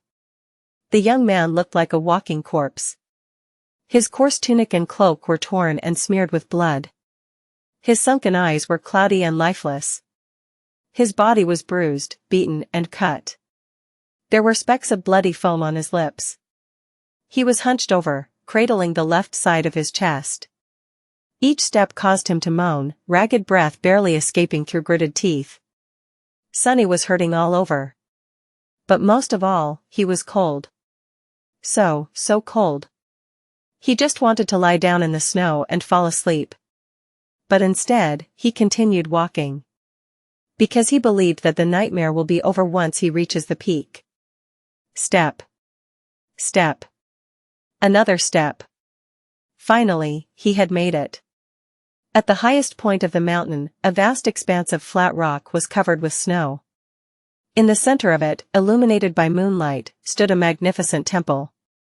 Its colossal columns and walls were cut from black marble, with exquisite reliefs decorating the Stygian pediment and broad frieze. Beautiful and awesome, it looked like a palace of a dark god. At least it did once. Now, the temple was in ruins, fractures and cracks marred the black stones, parts of the roof had collapsed, letting in ice and snow. Its tall gates were broken, as if smashed into pieces by a hand of a giant. Still, Sunny was satisfied. Found you, he said in a hoarse voice. Gathering the last of his strength, the young slave slowly limped in the direction of the ruined temple. His thoughts were muddled and confused. See this, Hero, he thought, forgetting for a second that Hero was already dead. I've made it. You were strong and ruthless, and I was weak and timid. Yet now you are a corpse, and I am still alive. Isn't it funny? He stumbled and groaned, feeling the edges of his broken ribs cutting deeper into his lungs. Blood was dripping from his mouth. Dead or not, Hero had gotten him good with that single strike. Actually, it's not. What do any of you even know about being ruthless? Poor fools. In the world where I come from, people had thousands of years to turn cruelty into an art. And as someone on the receiving end of all that cruelty, don't you think I would know more about being vicious than you ever could? He was getting closer to the temple. Truth be told, you never stood a chance. Wait. What was I thinking about? A moment later, he had already forgotten. There was only pain, the dark temple, and the overpowering desire to sleep. Don't fall for it. It's just hypothermia. If you fall asleep, you'll die. Finally, Sunny reached the steps of the Black Temple. He started to climb them, not noticing thousands of bones that were scattered around. These bones once belonged to humans and monsters both. All of them were killed by the invisible guardians still lingering around the temple. As Sunny was climbing the steps, one of the shapeless guardians approached him. It was ready to snuff out the spark of life that was burning weakly in the defiler's chest, but then stopped, sensing a faint, strangely familiar scent coming from his soul. The scent of divinity. Sorrowful and lonesome, the guardian moved aside, letting Sunny pass. Oblivious, he entered the temple. Sunny found himself in a grandiose hall. Cascades of moonlight were falling through the holes in the partially collapsed roof. Deep shadows were surrounding these circles of silver light, not daring to touch them. The floor was covered in snow and ice. At the far end of the hall, a large altar was cut from a single piece of black marble. It was the only thing inside the temple untouched by snow. Forgetting why he came here, Sunny headed for the altar. He just wanted to sleep. The altar was dry, clean, and as wide as a bed. Sunny climbed on it and lay down. It seemed like he was going to die. He was okay with it. Sunny tried to close his eyes, but was stopped by a sudden noise coming from the direction of the temple's entrance. He turned his head to look, not even a little bit curious. What he saw would have sent chills running down his spine if he wasn't so cold, tired, and indifferent. Mountain King was standing there, looking at him with its 5 blind eyes. He was still massive, terrifying and revolting. Worm-like shapes were still moving frantically under its skin. It was sniffing the air, salivating. Then it opened its maw and moved forward, slowly approaching the altar. What an ugly bastard, Sunny thought and suddenly clutched his chest, convulsing in a fit of torturous coughing. Bloody foam flew from his mouth and fell on the altar. However, the black marble soon absorbed it. A second later, it was as pristine as it was before. The tyrant was just about to reach Sunny. It was already stretching its hands to grab him. I guess this is the end, he thought, resigned to his fate. But at the last second, suddenly, the voice of the spell resounded in the dark temple. You have offered yourself as a sacrifice to the gods. The gods are dead, and cannot hear you. Your soul bears the mark of divinity. You are a temple slave. Shadow God stirs in his eternal slumber. He sends a blessing from beyond the grave. Child of shadows, receive your blessing. Under Sunny's astonished eyes, the shadows crowding the great hall suddenly moved, as though coming alive. Tentacles of darkness surged forward, entangling Mountain King's arms and legs. The mighty tyrant struggled, trying to get free. But how could it resist the power of a god? The shadows dragged Mountain King back, pulling in different directions. The tyrant opened its maw, and a furious howl escaped it. The next second, its body ruptured, torn apart into pieces. Blood, viscera, and severed limbs fell on the floor in a crimson torrent. Just like that, the horrible creature was dead. Sunny blinked. Once again, he was alone in the ruined temple. The great hall was dark and silent. And then the spell whispered. You have slain an awakened tyrant, Mountain King. Wake up, Sunless. Your nightmare is over. Prepare for appraisal. Chapter 15 Shadow Slave. Prepare for appraisal. Sunny found himself in a space between dream and reality. It was an endless black void illuminated by a myriad of stars. Between those stars, countless strings of silver light were woven into a beautiful and inconceivably complex net, forming various nexuses and constellations. It was truly breathtaking. Somehow, Sunny understood that he was seeing the inner workings of the nightmare spell. He also couldn't help but think that it looked a lot like the celestial equivalent of a neural network. If so, was the spell alive? This was a question that countless people had been asking themselves for the past few decades. The best answer they had come up with was that there was no way to know. The spell was neither alive nor dead, neither sentient nor mindless. It was more of a function than a creature. But Sunny was in no mood to ponder philosophical questions. He was eagerly awaiting his boon. The spell was still appraising his performance. However, the first reward had nothing to do with it. You have received a memory, Puppeteer's Shroud. Yes. Sunny felt incredibly elated. He was almost ready to do a happy dance. That memory belonged to Mountain King, who was an awakened tyrant, which meant that the memory itself was of the awakened rank. Getting it was a stroke of incredible luck. There were 7 ranks to everything in the spell. These ranks were, in order of growing power, dormant, awakened, ascended, transcendent, supreme, sacred and divine, with the exclusion of nightmare creatures, who were ranked as dormant, awakened, fallen, corrupted, great, cursed and unholy. From the spell's point of view, Sunny was a dormant human. Having a memory of a higher rank than his own soul core would be of great help once he enters the dream realm. The power gap between different ranks simply could not be overestimated. He wanted to take a look at the Puppeteer's Shroud, but there was no more time. The spell was done with its appraisal. Here in the void, its voice didn't sound subtle and familiar anymore. Rather, it seemed like the universe itself was speaking. Sunny held his breath, listening. Aspirant. Your trial is over. A nameless slave ascended the Black Mountain. Both heroes and monsters fell by his hand. Unbroken, he entered the ruined temple of a long-forgotten god and spilled his blood on the sacred altar. The gods were dead, and yet they listened. You have defeated a dormant beast, Mountain King's larva. You have defeated 3 dormant humans, names unknown. You have defeated an awakened human, Oro of the Nine. You have defeated an awakened tyrant, Mountain King. You have received the Shadow God's blessing. You have achieved the impossible. Final appraisal, glorious. Your treachery truly knows no bounds. That final part was not really necessary, as far as Sunny was concerned, but he was still pretty satisfied with the praise from the spell. He felt like his chances of evolving his aspect to an awakened, or even ascended one were pretty high.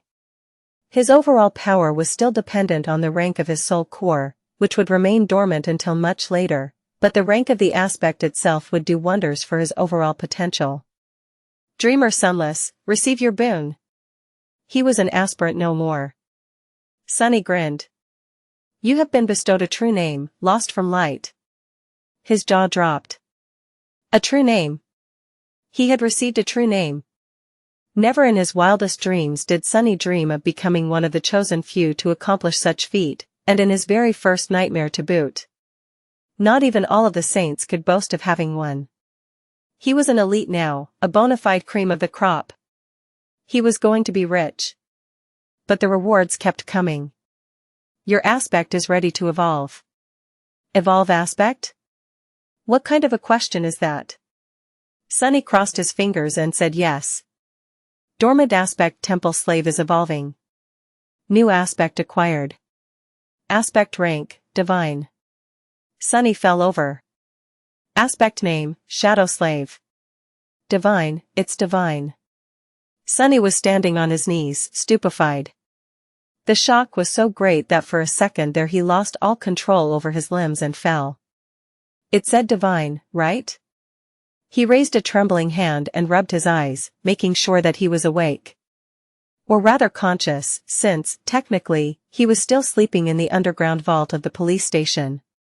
Confused by all this terminology, Sunny silently summoned the runes and found the lines describing his aspect. Aspect, Shadow Slave. Aspect rank, divine. Aspect description, you are a miraculous shadow left behind by a dead god. As a divine shadow, you possess plenty of strange and wondrous powers. However, your existence is empty and lonesome, you mourn the passing of your former master and long to find a new one. Innate ability, Shadow Bond. Ability description, find a worthy master and let them know your true name. Once they recite it out loud, you will be bound to their will, unable to disobey any command. It is improper for a shadow, let alone a divine one, to walk around without a master. That was a lot to digest. First of all, Sunny felt his heart beating faster. He heard it right. All the suffering and horror he had experienced in the first nightmare paid off in the end. A divine aspect, he had received a divine aspect. Anything above awakened was rare and immensely valuable. People with ascended aspects were rare enough to be fought over by various factions. The factions themselves were built around singular powerhouses with transcendent or supreme aspects. And he had never, ever heard of anyone acquiring a divine one. Never. Anything with the divine prefix was so hard to find that it mostly lived in the realm of myths and legends. After all, the human race had not reached that high yet. It was only slightly more than a decade since humans managed to finally conquer the third nightmare and receive the ability to evolve their cores to transcendent rank.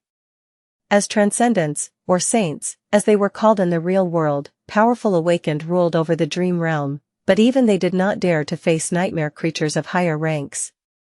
Subsequently, there were not a lot of memories and echoes of supreme rank around, let alone sacred, or divine. The same went for aspects. And yet Sunny just got one. He grinned, driven half-mad by joy and arrogance. However, his jubilation was a little muddied. After all, there was that weird innate ability. Of course, he had no intention of becoming someone's magical slave, with no free will of his own. To hell with that. But it wasn't that bad. All he had to do to avoid that fate was to conceal his true name. No one except for him could see his status. That meant that Sunny just had to keep his mouth shut, and no one will know that he even had one. It meant giving up on all the benefits that someone who was bestowed a true name after the first nightmare was entitled to, but it all paled in comparison with a divine aspect. Not a problem, Sunny thought with a smirk.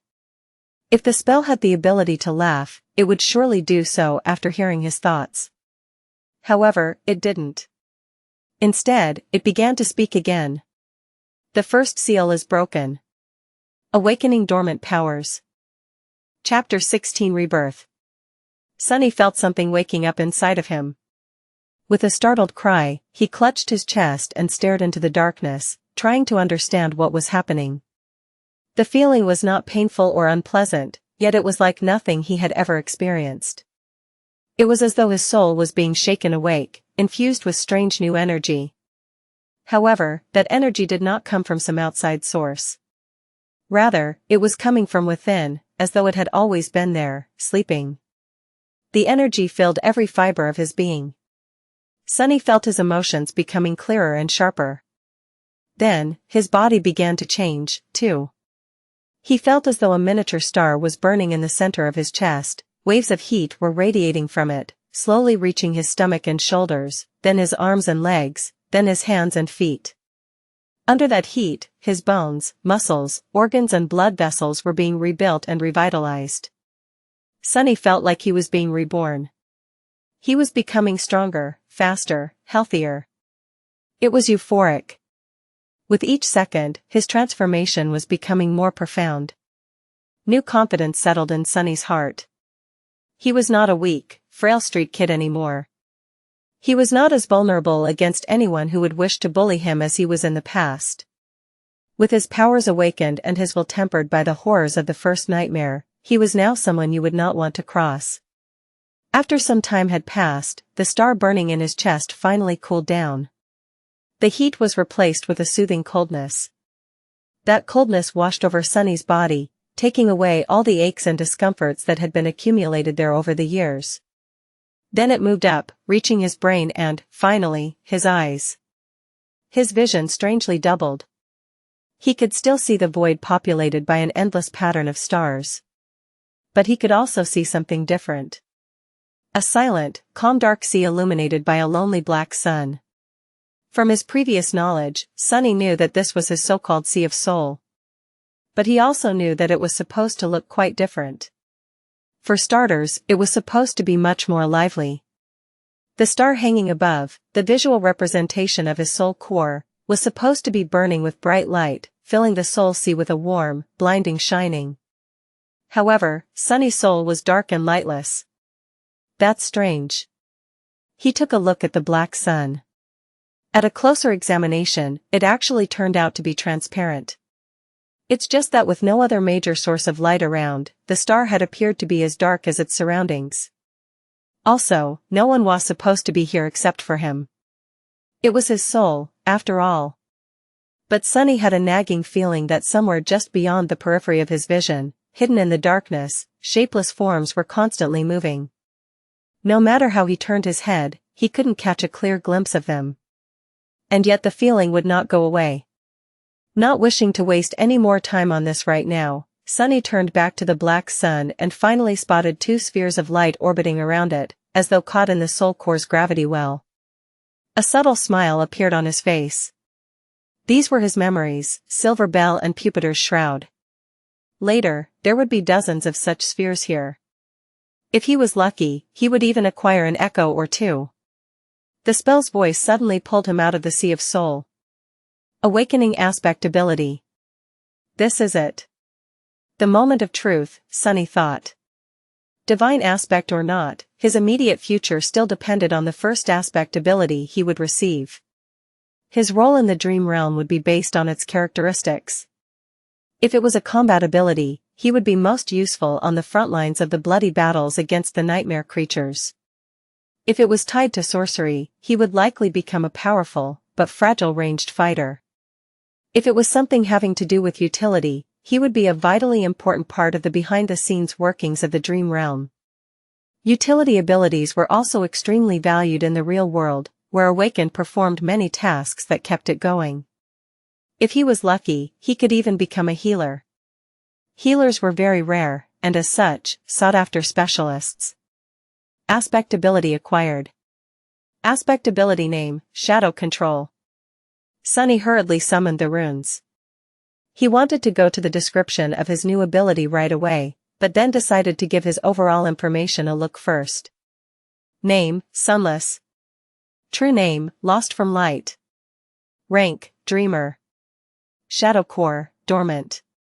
Shadow Fragments, 12/1000. What? What is that? Where the rank of his soul core was supposed to be written, a mysterious shadow core appeared instead. Sunny looked at it, blinking. He had never heard of anyone having a different kind of core before. Was he that unique? This enigmatic shadow core would certainly explain why his sea of soul looked so strange. And also, he moved his eyes down, noticing the shadow fragments counter. Usually, there was supposed to be an indicator of the number of soul shards consumed. However, it was nowhere to be seen. Do I actually have a completely different progression path than all Awakened? The idea was as exciting as it was frightening. Not having to fight for resources with anybody else was an incredible advantage. Most of the human society in the dream realm was built around the acquisition of soul shards. If he had no need to gather them to evolve, not only would he be able to become more powerful with incredible speed, he would also be completely self-sufficient. On the other hand, he had no idea how to acquire these shadow fragments. However, he had gotten 12 of them somehow already, so whatever it was that he had to do, he had already done it in the first nightmare. I'll have to explore this carefully. Satisfied with this decision, Sunny continued to study the runes. Memories, Silver Bell, Puppeteer's Shroud. Echoes. Attributes, Fated, Mark of Divinity, Child of Shadows. Aspect, Shadow Slave. Aspect rank, Divine. Aspect abilities, Shadow Control. Aspect ability description, your shadow is more independent than most. It is an invaluable helper. What is that supposed to mean? Sunny held his breath and began to read the description again, but at that moment, a new set of runes appeared just below it. Simultaneously, the spell's voice resounded in the black void. All power has a price. You have received a flaw. Your flaw is... Sunny read the runes, and his eyes widened in horror. Oh, no. No, no, no. Chapter 17 3 Simple Words. He closed his eyes, then opened them again, hoping that the runes would disappear. Please, be gone. Please. But the runes were still there, shining slightly, as though mocking him. Flaw, clear conscience. Flaw description, you cannot lie. Sunny stared at these 3 simple words, feeling like there was a bottomless abyss opening right beneath his feet. The spell, which was usually frivolous with its descriptions, decided to be straight and on point this time. There were only 3 words. They left him no room to maneuver. Can't lie. I can't lie. Me? How am I supposed to live if I can't lie? Sunny's very survival was predicated on his ability to deceive and outsmart other people. Even the spell itself congratulated him on his treachery. Without the ability to lie, he wouldn't be able to achieve anything. Not to mention. His heart suddenly felt as though it was about to stop. If he could only tell the truth, how was he supposed to hide his true name? Wouldn't anyone be able to turn him into an obedient slave by simply asking a couple of innocent questions? Sunny was about to scream and curse, but at that moment, the spell spoke again. Wake up, lost from light. The black void spun and disappeared. Sunny opened his eyes. The armored ceiling of the police station's vault hung above him. No one would call its aesthetics beautiful, but to him, it was the most majestic sight. Only now did he realize how much he had missed the real world. It was safe and familiar. There were no monsters or slavers, well, at least officially. There was no constant fear of torturous death. It was home. In addition, Sunny felt incredible. The cold that had crept deep into his bones during the nightmare was gone, taking with it all the pain that his wounded body had been enduring day after day. His feet and wrists were not in agony, his back had forgotten the bite of the whip, and he could even breathe without feeling the sharp edges of his broken ribs cutting deeper and deeper into his lungs. What a blessing! The sudden disappearance of pain, coupled with the new vitality that permeated his body, almost made Sunny cry. I really survived. He slowly looked down and then froze, breathless. On a cheap plastic chair placed beside his reinforced medical bed sat the most beautiful woman he had ever seen. She had short, raven-black hair and icy blue eyes. Her flawless skin was smooth, supple, and as white as snow. Actually, this was Sunny's first time meeting someone as pale as he himself was. However, while Sunny's pallor looked strange and unhealthy, the beautiful stranger was nothing short of striking. The woman seemed to be in her late 20s. She was wearing a dark blue uniform with silver epaulettes and black leather boots. The jacket of her uniform was casually unbuttoned, revealing a black tank top beneath. Currently, she was stretching her arms above her head, clearly bored and sleepy. The gesture forced the thin fabric to tighten, provocatively accentuating her full breasts. Mesmerized, Sunny almost missed the fact that there was a shoulder insignia on the woman's left sleeve. There were 3 stars on it. 3 stars, he thought, distracted. 3 stars means an ascended, yeah. Wait. An ascended? But before Sunny could fully digest the meaning of this word, he realized that the woman was staring at him, too. What are you looking at? She said, not a gram of humor in her voice. Sunny blinked a couple of times, embarrassed, and quickly came up with an excuse. Then he opened his mouth and answered. Your breasts. A second later, his eye widened in absolute horror. Because he wasn't planning to say those words at all. His mouth moved on its own. A wave of terror suddenly drowned his mind. The woman slowly smiled with a dangerous gleam in her eyes. Then, without any warning, she moved her hand and slapped Sunny across the face. Sunny's whole body was turned around. If it wasn't for the restraints holding him in place, he would have probably flown off the bed. For a moment, he even saw stars. But it could still be considered getting off lightly. An ascended, the woman was an ascended. She could have torn his head clean off with a flick of a finger. Why did he have to offend someone so powerful, of all people? Meanwhile, the woman cleared her throat and crossed her arms. Are you awake now? Sunny held his numb cheek and carefully nodded. Good. Let me give you a piece of advice, don't just say anything that comes to your mind. Especially to girls. It's not like you haven't seen a girl before, right? Say thank you. I definitely will not. Sunny thought. But instead, his mouth moved on its own, and he said, I've seen plenty, but no one as beautiful as you. Then he flinched back, his face as red as a lobster. The woman stared at him for a few seconds and then burst into laughter. I see you haven't met a lot of awakened then. By awakened standards, I'm below average. Sunny glanced at her with doubt. The woman shook her head. As your soul core develops, the body gets rid of all its imperfections. So it's hard to find an unattractive awakened, especially among the stronger ones.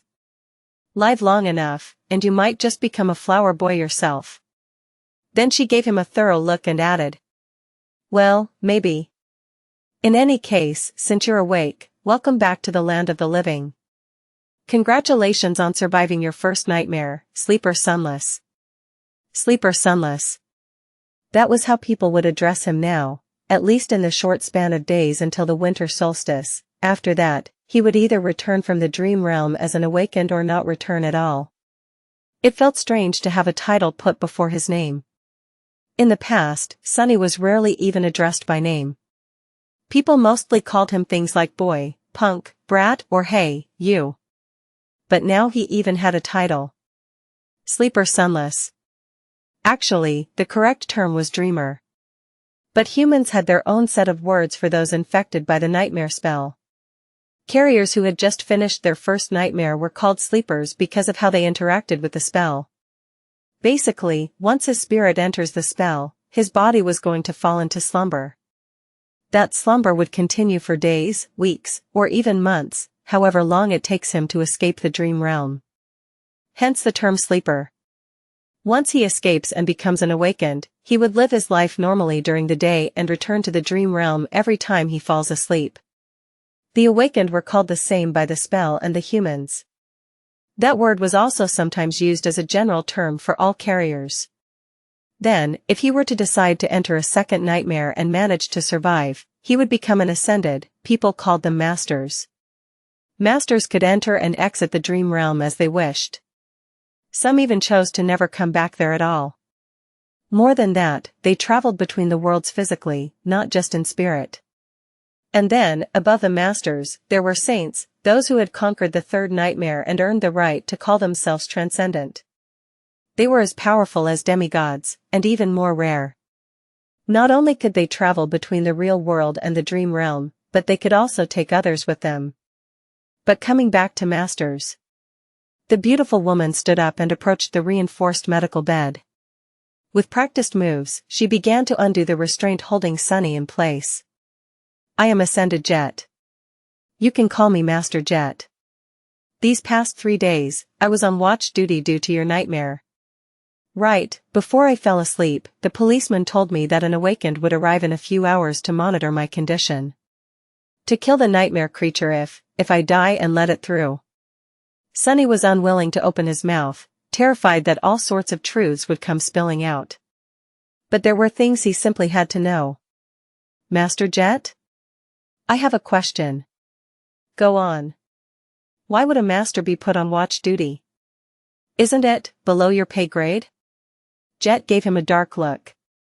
You're smarter than you seem. Recently, there was a lot of gates opening in this sector. Most of the local awakened are either wounded or occupied with the cleanup. Or dead.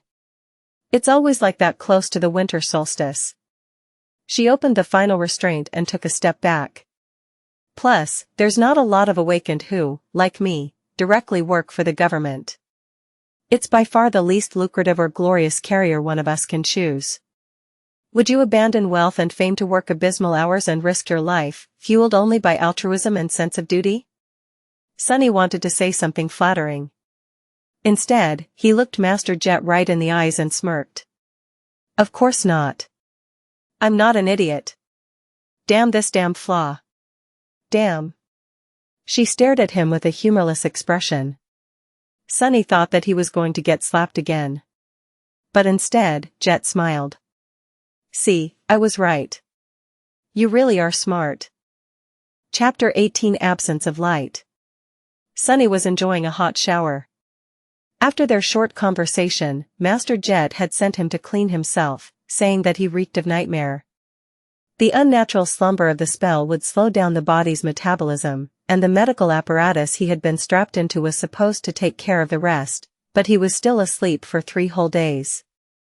Even if only psychological, the scent of bloodshed and despair lingered around him. "Ah, I'm in heaven," Sonny thought, willing himself to temporarily forget about the looming disaster of the flaw. He was alone in the police station's showers, relaxing under the streams of hot water. After a bit of time had passed, Sonny reluctantly turned the tap off and walked over to the towel rack. Coincidentally, he saw himself reflecting in the mirror. The changes in his physique were subtle, but noticeable. His pale skin seemed a little healthier, his muscles a bit more pronounced. He looked slender and lean instead of emaciated and frail, as he did before. There was a slight luster to his dark hair and a shine to his eyes. However, he was still rather diminutive. Not exactly a picture of masculine handsomeness, to say the least. "Flower boy, huh?" Sonny thought, full of bitterness. Then he suddenly froze, noticing something strange. As he was looking at himself in the mirror, the reflection of his shadow seemed to move. It was as though the shadow lowered its head and quietly face-bombed. Sonny quickly turned around, piercing his shadow with a nervous look. However, everything seemed normal. The shadow was doing exactly what it was supposed to do, repeating his every motion. "I clearly saw you move," he said, feeling a bit strange. "You have just moved on your own, right?" Sonny glared at the shadow, which obediently glared back. "Did you move or not?" The shadow enthusiastically shook its head. "What the? What do you mean, no? You've just moved your head. Do you think I'm a fool?" The shadow seemed to think for a bit and then shrugged. Sonny was left with his mouth agape. "Your shadow is more independent than most. It is an invaluable helper," he muttered finally. Right. This was how the spell had described his aspect ability. But what exactly could his shadow do? He decided to experiment a little. "Hey, you. Tell me what you can do." The shadow was silent and motionless. "Right. It doesn't have vocal cords." As though that made any sense. Shadows were not supposed to have muscles either, and yet it knew how to move. Show me?" No reaction. It seems the shadow was content pretending to be an ordinary, lifeless blob of darkness. Sonny sighed. "I'm doing this wrong." Independent or not, the shadow was still a part of him. It was a manifestation of his aspect ability. So instead of asking the shadow, he really should have been asking himself. "Not going to talk, are you?" Sonny closed his eyes and directed his perception within, exploring himself for the first time since returning to the real world. He felt the beating of his heart, the steady rising of his chest, the slight chill of the shower room. He heard droplets of water falling on the tiled floor. Felt the movement of filtered air against his skin. And there, on the verge of his consciousness, something new. A completely new sense. Sonny concentrated on it, and suddenly a whole other world opened to him. It was hard to describe with words, just like one would have trouble explaining how hearing or touch feels. It was as though he could communicate with vast forms that crowded around him and receive an understanding of both their own shape and the surrounding space, guided by the different degrees of pressure they exerted on his mind and each other. That understanding came naturally and instantaneously, like an instinct. These forms were shadows. And among them, one, not the largest one, but the deepest, didn't feel like an external entity. It was like a part of his soul. Once Sonny grasped the feeling of it, he could sense the shadow just like he sensed his limbs. The only thing was that his limbs were made out of flesh, and the shadow was made from the absence of light. Sonny opened his eyes and looked at the shadow. Then, with a thought, he willed it to raise an arm. The shadow raised an arm. He willed it to sit, stand, turn around, kick. Then he willed it to change shape, turning into a circle, then a line, then a monster. And finally, back to his own silhouette. The shadow was mercurial and fluid, like water. The only constant was its size. Huh. How about that? The shadow pouted, then reluctantly raised its thumbs. But how are you useful? He willed the shadow to strike the towel rack. It obediently moved and delivered a powerful kick. Of course, since it was just a shadow, its leg passed over the towels harmlessly, not even causing them to sway a little. Is that all you can do? In his mind, the image of shadow tentacles tearing the mighty tyrant into little pieces cracked and shattered mercilessly. It seemed he would not be competing with Shadow God any time soon. How regretful. The shadow looked at him with disdain. Then it shrugged and stopped moving altogether, clearly offended. Sunny sighed and took a towel off the rack. All right.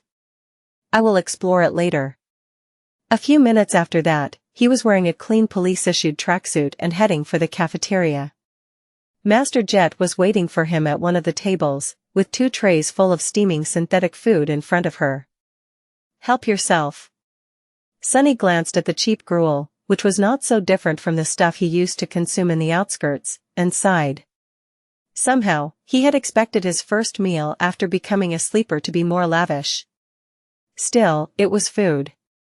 He sat down and began to wolf down the gruel ravenously.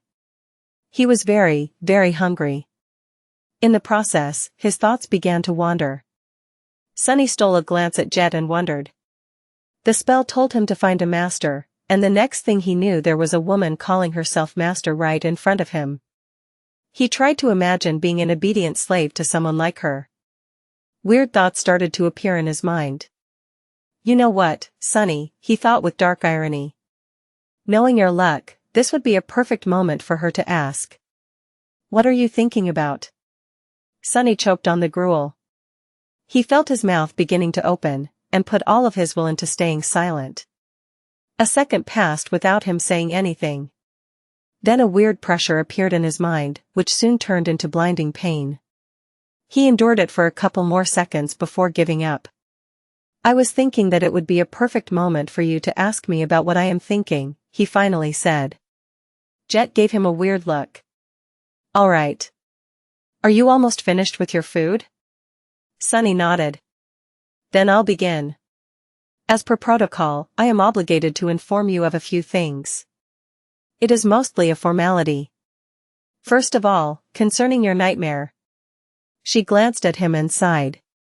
You are entitled to receive free psychological counseling. No matter what traumatic experience you have encountered, there is no shame in asking for help. Your mind is as important as your body, it's only right to keep it healthy. Are you interested? Sunny shook his head. Jet shrugged and continued. As you wish. You can also talk to me.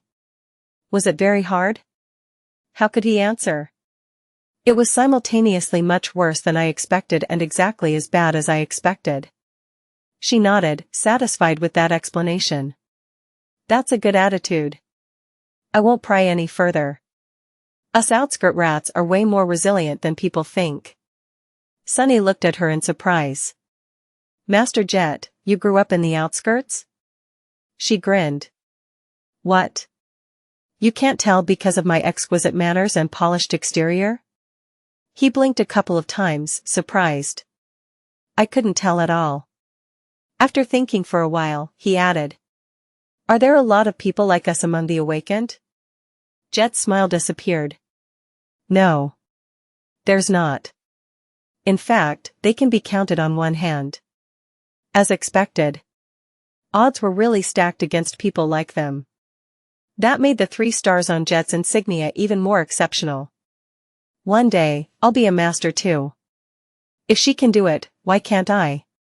So, what happens now? What else are you obligated to tell me? Sunny had no idea what he was supposed to do after leaving the police station. The winter solstice was just several weeks away. Jet leaned back and answered. That's basically it. There are some additional hoops to jump through, mostly having to do with your family, but, well. I've read your file, so I know it doesn't apply. The only thing left is to decide how you will be preparing for your first journey into the dream realm. She looked at her communicator and grimaced. I must say, your luck is exceptionally bad. There's not a lot of time at all. First of all, you are free to do what you want. No one is forcing you to make a certain decision.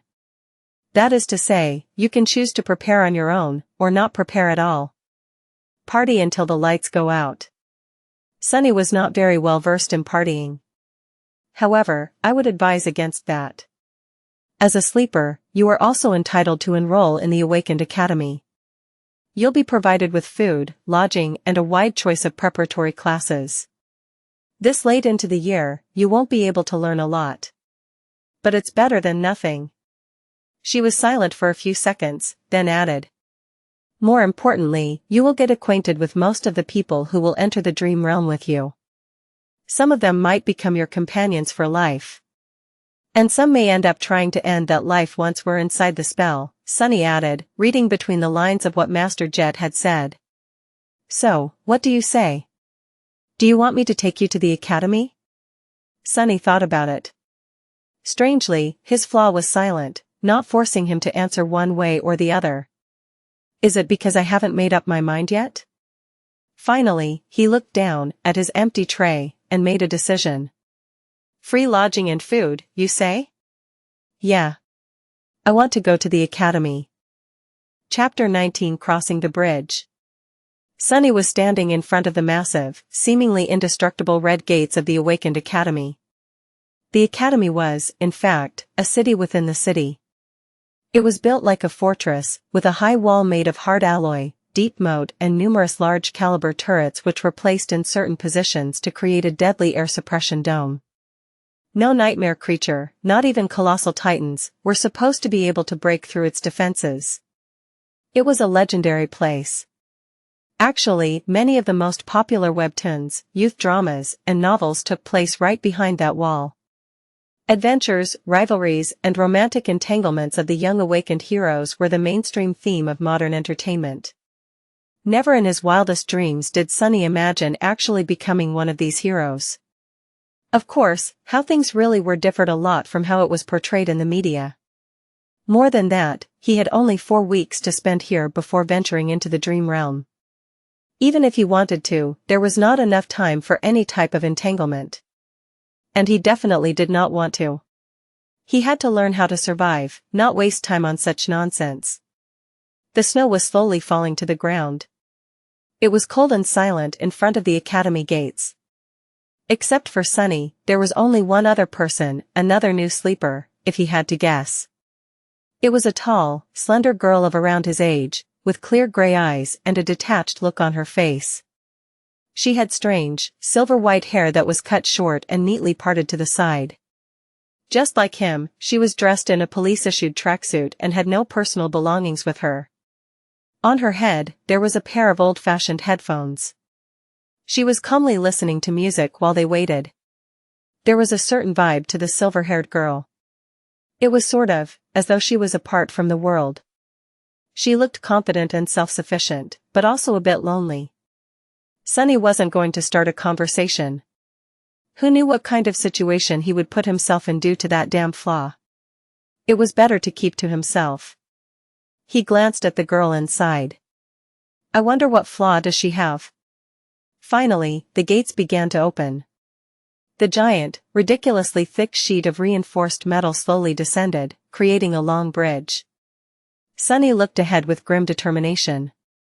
Master Jet's parting words echoed in his mind. On their drive to the academy, Sunny didn't speak much, looking at the sights of the city that were flying past the window of Jet's personal transport vehicle. Actually, it was his first time sitting in a PTV. Most people in the city couldn't even dream about getting a license and purchasing a vehicle like that, having to do with public transportation. He had ridden in the back of a police cruiser once or twice, but that was a completely different experience. At some point, Master Jet looked at him and said, Since we both come from the outskirts, I'll give you 3 pieces of advice. Whether you listen to me or not is your business. Sunny turned his head, waiting. First, once you're registered in the academy, they'll offer you psychological counseling again. There will also be a valuable reward for sharing your experiences in the nightmare and the details of your appraisal.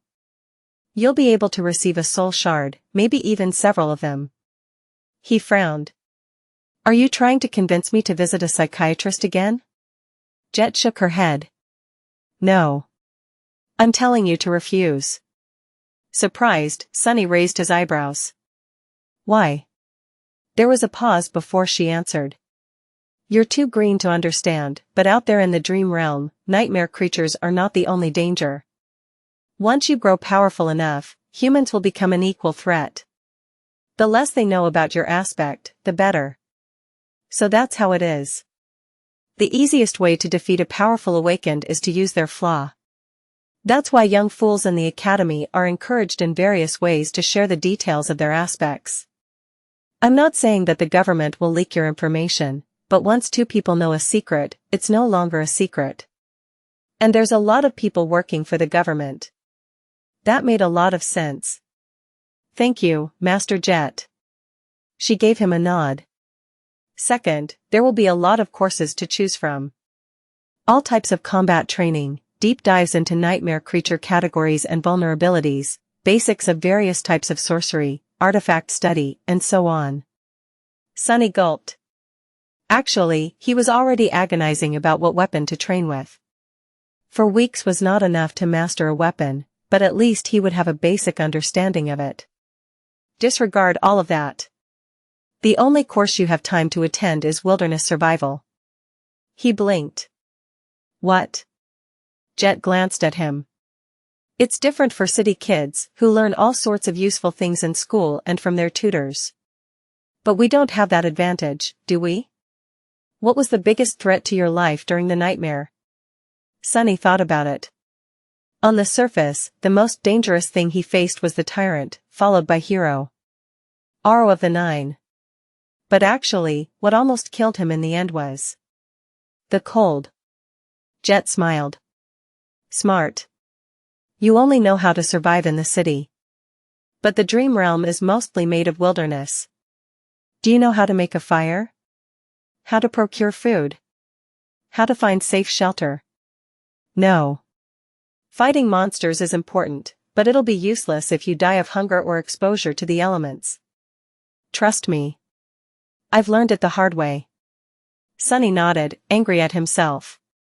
It was so obvious, yet he never even thought about these seemingly simple things. He was blinded by his past habits and experience. Human brains were like that. Once accustomed to a certain way of living, it was hard to see past the already familiar routines. It was lazy thinking at its worst. At that point, Master Jet had stopped the car and opened the door, getting out.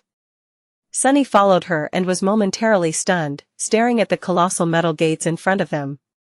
This was the famous Awakened Academy. After a few seconds, he shook off his amazement and turned to his senior. This is as far as I go, she said, looking cheerlessly at the walls of the academy. I've already notified them. Someone will come fetch you in a while. There was something dark in the depths of her icy blue eyes. Sunny suddenly felt a cold feeling spreading through his body. What's the third advice? Master Jet glanced at him, then sighed. Remember, no one can survive in the dream realm alone. That's not an opinion, that's a fact. Try to get along with your peers, even if they don't treat you well. It might save your life. Then she suddenly smiled and patted him on the shoulder. You've done well to survive until now.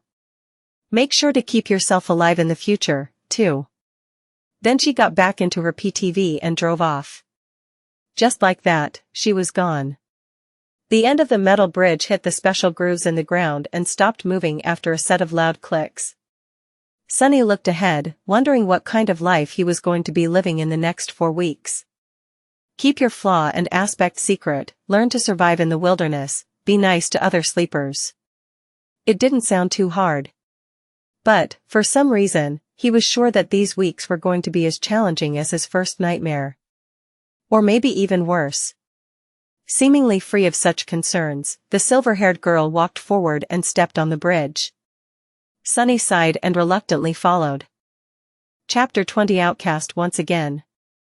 The sleeper part of the compound was relatively small and situated in the southern part of the academy, surrounded on all sides by training fields and parks. It was a low, modern building constructed with reinforced materials. Like the majority of buildings in the academy, most of it was hidden below the ground, leaving only a couple of floors above it. With its white, pristine alloy walls and wide windows, it must have looked beautiful in the summer, contrasted against all the greenery around. Inside, the building was spacious and well lit. Sunny and the silver-haired girl were taken to a large hall where 100 or so of young men and women, sleepers of the same unfortunate timing as the two of them, were already waiting for the beginning of the induction ceremony. Most of them were nervous, tense, and excited.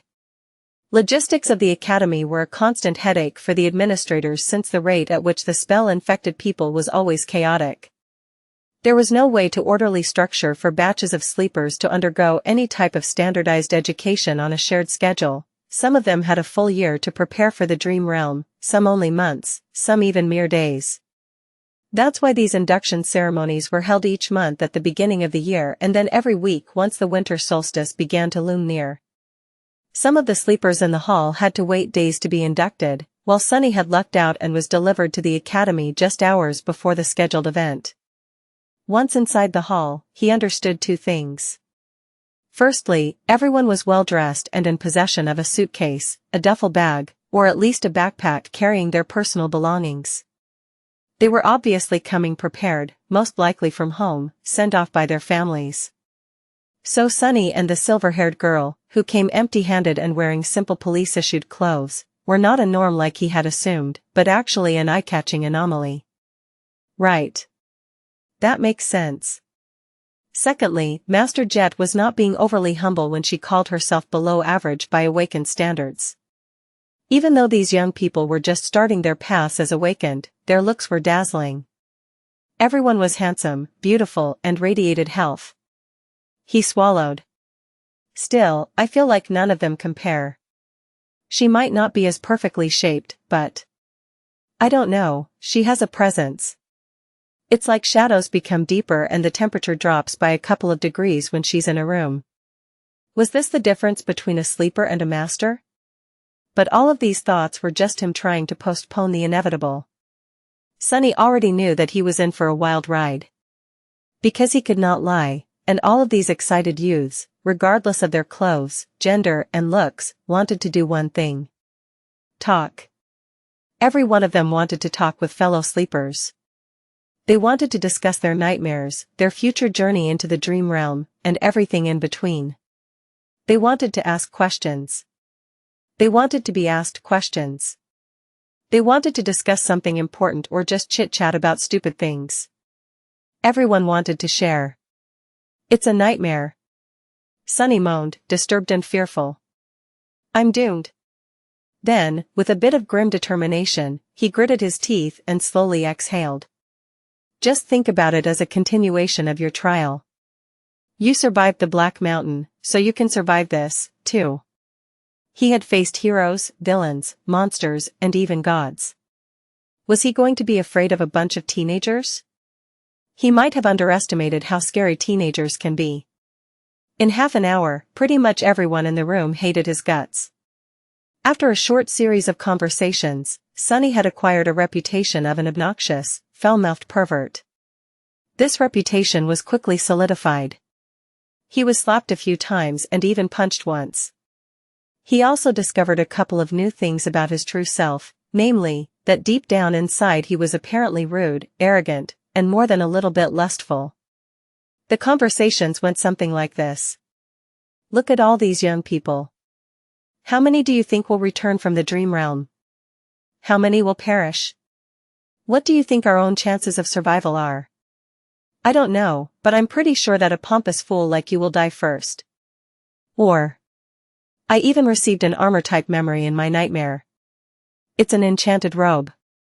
Would you like to see? Actually, I would prefer to see you without a robe. Or, then those lowlifes began to rob the bodies. It was disgusting. They even took their shoes. What kind of degenerate would take a dead man's shoes? I once killed a man and took his boots. They were nice boots. What? You killed someone just for a pair of boots? Of course not. There were other reasons. I also took his cloak.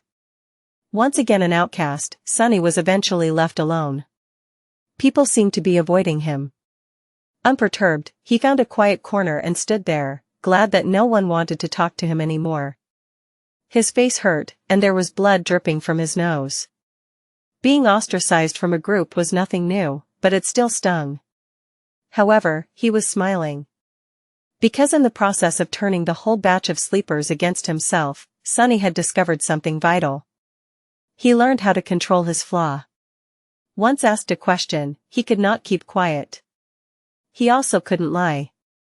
However, after a lot of experimentation, Sunny had found out that with a bit of practice, he could influence the exact way the truth eventually came out.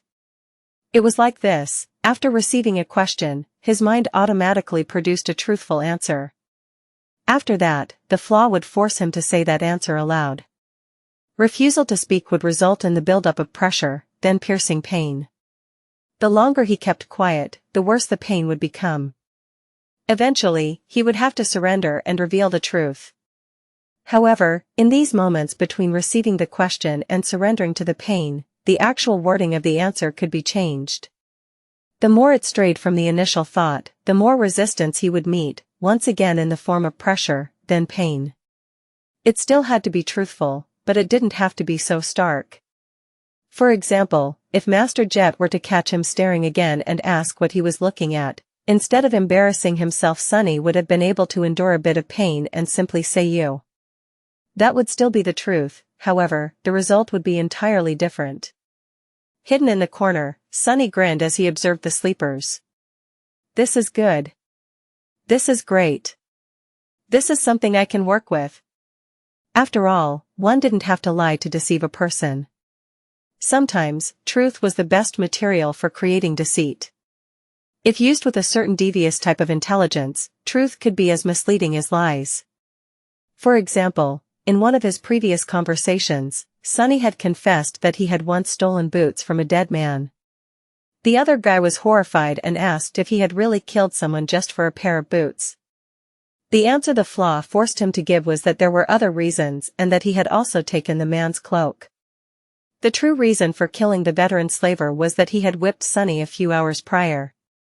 Besides, he was already dying. The cloak had nothing to do with the killing itself. However, the wording of the answer created an impression that it did. Thus, two truthful statements, when put together, created an effect akin to a lie. This was just a simple example. With a lot of effort and intense thinking, Sunny could create other types of manipulative truths. It was going to be extremely difficult and risky, but it could be done. He just needed a bit of luck. It was time to put his theory to practice. Sunny didn't forget what his main goal was: to make sure that no one ever finds out his true name. To achieve that, he had to create an impression that he was the most pathetic, weak person in this whole building. Someone who would never receive a positive appraisal, let alone a divine aspect and a true name. However, since this would be a lie, he couldn't just go and say it. So how was he to convince everyone that he definitely did not have a powerful aspect and an impressive record with the spell? His eyes fell on a particular group of sleepers.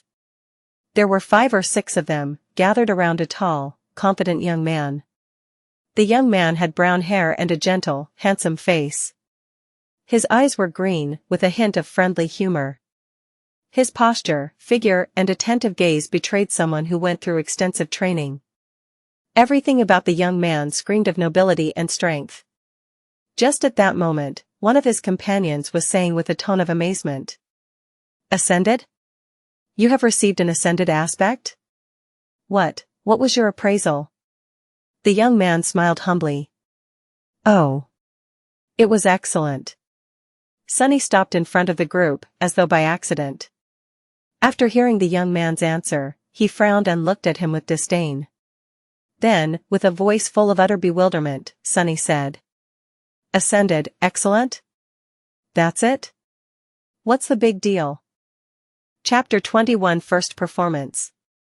His words hung in silence. The sleepers looked at Sunny with a hilarious assortment of emotions, ranging from bewilderment to shock. The young man with humorous eyes just smiled politely.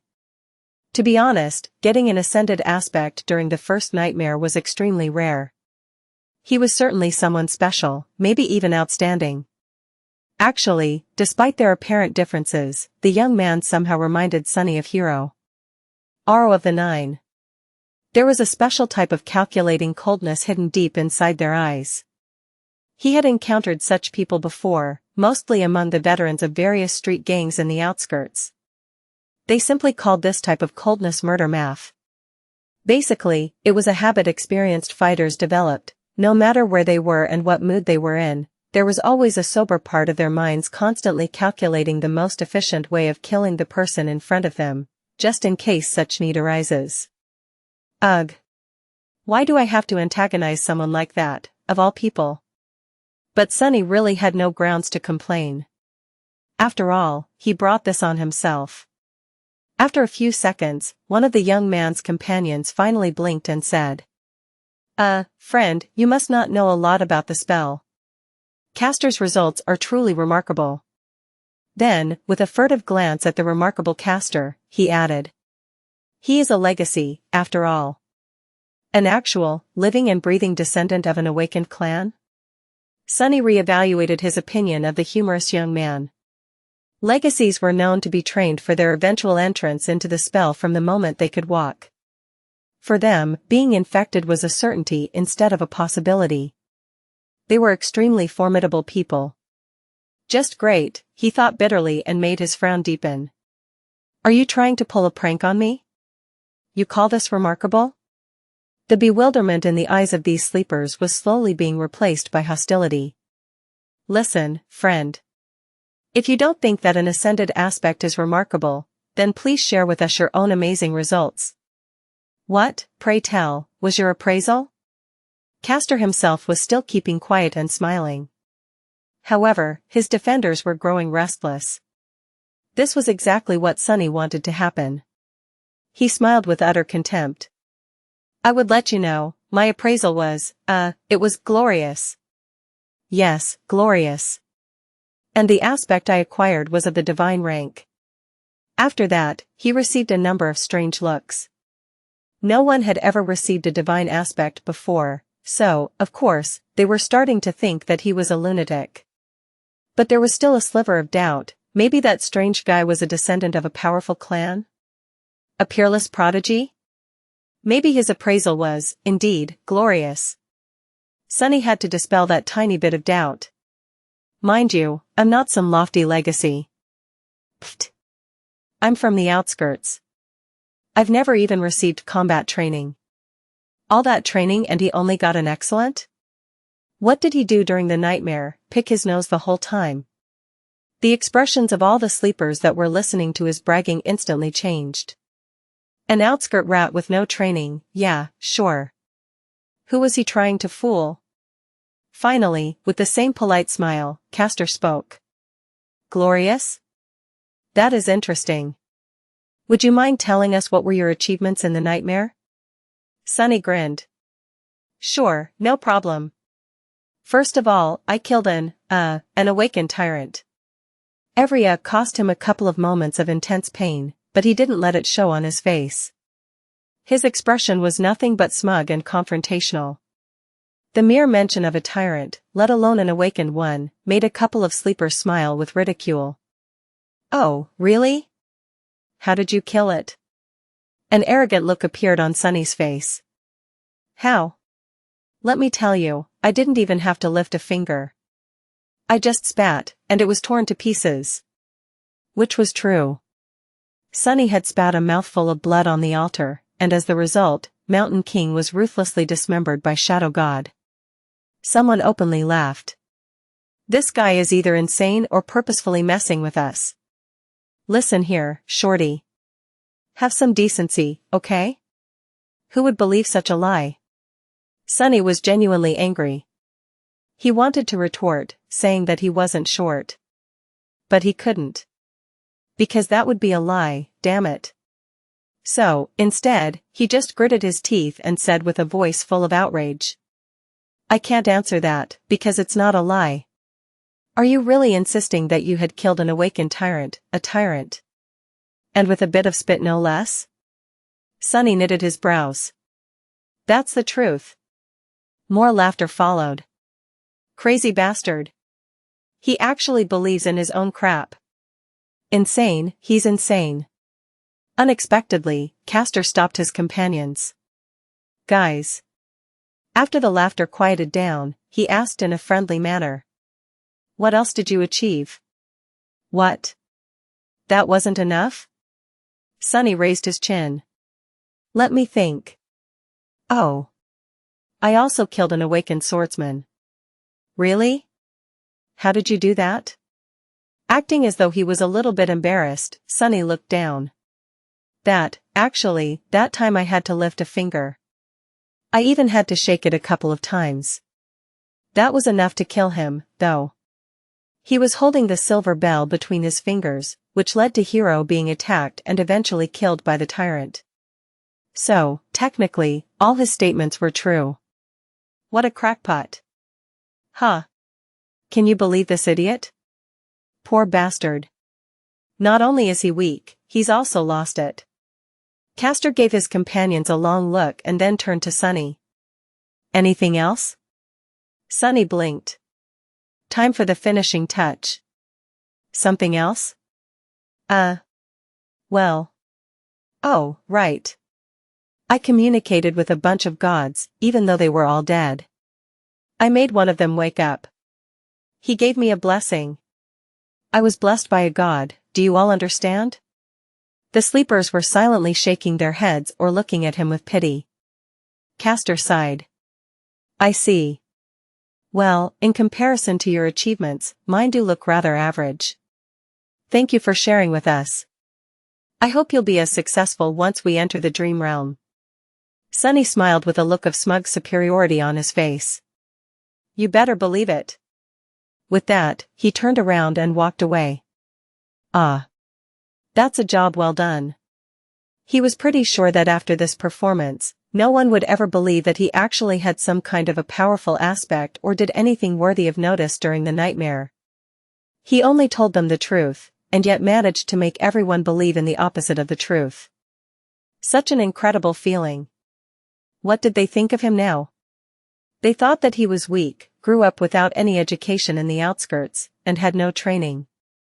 More than that, he was apparently either insane or incredibly stupid. His temper was terrible. Truly pathetic and pitiful fellow. Now, whenever he was asked about his aspect, he could just honestly say that it was of the divine rank, and be laughed at. People would rather believe that the spell had ceased to exist than that he was someone noteworthy. He could even scream about his accomplishments from the roof, and no one would believe him. Subsequently, no one would ever suspect that he had a true name. Just you wait, fools. One day I'll be the one laughing. As Sonny was walking away, he heard one of the sleepers talking to Castor. Why didn't you put that lunatic in his place? He has belittled you. After a short pause, Castor answered. His voice sounded low and mellow. Poor kid must have lost his mind in the nightmare. It often happens. He'll most likely die soon, so being kind is the least I can do. The corner of Sonny's mouth twitched. What a nice guy. He knew that Castor's words were based on a false assumption, but, for some reason, still felt a cold chill running up his spine. Chapter 22 Corpse Corner. Satisfied with his performance, Sonny walked back to the deserted corner of the hall. He felt people looking at him with mockery, contempt and pity. No one seemed to be willing to stay close to him. It was just as well, he didn't want to be bothered anyway.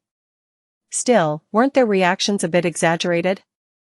It's not like he was carrying an infectious disease. Well, except for the spell. But it wasn't really a disease, which everyone here should have known already. Finally, he extricated himself from the crowd and reached the corner. For some reason, sleepers were unwilling to approach it. Currently, there was only one girl sitting quietly on the bench. Sonny gave her a look. The quiet girl was delicate, demure, and very pretty. Her clothes were tidy and neat. They weren't very expensive, but still rather tasteful. With her pale blonde hair, big blue eyes and exquisite face, she looked like a beautiful porcelain doll. She was subtly breathtaking. However, there was something wrong with her. Sunny frowned, trying to understand what exactly about the girl made him uncomfortable. After a while, he realized that her empty, expressionless stare was reminding him of Mountain King. Startled, Sunny understood that the girl was blind. It took him a couple of seconds to compose himself. What a shame. A bit disheartened, he carefully sat on the opposite end of the bench. The girl wouldn't have survived the first nightmare if she had been blind prior to entering the spell. Which meant that she lost her sight as the result of the appraisal. It was her flaw. Suddenly, Sunny felt very apprehensive. A cold sensation spread through his chest. And I thought my flaw was bad. No matter what aspect ability the blind girl had received in exchange for her sight, it was effectively a death sentence. A blind person had no chances of surviving in the dream realm, at least not with a dormant core. In some sense, the girl was already dead. She was effectively a walking corpse. Feeling extremely disturbed, Sunny turned away and studied the crowd of sleepers. Now he understood why people were trying to avoid this corner. The girl was surrounded by an invisible, but almost palpable aura of death. Sleepers usually weren't very superstitious, but anyone would feel uncomfortable in her company. Armed with this knowledge, Sunny suddenly saw a pattern in how the young people in the hall were grouped. Instinctively, they all tried to stand close to those of their own circumstance. At the far end of the hall, closest to the stage, were one or two small groups. People in these groups were distinct from the rest of sleepers. They were all confident, calm, and had an air of readiness. These were the legacies. They were trained for the spell since birth and had the highest chances of survival. Castor especially stood out from the rest. Next to them was a larger number of expensively dressed young people. They were lively and excited, and only a little nervous. They were the science of rich and high-ranking citizens. Their training was pretty good since such families had ample funds to hire private tutors, even awakened ones. Their chances of survival weren't bad. Then there was the largest part of the crowd, which consisted of kids from middle-class families. They might not have had the privilege of training under awakened tutors, but their education wasn't bad. The government spent a lot of effort to put all the necessary knowledge and skills into the school curriculum, preparing potential sleepers in advance. Some of them might have received additional training in private. To survive, these sleepers would need to put in a valiant effort, and also have a bit of luck. But it wasn't improbable. Consequently, they were tense and nervous. And lastly, there was Sunny and the blind girl. The corpses. From the point of view of other sleepers in the hall, their chances of survival were close to zero. How charming. This was how the young sleepers had subconsciously divided themselves. The only exception from this rule was the silver-haired girl, who stood alone and apart from everyone, seemingly indifferent to tension and nervousness that permeated the air. She was leaning against a wall with her eyes closed, still listening to music. But regardless of their group and level of training, everyone was already tired of waiting. When will the damn induction ceremony start? Sunny thought, irritated. As though answering his thoughts, a tall man in a dark blue uniform appeared on the stage. Not only was he tall, he was actually almost a giant. Sunny even wondered if the man's mother had sinned with a bear. Of course, it was impossible. Bears had gone extinct long before the spell even appeared. But he once saw pictures in a book, and they looked sort of similar. A bear-like nightmare creature, then. The giant man had wide shoulders, an athletic build and a gorgeous brown beard. His eyes were calm and serious. After reaching the center of the stage, he gave sleepers a long look. When his gaze reached the deserted corner, Sunny suddenly felt nervous. I sure hope he doesn't have a telepathic ability. Otherwise, he might separate me from a limb or two on behalf of his mother. The man didn't pay Sunny a lot of attention and returned his gaze to the front rows of the crowd. Finally, he said in a deep, reverberating voice. I am Awakened Rock. Sleepers, welcome to the Academy. Everyone listened without making a sound. In less than a month, you will be summoned to the dream realm. Some of you might think that you are well prepared. You're wrong. The spell is merciless and cunning. The moment awakened begin to think too much of themselves, they die. I've seen countless sleepers like you lose their lives. I've also seen experienced masters lose theirs. Even saints are not assured to survive. Thanks for the encouragement, Sunny thought sarcastically. In the following 4 weeks, we will do everything in our power to increase your chances of survival. You will receive training from the best instructors in the world. However, don't be misled by their fame. In the end, whether you return from the dream realm alive depends only on one person, you. The responsibility to survive is yours, and yours alone. Except for the legacies, sleepers were looking at each other with growing fear in their eyes. Awakened Rock continued. You are not children anymore. It's a shame, because you ought to be. But the spell has decided otherwise. You have been to the first nightmare, so you already know what it's like. Your parents, your teachers, and your friends can't help you anymore. Haven't had any of those in a long time. While listening to Rock's speech, Sunny couldn't help but feel a little excluded. It was all old news to him. However, he understood the instructor's purpose. He had to make young sleepers afraid, because fear was the only thing that would keep them alive. Finally, the speech got to the important part. Awakened Rock paused, giving kids listening to him a few moments to digest his words. Then, with a short nod, he continued. Now we will talk about the difference between nightmares and the dream realm. Chapter 23 Dreams and Nightmares. That was something Sunny was keenly interested in. Of course, he had a general knowledge of how things were set inside the spell. But the first nightmare had already shown him that reality was different from how it was portrayed in popular culture in a number of small, but infinitely important ways. He needed to separate truth from the myths. And, of course, it was very advantageous to hear it from the mouth of someone who had actually been to the dream realm. So Sunny was all ears. Awakened Rock began to speak. Most people are aware of what nightmares are, because they have an impact on the real world and their lives. All of you have been warned before entering the first nightmare that, should you perish there, a nightmare creature would be allowed to cross the threshold and enter reality. Yup, that was the reason why Master Jet had to wait patiently by his side, prepared to deal with the monster if it appears. First nightmares are unique, because each of them is individual. That's why only a single creature can appear. However, starting from the second nightmare, things become much more dangerous. These nightmares are not tied to an infected person. Instead, they are born in the dream realm. While the seed of the nightmare is growing, any number of awakened can attempt to conquer it. Hunting down nightmares was the main responsibility of the awakened. Sunny knew that much. Should they all die or fail to find the seed before it matures, a gate will open in the real world, letting through countless monsters. You all know the consequences.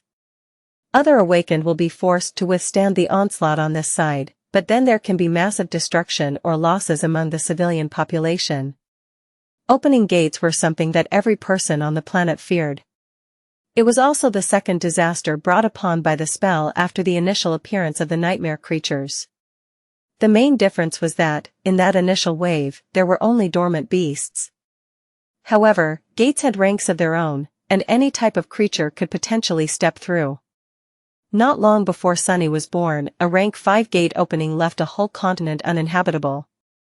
Luckily, high-rank gates were very rare. Awakened Rock's voice grew solemn. So it is not wrong to say that the purpose of the awakened is to enter the dream realm, seek out maturing nightmares and close them before any harm could befall the real world. From this, you can see that the dream realm and the nightmares are connected, but are not one and the same. If nightmares are the destination, then the dream realm is the road. But it is also so much more. Very romantic. Does Awakened Rock have poetic inclinations? Simply put, the dream realm is a world. It is vast, mysterious, and mostly unexplored. It is also dead. There is no life out there except for the nightmare creatures, corrupted ecosystems, and now us. But it wasn't always dead. We can tell that once, a long time ago, the dream realm was home to several primitive civilizations. There are a lot of ruins buried in its soil. From what Sunny knew, those lost civilizations were not really primitive, It's just that their development was centered around soul cores and mysticism as opposed to technology. So, basically, miracles and magic. What were their names? How did they fall? No one knew. Maybe they were destroyed by the spell. We don't know if the dream realm exists inside the spell as one of its illusions, just on an unimaginably larger scale, or if it's real, with the spell only serving as a pathway between two realities. However, we do suspect that the illusions conjured up inside the nightmares are based on its history. They are replicas of past events, somehow reconstructed from the depths of time. So, there might have been a real slave caravan on that black mountain once, a long time ago. Sunny remembered how time seemed to move in reverse at the beginning of his nightmare. He thought about how things would have ended up without his involvement. Did the nameless temple slave perish in Mountain King's Maw with the rest of the caravan? Somehow, he felt that the nameless slave was not that simple. Otherwise, why would the spell remember him? And what about Hero? Was he able to escape? I wonder. There are 4 main differences between the dream realm and the nightmares. Firstly, it doesn't have a story. There is no predetermined conflict you are forced to resolve. You can move freely and explore, provided that you have the strength to stay alive in the wilderness. Most people tend to stay close to one of the human citadels. That's good to know, Sunny thought, unconvinced. Sure, there were no predetermined conflicts in the dream realm. But with his fated attribute, he was pretty certain to end up in some kind of trouble. So that freedom awakened Rock had mentioned was relative in his case. Meanwhile, the instructor continued. Secondly, as I have already mentioned, there are no people in the dream realm except for those who came from the real world. There are only monsters. Some of them can mimic human appearance, though, so be mindful of that. Sunny felt cold sweat running down his back. Nightmare creatures mimicking humans? So creepy. Since when was that a thing? Why hasn't he ever heard about it? He stole a glance at the legacies standing in the first row and noticed that they did not show any sign of surprise. So, they knew. Thirdly, unlike the first nightmare, no nightmare creatures will appear in the real world if you die in the dream realm. It may sound cruel, but that's a good thing. Awakened forces are already spread thin. If we had to monitor every sleeper, we wouldn't have resources to handle more important matters. Considering that each sleeper could spend weeks, sometimes even months in the dream realm, there was ruthless logic in that statement. And lastly, and most importantly, unlike nightmares, which are bound by the rules of fairness, there is no limit to what kind of creature you can meet in the dream realm. During its trials, the spell won't pit a dormant human against an opponent many ranks above them. Oh really? Sunny sneered. However, he was forced to agree with Awakened Rock. Even though both Hero and Mountain King were way out of his league, they were still just 1 rank above him. But in the dream realm, no such restrictions exist. Theoretically, you can stumble upon an unholy titan and die before even realizing what happened. So be careful and stick to the regions with enemies on par with your own rank. It's not an ironclad guarantee, but at least there will be less of a chance of you biting off more than you can chew. Sticking to a region populated by nightmare creatures below his rank was even better. That was exactly what Sunny was planning to do. Awakened Rock paused for a few moments, studying the faces of sleepers in front of him. Then he added, when the solstice comes, you will be drawn into the dream realm. The exact location of where you will appear can't be predicted in advance, but there is a high chance that many of you will find yourselves in close proximity to each other. Band together and proceed to the nearest human citadel. Each citadel is built around a gateway. Once you reach it, you will be able to return. Gateways were special portals that served as exit points from the dream realm. Once sleepers reached such a portal, they would be able to escape back to reality and become awakened. Their core would evolve, and they would also receive a second aspect ability. After that, they would return to the dream realm each time they fall asleep.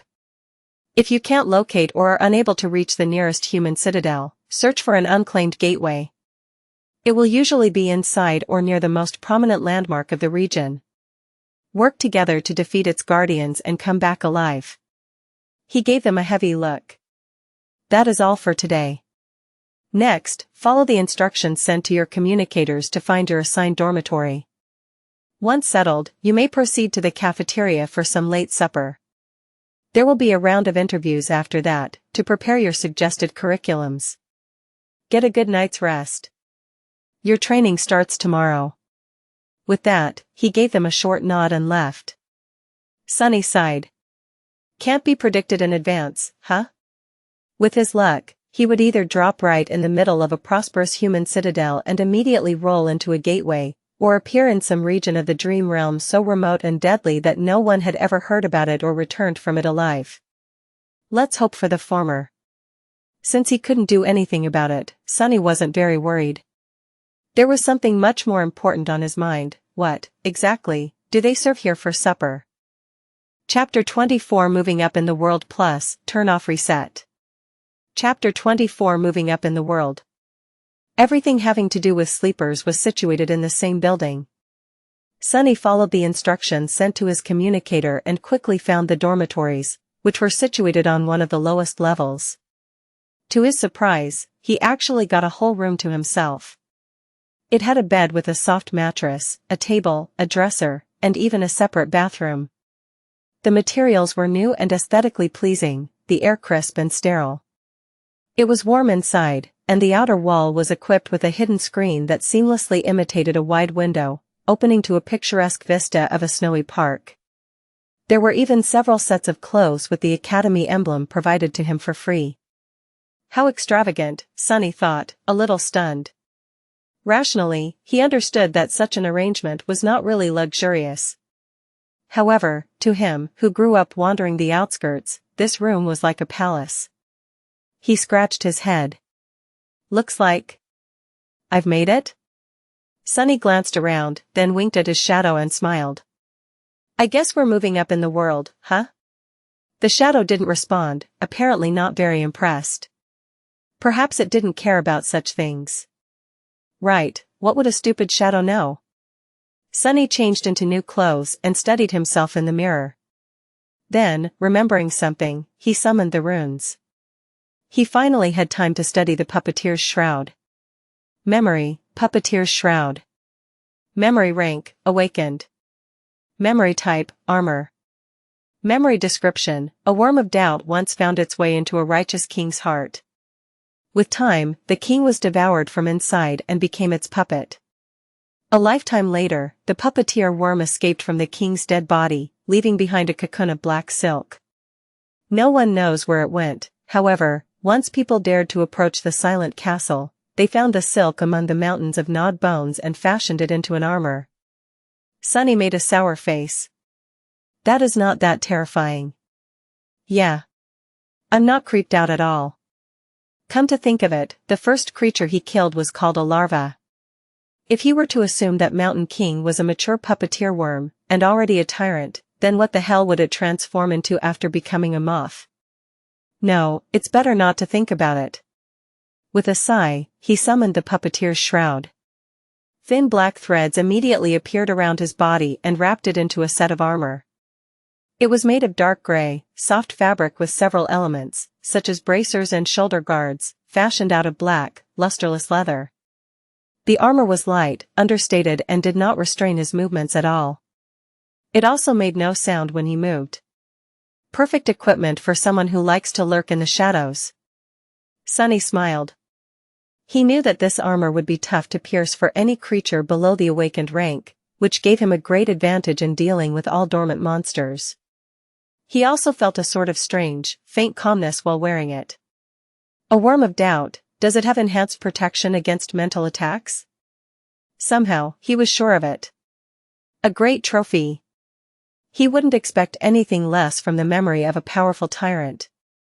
The only problem was that the puppeteer's shroud was obviously not meant to be worn on top of a full set of clothes.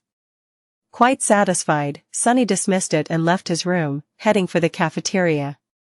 Not bad, he thought, recalling all the rewards he had received during and after the first nightmare. The supper turned out to be as lavish as the dormitory.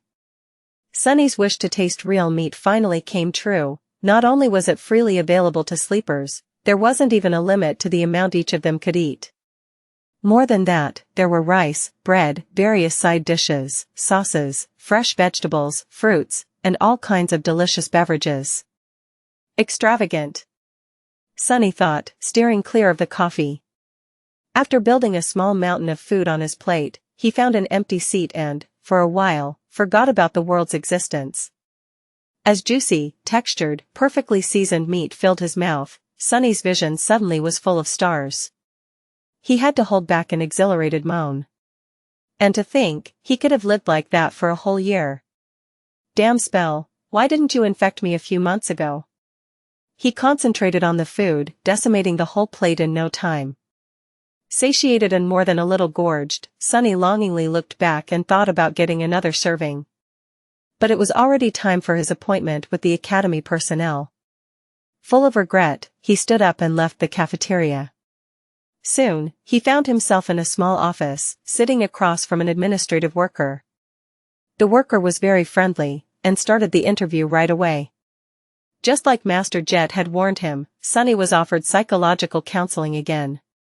Remembering her advice, he refused, and the interview smoothly switched to questions about his aspect.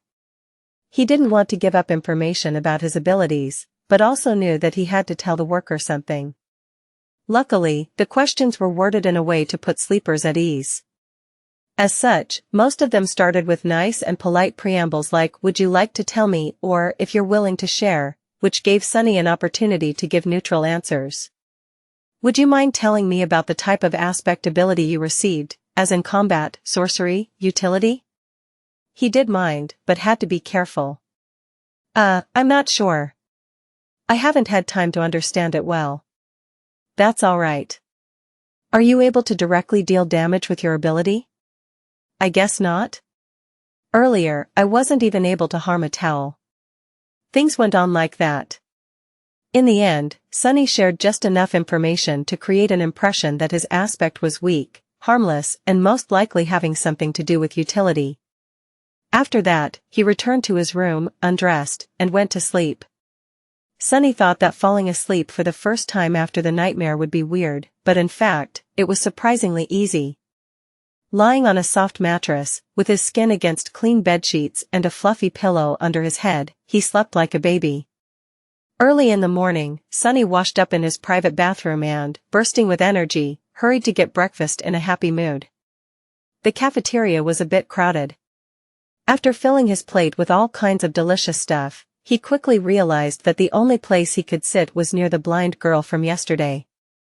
Her table was empty, since no one wanted to be close to her. Sunny grimaced. It seemed that the two of them were doomed to be outcasts together for the remaining 4 weeks. He also felt uncomfortable in the company of someone who was practically a dead person, but there wasn't much of a choice. Losing his good mood, he sat at the blind girl's table and gave a precursory nod to the social worker who was helping her get around. After that, he tried to pretend that they didn't exist and concentrated on his food. However, before he could finish, a sudden commotion drew his attention. "What's going on?"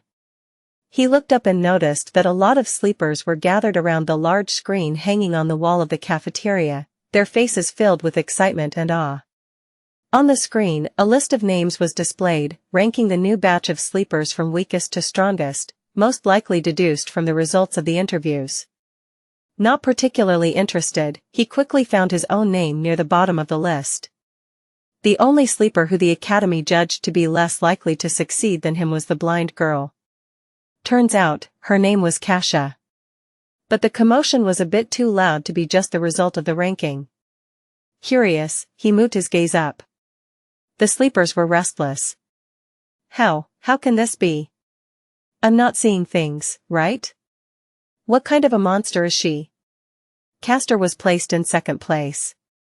And right above him, the portrait of the silver-haired girl could be clearly seen. To the right of it, 2 simple lines of text were displayed. Name, Nephice. True name, Changing Star. Chapter 25 Wilderness Survival. So, the silver-haired girl, Nephice, also received a true name in her first nightmare.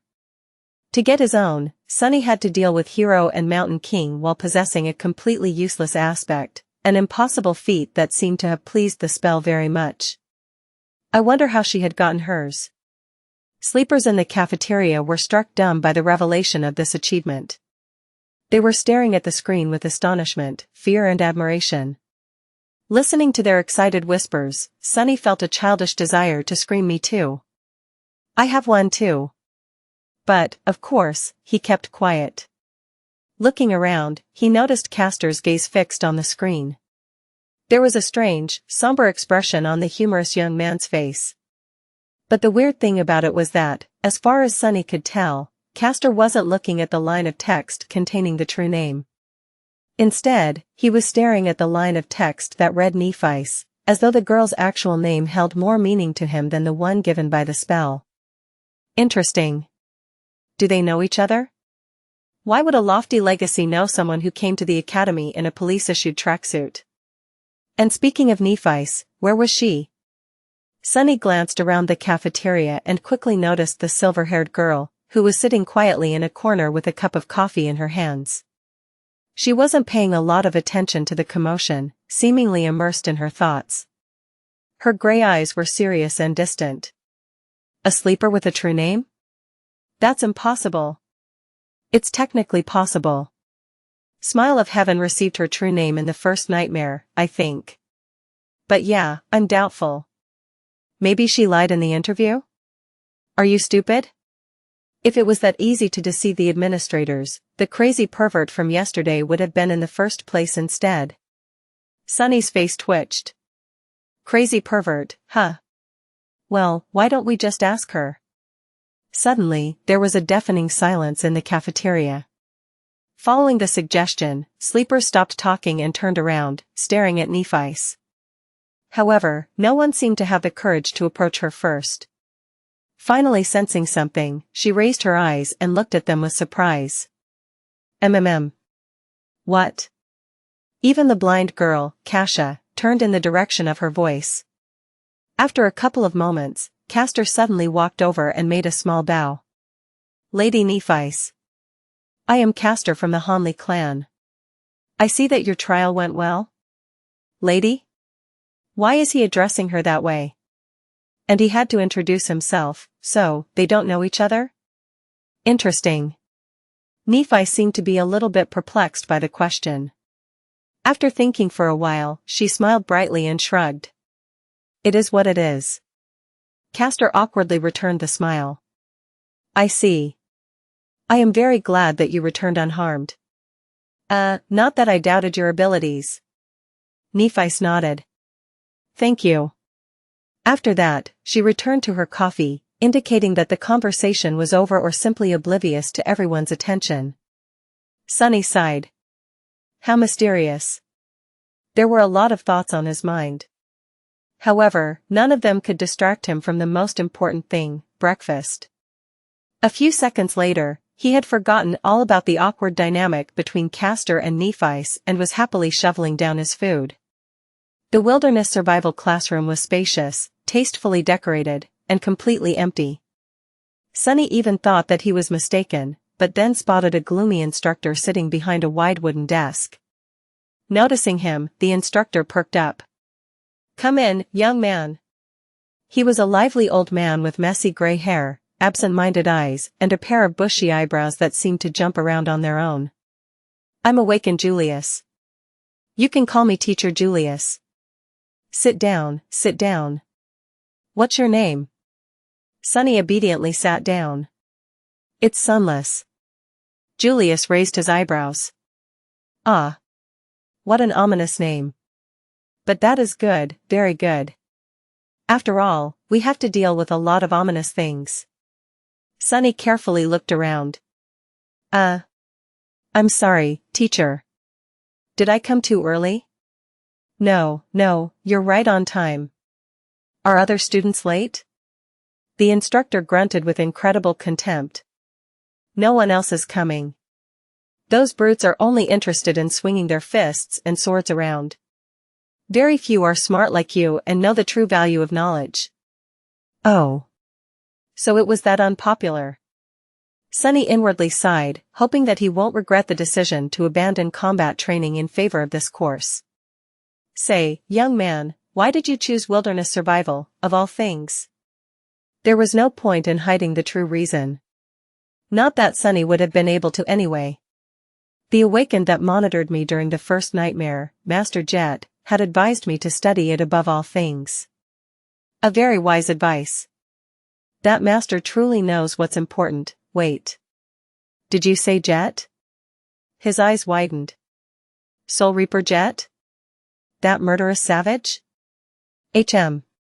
Who would have thought that a barbarian like her would know the value of intricate knowledge? Soul Reaper? Sunny's curiosity was piqued. Teacher, do you know Master Jet? Julius carefully looked behind his back before answering. Who doesn't know the Soul Reaper? She might not be the most powerful awakened out there, but she is certainly one of the most feared. That's because her aspect abilities disregard flesh and target soul cores directly.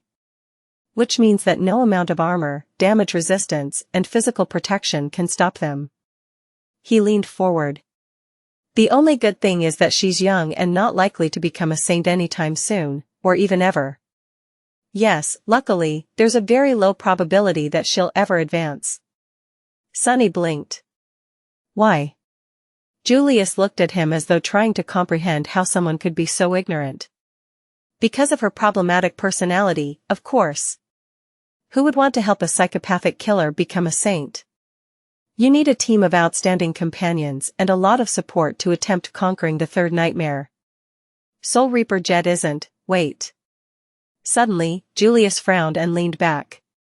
Why am I gossiping with you? You're too young to know such things. More than that, it's not in my character to badmouth others behind their backs.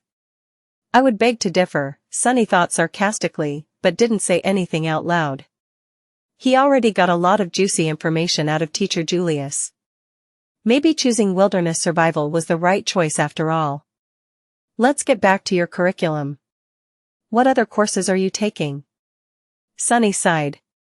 None. For the next 4 weeks, I'll be fully concentrated on wilderness survival. Julius stared at him for a whole minute, an expression of utter astonishment written clearly on his face. Then, slowly, an excited gleam appeared in his eyes. Finally, he grinned. Wonderful. This is wonderful. You're such an astute young man. Don't you worry. In 4 whole weeks, I will make you immortal. Sunny's lessons with Teacher Julius started pleasantly and without much tension, but just an hour later, he felt like his head was ready to explode. There was so much new information, and all of it was so strange and counterintuitive for someone who had never left the walled-off, sheltered confines of the city. From time to time, Julius gaped at Sunny's lack of knowledge and relevant experience. However, he had a good attitude and an endless enthusiasm for teaching. Whenever Sunny stumbled, he would patiently slow down and allow his student to catch up. The curriculum that Julius planned out was practically insane. There was an endless amount of theoretical knowledge to learn, practical lessons both in virtual reality and the real world, numerous subjects, and weird things to study. There were even several lessons dedicated exclusively to learning the basics of several dead languages of the dream realm. Why would I need to learn new languages? Sunny thought with self-pity.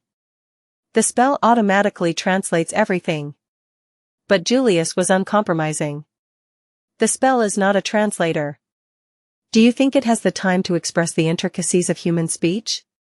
Let's say you're seeking shelter in a ruin and find an inscription that reads certain death ahead. There are 30 words for death in the rune language. Just by knowing the runes, you'll be able to deduce what kind of danger there is. On the first day, they studied until the sun was about to set. Only then did Julius decide to let Sunny go. Mentally exhausted and lamenting the fact that he had to miss lunch and dinner, Sunny decided to gently remind his teacher about the importance of food for maintaining high levels of concentration tomorrow. After returning to his room, he fell on a chair and stared blankly into the distance for a while. Then, as though remembering something, Sunny turned to his shadow. Right. He had a lot to accomplish before supper. He observed the shadow for a few seconds and then grinned. Let's see what you can really do. Chapter 26 Changing Star. Sunny was pretty sure that his shadow was capable of much more than just being a silent follower. After all, the spell had described it as being an invaluable helper. It was now up to him to find out how exactly shadow control could be of help. As in many other matters having to do with aspects, there was a certain level of instinctual understanding buried deep inside his subconscious. This understanding was either given to him by the spell or was something innate to every awakened. Sunny just had to sense the subconscious knowledge and learn how to put it into practice. Once again, he concentrated on sensing his body and spirit, then commanded the shadow to perform a series of simple motions.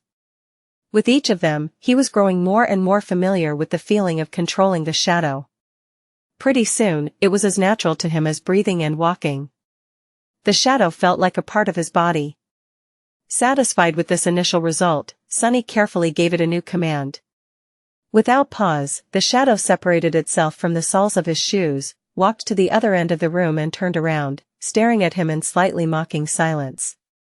Sunny was left without a shadow. This is not scientific at all, he thought with an amused smile. Science never really applied to anything having to do with the spell, after all. As the shadow walked away, he felt a very weird split happening in his mind. It was like his perception had separated into two distinct sources. One was his body, the other, his shadow. With a bit of trying, he managed to focus on the second source.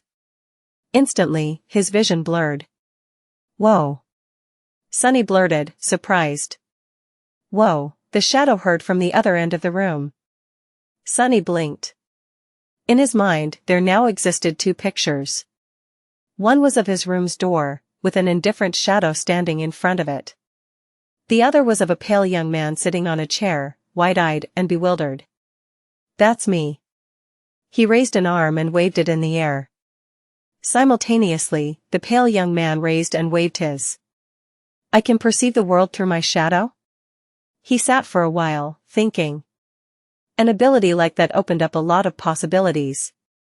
With his child of shadows attribute allowing him to see and move stealthily in the darkness and shadow control, allowing him to send out a sneaky shadow as a scout, he was pretty much a perfect spy. A spy was someone who gathered information without exposing themselves to a lot of risk. A role like that suited Sunny's taste very much. Of course, spies were also able to strike from the shadows with deadly precision. Armed with information, they were masterful ambushers. With the prior knowledge of the opponent's weaknesses, their attacks were surgical and lethal. But any direct confrontation would mean putting himself in danger, so Sunny wasn't very keen on becoming an assassin. After all, his aspect still lacked the means of directly enhancing his combat performance. "Shall we test it?" He looked at the shadow and gave it a command. With an exaggerated sigh, the shadow bent down and nimbly slid under the door. Instantly, he could see both the room and the hallway outside. Sunny closed his eyes to focus on the picture projected from the shadow. Moving stealthily from one shadow to another, it glided down the hallway. With a bit of timing and consideration, his scout was practically invisible. Sunny passed by a couple of sleepers and listened in on their conversation. Not finding it very interesting, he continued forward. Finally, the shadow stopped at a corner. To its left were the elevators, to its right, the way to the girls' dormitory. All sorts of provocative images immediately entered Sunny's head. "Oh my," he thought, blushing. Yes, with this ability, it was also very easy to fall into utter depravity. But no. He couldn't do it. Not because of some high moral principles.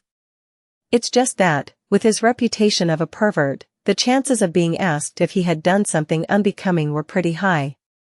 So he needed the ability to honestly answer no. "So, I probably shouldn't. Right? Right? Of course you're right. Don't even think about it." Back in his room, Sunny sighed with a lot of regret. Then he directed his scout to hide in the shadow of a passing sleeper and followed him to the elevators. Some time later, Sunny's shadow was hiding in a corner of a large dojo. He was observing his fellow sleepers who, under the guidance of Instructor Rock, were going through the motions of the introductory combat class. Today was mainly dedicated to testing their general competency and abilities. After that, the sleepers were going to be separated into groups based on their level, such as novice, advanced or expert, as well as their weapon of choice. Some would be assigned a personal tutor or paired together. Currently, sleepers were taking turns delivering their strongest punches to a wide plate attached to a special measuring machine. After each strike, the machine would display a number corresponding to the sleeper's physical strength. In theory, a machine like that was not hard to build. However, considering that many of sleepers had combat-oriented aspects that enhanced their might in a variety of ways, it was actually a marvel of engineering and durability. Their technique and training also affected the final result. Most people were getting numbers ranging from 10 to 14. It was considered a good result, something that only the most athletic people could reach. However, a lot of sleepers, obviously those with enhancing aspects, were able to achieve a score of 15 or even 16. I would probably get 10 or 11, Sunny thought, feeling a little bored. Then he suddenly perked up, noticing that it was turn for Nephice, the highest-rated sleeper of their batch, to strike the plate. The slender girl approached the machine and, without much preparation, delivered a sudden, crushing blow. Sunny wasn't very well versed in martial arts, but even he was impressed by the flawless economy and speed of her execution. She had a lot of training. Nephice was becoming more and more intriguing. What's her actual background? After a short pause, the machine displayed the result, 16. Sunny felt a bit disappointed. Not that impressive. I was expecting more. She was the proud bearer of a true name, after all. After that, only Castor remained. This time, Sunny couldn't even see the flying fist, it was just too fast. The machine trembled and took more time calculating. Finally, two numbers appeared. 21. Everyone gaped at the display, stunned. More than a few admiring looks were thrown at Castor, who simply bowed and took a step back. Instructor Rock smiled. Not bad. Now, we will move to sparring and evaluate your general level of training. I need 2 volunteers to begin.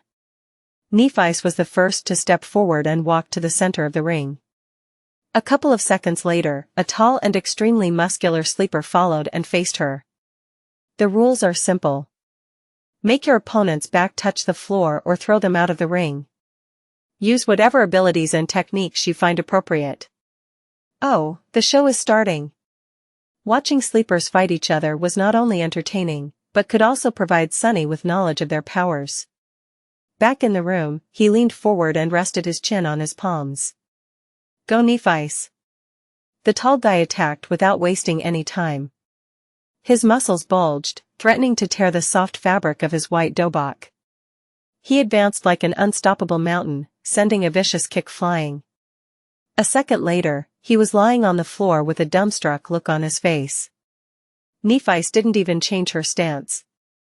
Instructor Rock gave her a cheerful look and grinned. Next. What followed could only be described as a massacre.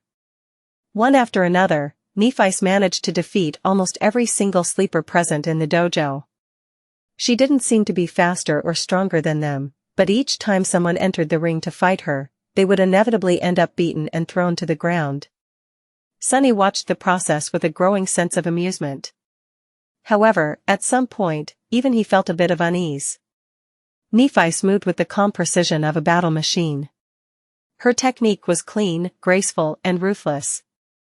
No matter what type of attack was thrown at her, she was able to either predict or instantly react to it, then deflect and turn it against the attacker with the minimum amount of effort. It didn't matter whether her opponent was poor, rich, or a legacy. Everyone would end up dealt with in a matter of seconds. What's more, through the whole process, the composed expression on her face didn't even change once.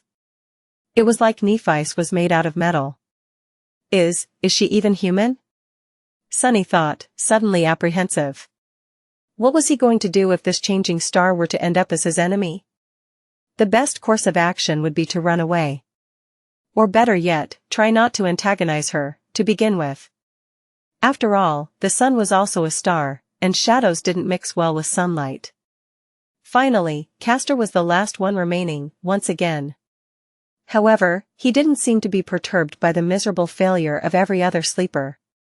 With a soft smile on his lips, the young man stepped into the ring. Castor and Nephice faced each other.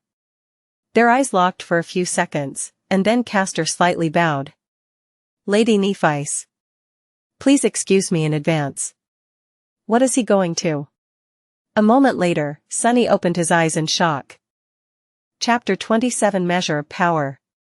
It seemed like Castor suddenly ceased to exist. However, it was only an illusion.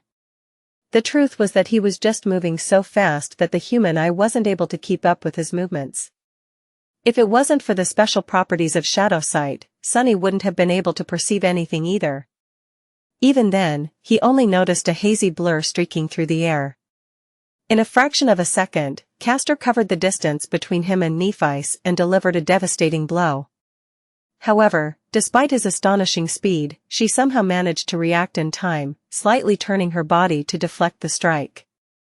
But it still wasn't enough. Although Nephice had managed to avoid being hit squarely in her center of gravity, Castor's fist ended up connecting with her shoulder, sending the girl into a spin. Not wasting any time, Castor disappeared again. His plan was very simple. While Nephice was still under the impression that the enemy was in front of her, he was going to use his unnatural swiftness to circle around and attack from the back. The young man appeared behind the oblivious girl, ready to finish the fight with one decisive strike. Just as he planned, she seemed to be preparing to attack in the direction he had been seeing just a split second ago. Gratified, Castor shifted his weight, putting it all into his fist. However, at the last moment, Nephice suddenly changed her stance and threw her elbow back with frightening force. Castor's eye widened. It was all a feint. And now that he had committed to a strike, there was no simple way to stop. No matter how fast he was still subject to the laws of inertia. The elbow was approaching his face with a profound feeling of inevitability. And yet, Castor still managed to avoid it, even if it was just by a hair's breadth. His speed advantage was just too big. He then proceeded to trip and push Nephice, sending her flying to the ground. However, just before she was about to hit the mats, the young man carefully grabbed the collar of her dobok and gently pulled, slowing down the fall and allowing Nephice to land on the floor without any impact. Lying on her back, the girl blinked a couple of times and looked up at him. The whole altercation lasted no more than 2 seconds. Back in his room, Sunny opened his eyes in shock. So that's an ascended aspect? That's cheating. A sleeper had no business being that fast. The powers bestowed upon them by the spell were supposed to be in their infancy. But Castor was a legacy, after all. Who knew how many soul shards were fed to him prior to enrolling into the academy? Back in the dojo, Instructor Rock grunted and gave Castor a nod. Nephi slowly rose to her feet. The rest of the sleepers were gawking at the young man with reverence, whispering among each other in hushed tones. It seemed that his performance left them with a deep impression. However, Castor himself wasn't very elated. He glanced at Nephice with an unreadable expression. That was because, unlike the rest of them, he came to a certain realization. The truth of the matter was known only to him, Nephice, Instructor Rock, and Sunny, who was very observant and quickly picked up on such things. The thing that sleepers failed to notice was that Nephice did not use her aspect ability when facing Castor. In fact, she had not used it at any point during today's testing. No one even knew what her ability was. And yet, despite his powerful aspect, Castor barely managed to clutch a victory against her. What a monster, Sunny thought, full of unease. The shadow hiding in the corner of the dojo seemed to agree with him wholeheartedly. After that, the introductory combat class was over. Sore from the beating they received, sleepers headed for the showers. Sunny waited for a bit and then directed his shadow to sneak into the boys' locker room. He wasn't very interested in watching a bunch of teenagers changing clothes, but there was a slight possibility that Castor would either comment on his duel with Nephice or answer some questions about his incredible aspect ability. Just as he had expected, the young man was surrounded by a group of newly converted fans. They were congratulating him on his victory, full of adoration and excitement. However, Castor himself seemed to be in a bad mood. His expression was somber, and there was a grim heaviness in his eyes. In fact, his face grew darker with each praise he received. "Castor, that was incredible. Your aspect is overpowered, am I right? That Nephi's girl stood no chance at all. True name? Who needs that? She's just a wannabe." Finally, Castor raised his head and pierced the last boy who had spoken with a cold look. That boy, just like him, was one of the few legacies in their batch of sleepers. He frowned, surprised by Castor's reaction. "What is it?" Castor gritted his teeth. "I might have expected such behavior from them, but you should know better." The other legacy raised an eyebrow. "Why? Is there something special about that peasant girl?" Castor's eyes widened. Peasant girl? Do you really not know who she is?" "No." Sunny thought impatiently. "So just get to it and say it out loud." Luckily, the arrogant sleeper had the same sentiment. Castor opened his mouth several times, as though not sure what to say. Finally, he shook his head and answered. "She is Nephis of the Immortal Flame clan." As soon as he said that, the arrogant legacy became deathly pale. Not paying him any attention, Castor continued. "I trust that I don't need to tell you about her grandfather. Her parents were Smile of Heaven and Broken Sword." In his room, Sunny almost fell from the chair. Even he knew who Immortal Flame and Broken Sword were. The former was the first human to conquer the second nightmare and become a master.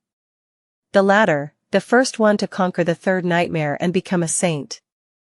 They, as well as their companions, were among the most famous heroes of the human race, someone who had managed to change history with their own two hands. If what Castor said was true, then Nephis wasn't just an aristocrat, she was royalty. No wonder he addressed her as lady. Why didn't he just call her princess instead?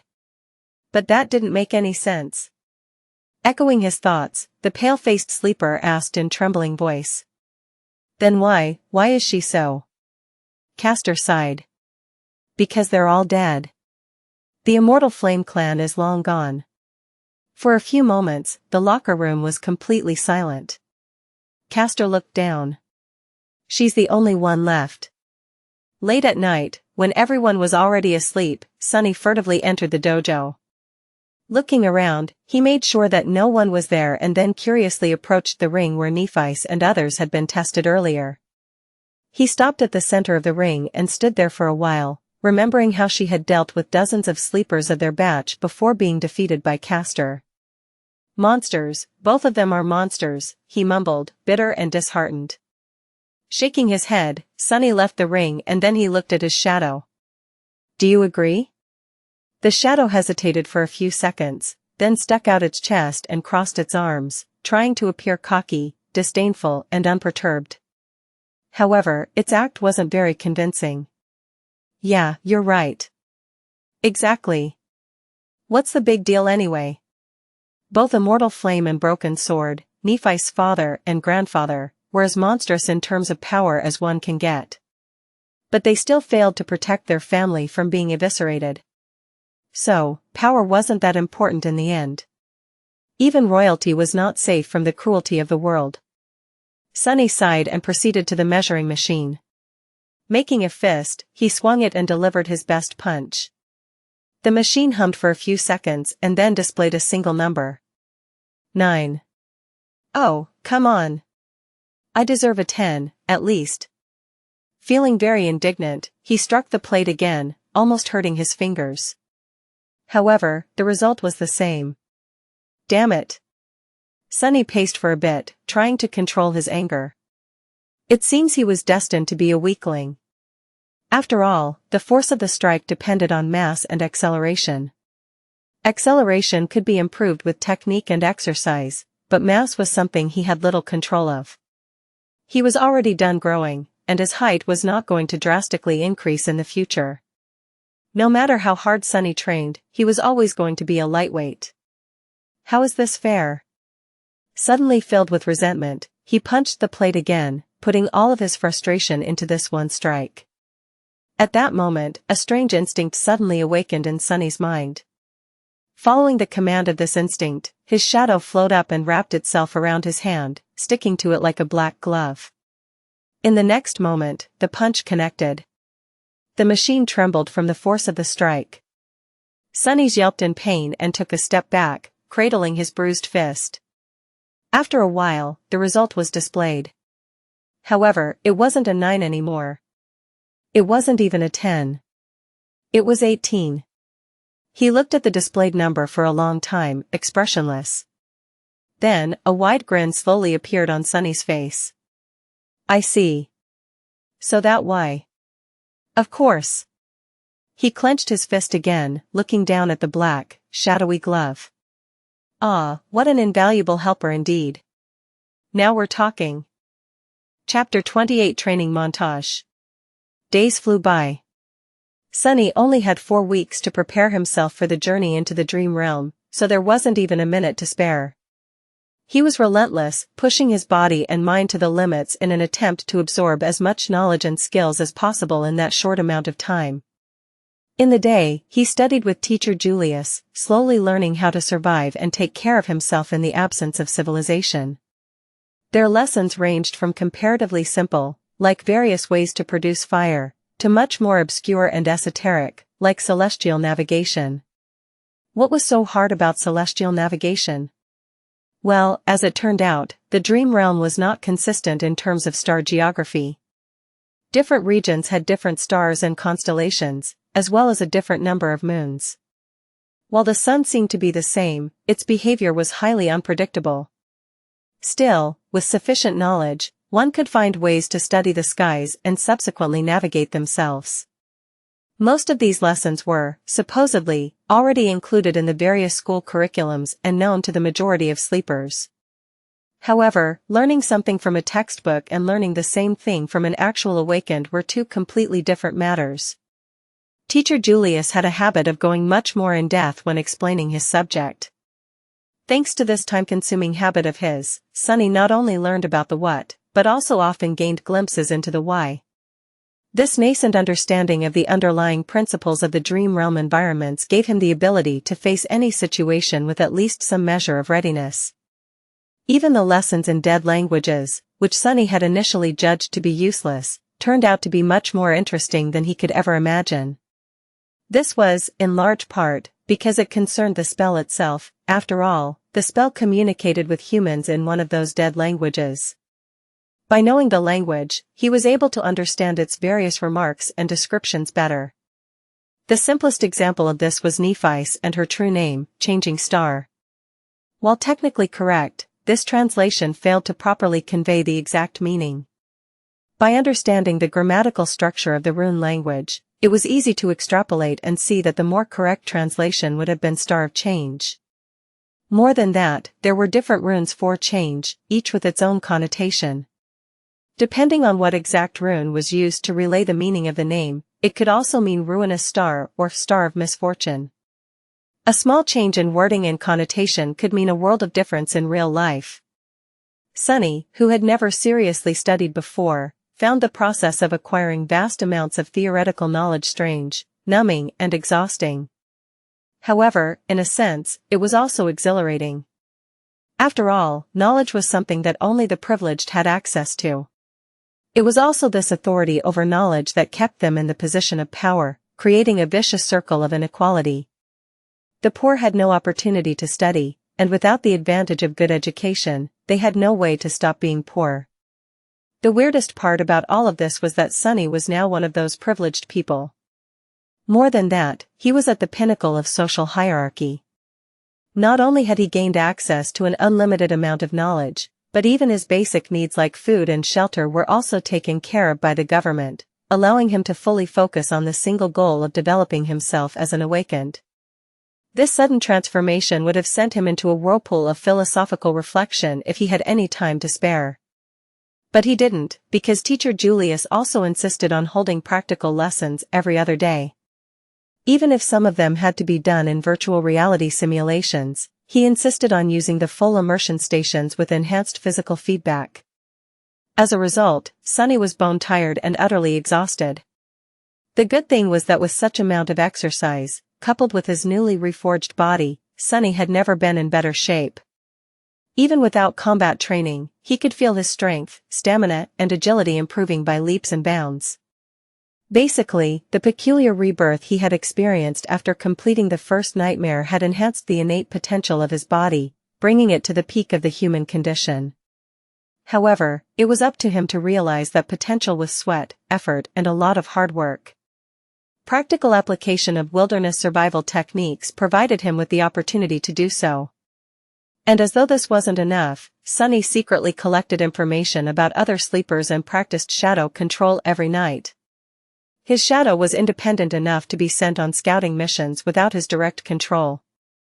It would sneak here and there, listening in on the conversations and observing different classes where sleepers had to demonstrate their aspect abilities.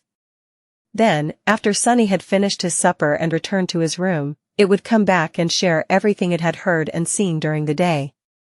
The only problem with this arrangement was that the shadow, despite its outward snarkiness, turned out to be rather naive. It didn't quite understand how the human world worked, and as such, often failed to distinguish between useful information and meaningless chatter. So, most of the time, Sunny would receive nothing of value or juicy gossip instead of important secrets. This is how he learned that in the sleeper center, romance was in the air. After all, there were 100 beautiful young people locked underground in close proximity to each other, with the added spice of a deathly threat hanging above their heads. Many felt that life was short and it was their time to seize the day. Passion bloomed in the shadow of approaching danger. Sunny was excluded from this whole side of the thing, of course. Firstly, he had already positioned himself to be perceived as an unlikable lunatic. Secondly, he simply had no time for anything except for his lessons and training. And lastly, he was wary of getting too close to anybody, afraid that a situation would arise where he would have no choice but to divulge his true name. Apart from gathering information and slowly learning about the scope and details of various aspect abilities, and, to a lesser extent, flaws, he was also experimenting with shadow control. The results were very promising. He quickly found out that his shadow was able to enhance various objects and not only his body. If it wrapped itself around a weapon, the weapon strike harder and deliver more damage. If it was applied to an armor, the armor would become sturdier and harder to break. The enhancement was rather substantial, too. It was roughly twice as much as the initial value. All in all, this ability, if used correctly, could make him a powerhouse among the sleepers. Many combat aspects could deliver more speed or damage, many could provide more defense and protection, but none were as well-rounded and versatile as Shadow Slave. With the added utility of Shadow Sight, Shadow Step and Shadow Scout, it was truly incredible. Just like that, day after day passed, slowly turning into weeks. Before Sunny even knew it, the winter solstice was already here. Chapter 29 The Last Day on Earth Plus, Turn Off Reset. Chapter 29 The Last Day on Earth. On the day of the winter solstice, Sunny woke up feeling tired and drowsy. No matter how much he tried to shake off this listlessness, it wouldn't go away. In the end, he just stayed in the bed for a while, wrapping himself in a blanket. He was already familiar with this feeling of never-ending, ensnaring sleepiness. It was the same in the days before his first nightmare. It was also quite similar to what he had experienced while slowly dying of hypothermia on the slopes of the Black Mountain. Remembering the cold embrace of approaching death, Sunny couldn't help but shiver. This was his last day on Earth, at least for a while. By nightfall, the spell was going to take him away once again, this time to challenge the vast expanse of the dream realm. What was he going to face in that ruined magical world? Would luck be on his side this time, or would there be another disaster? Ugh. There was no point in guessing. He had already done everything in his power to prepare for the inevitable. He studied hard, trained hard, and kept his secret safe. His aspect was better than most, and his will to survive was long tempered by the harsh reality of the outskirts and the even harsher ordeal of the first nightmare. All in all, he was ready. With a sigh, Sunny got out of bed and went along with his morning routine. If this was going to be his last hot shower in a long while, he was going to really enjoy it. If it was going to be his last scrumptious breakfast for the time being. Actually, he had no appetite. The cafeteria was full of sleepers, but no one was talking. Everybody was in low spirits and seemed to be uncharacteristically introspective. There was no usual laughter or boisterous conversations, only the legacies remained calm and collected. However, even they kept to themselves. Sunny thought about the last time he was preparing to enter the spell and, with a bit of trepidation, approached the coffee machine. During his stay in the academy, he had long discovered that a lot of people were in a habit of adding sugar and milk to their coffee. So, on this auspicious day, he decided to give it another try. After all, it was nice to have a tradition. A few minutes later, he had taken his usual seat near Xianxia, the blind girl. Despite their compulsory closeness, they had not talked to each other even once, just like two strangers forced to share the same space by circumstances beyond their control. Sunny did not see a reason for anything to change today. However, as soon as he took the first sip of coffee, Xianxia suddenly turned her head and stared at him with her beautiful, blind blue eyes. Unnerved, Sunny looked around, checking if someone else had attracted her attention, and, after making sure that there wasn't anyone standing behind him, asked. What? Xianxia was silent, as though hesitating if she should reply, and then suddenly said. Happy birthday. What? Sunny frowned, trying to comprehend the meaning behind her words. Then, a flash of surprise appeared on his face. Oh, right. It's my birthday today. He had completely forgotten about it. He was turning 17 today. Wait, how did she know about this? Sunny gave the blind girl a strange look, opened his mouth, and then decided to let the issue go. She was just too creepy. Thanks. With a nod, Xianxia turned away and seemingly lost interest in having a conversation once again. Which was for the better. Sunny returned to his coffee, finding it not too bad this time. Of course, sugar and cream were making most of the work. However, he did feel a little bit more awake after drinking it. 17, huh? Sunny was never sure that he would make it to this age alive. And yet, despite everything, he did. Life was sure unpredictable sometimes. If anyone would have told him a year ago that he was going to celebrate his 17th birthday by drinking real coffee with real milk and sugar, he would have laughed in their face. But now it was a reality.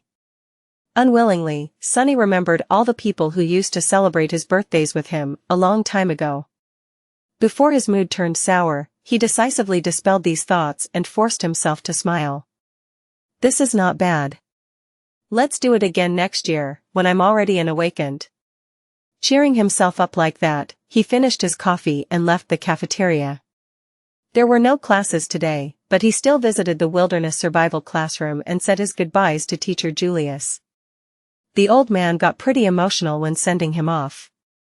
He gave Sunny one last tip a dozen or so times in a row and even promised to apply for a research assistant position to be opened after the young man had become a full awakened. Sunny left thanking him for his time and patience. After that, there wasn't much to do. When the sun was close to setting, Instructor Rock gathered them in the foyer of the sleeper center and led them outside. In the snowy parks that surrounded the white building, other awakened were leading their own batches of sleepers to the same destination. It was the Academy's medical center. The center looked more like a shrine than a hospital. Its interior contained both highly advanced technology as well as some of the best healers among the awakened.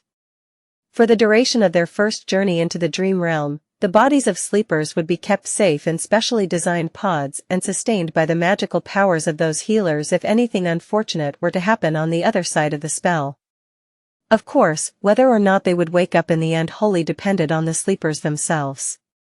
To Sunny's surprise, after entering the medical center, Instructor Rock did not take them directly to the wing containing sleeper pods. Instead, he led them to a comparatively deserted floor and then opened the doors to a spacious gallery that was brightly illuminated by the beautiful crimson rays of the setting sun. There, they saw rows and rows of wheelchairs. In each wheelchair, there was a person with a blank, strangely peaceful expression on their face.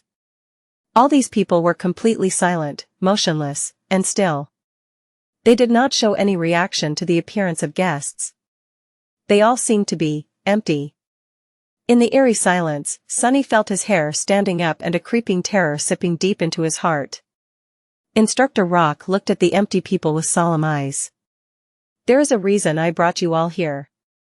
Look well and remember. Some of you may know who these people are, for those of you who don't, they are called Hollow."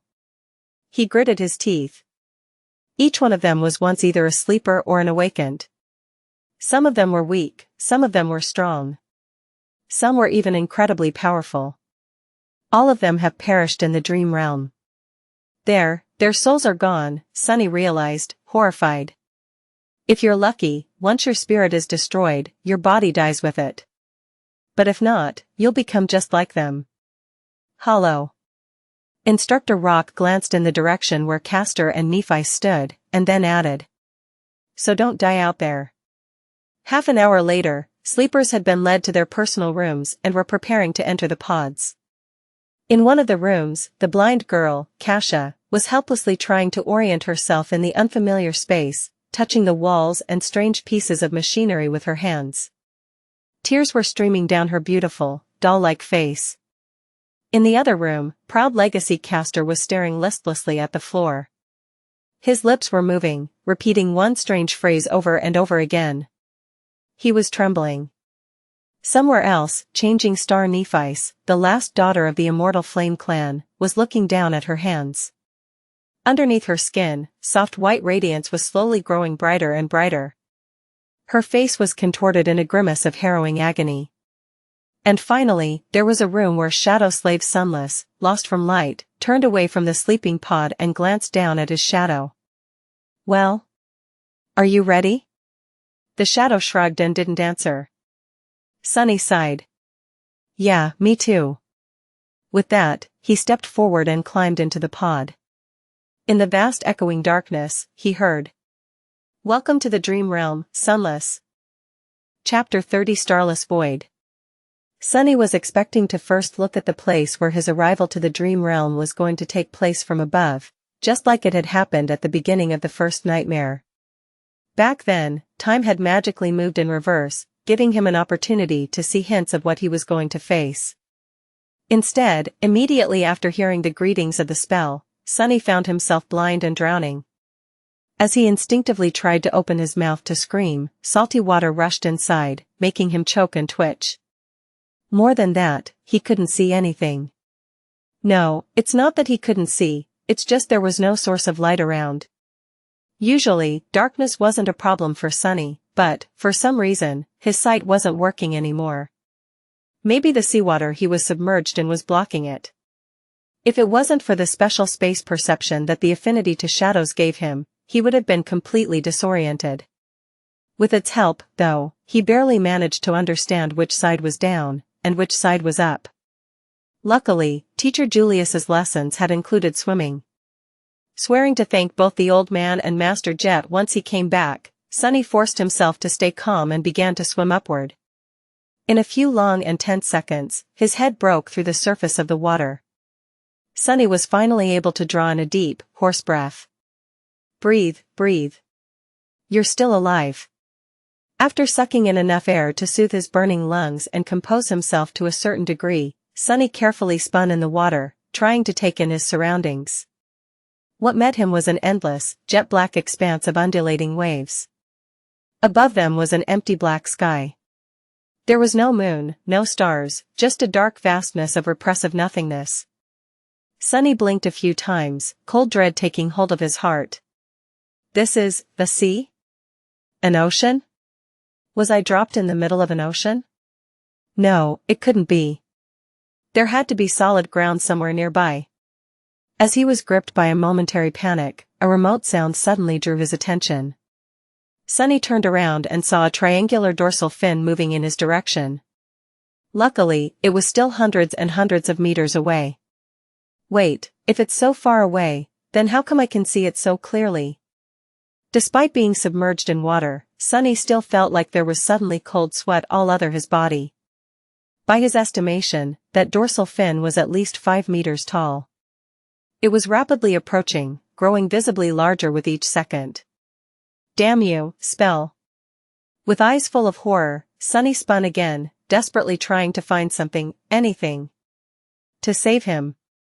And there, a short distance away, he finally noticed a black mass protruding slightly above the water. Not wasting even a second on thinking, he started to swing his arms and legs, swimming in the direction of the black mass with a considerable speed. However, no matter how fast he swam, the giant shadow of the unknown creature was closing the distance between them much faster. A small part of Sunny's mind managed to preserve its rationality even when faced with this boundless, primal fear. Not allowing himself to slip entirely into panic, Sunny tried to think, and then silently commanded his own shadow to wrap itself around his body. Instantly, his speed increased twofold. Just seconds before the unknown colossus got to him, Sunny reached the black mass, stretched out his hands, and pulled himself out of the water. He rolled away from the edge, scratching his skin on the uneven rocks, and jumped in fright when the whole surface underneath him shuddered, as though something massive had collided with it. As Sunny backed out, terrifying jaws appeared from the water, with rows and rows of giant teeth, each one as long as he was tall. He opened his eyes wide, understanding that the rock he had climbed on was not tall enough to save him from the monster. Why is it even trying to eat me? I'm too small to be considered a filling snack for something this enormous. However, before the monster had a chance to attack, a colossal tentacle suddenly broke through the water and rose into the air like some strange, black tower. Before too long, it fell down, entangling the owner of the giant maw and pulling it back under the water. Sunny lost the feeling in his legs and plopped on the ground, his mouth opened. His whole body was shaking. A few seconds later, the dark sea was calm again, as though nothing has happened. The indifferent waves continued to move silently under the lightless sky. So, it wasn't trying to eat me, he realized, frozen. It was trying to run away. A few minutes later, Sunny was pretty sure that nothing was going to devour him, at least not immediately. With that certainty, he was finally in a state of mind to stop trembling and explore his surroundings a little. The black mass he climbed onto turned out to be a single stone platform of around 12 meters in diameter. Its surface was mostly flat, covered with grooves, and somewhat dry. Due to the regular shape of its edges, it seemed more like something man-made than a natural formation. But then again, here in the dream realm, it was hard to be sure that something man-made was actually made by humans, as opposed to. Better not to think about it. The platform wasn't connected to anything, existing as a tiny island in the sea of darkness. There wasn't anything else above the water for as far as Sunny was able to see. After discovering that fact, he also realized something else. It was that he was wet, cold, and completely naked. In his defense, the clothing situation was the last thing one would think about when trying to save themselves from abyssal monsters. Also, it's not like someone was here to witness his stark paleness and private bits. Still, it was sort of cold. Sunny summoned the puppeteer's shroud and watched as dark gray garments covered his body. It even came with a pair of high, soft-soled leather boots. Clad in gray fabric and lusterless leather, he suddenly felt much safer. Not to mention, warm. After that, Sunny sat down in the middle of the platform, as far away from water as he could, and tried to remember the unique characteristic of every explored region of the dream realm he could think of. Unfortunately, none of them matched the starless, dark void. Of course not, he thought with a bit of resentment. Even if some unlucky humans had ever come here, I doubt that they were able to return to the real world alive. Not with those things hiding underwater. Not yet desperate enough to leave the platform and try to swim away in search of land, Sunny decided to wait and see. Maybe something was going to change as time went by. With a soft sigh, he habitually looked for his shadow. However, due to the total darkness that surrounded him, it couldn't really be seen. He just barely felt its presence. This must be a paradise for you, right? All this gloom and not a star in sight. The shadow, of course, did not answer. Anyway, good job earlier. With a nod, Sunny lay down, using his hands as a pillow. Not thinking about much, he stared into the black sky and waited. The sound of the undulating waves was, actually, quite relaxing. After a while, he closed his eyes and listened. Minutes merged together, growing into hours. Suddenly, Sunny caught a slight change in the sound of the sea. It was as though something was shifting. He opened his eyes and noticed that one corner of the sky was slowly turning gray. Soon, a glimpse of a pale sun could be seen rising above the horizon. A new day had come to the starless void. And with it, the dark sea suddenly surged. Chapter 31 Low Tide. The black, opaque water suddenly surged and seethed, as though a living creature desperately trying to avoid the pale light of the coming dawn. Sunny slowly rose and, after some thought, carefully approached the edge of the stone platform. Looking down, he blinked and then kneeled to make sure that what he saw wasn't an illusion. The sea seemed to be receding.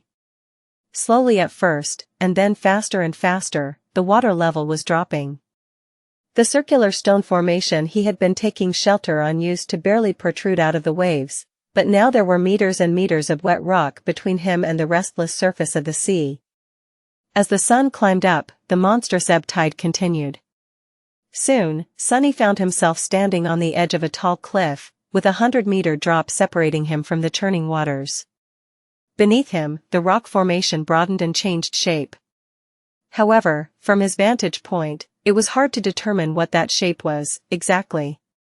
At that time, the dark surface of the water began to be punctured here and there by sharp crimson blades. As it dropped even further, it was as though a crimson forest was slowly rising from the black depths. The trees were made of something resembling coral, growing chaotically into each other and stretching toward the sky. They were colossal in size, with irregular protrusions entwining and merging together, looking monumental and eerie in the black and red reality of the sunlit void. The labyrinth formed by this strange reef stretched as far as Sunny could see, broken here and there by protruding cliffs, sudden chasms, and distant natural features. Half an hour later, utterly shocked, Sunny stared down and realized that the sea was completely gone. If not for the black seaweed left hanging on wet rocks and scarlet pillars of coral, he would even doubt if it was ever there. His small circular island had turned into the peak of a strange, towering, irregularly shaped cliff. Looking down, he felt his head spinning. By then, the night had already fully retreated, letting morning finally take its place. I'm not seeing things, am I? Sunny thought, pinching himself. What the spell was that? Despite the sudden disappearance of the dark sea and its hidden monsters, Sunny was in no rush to climb down from his circular stone platform.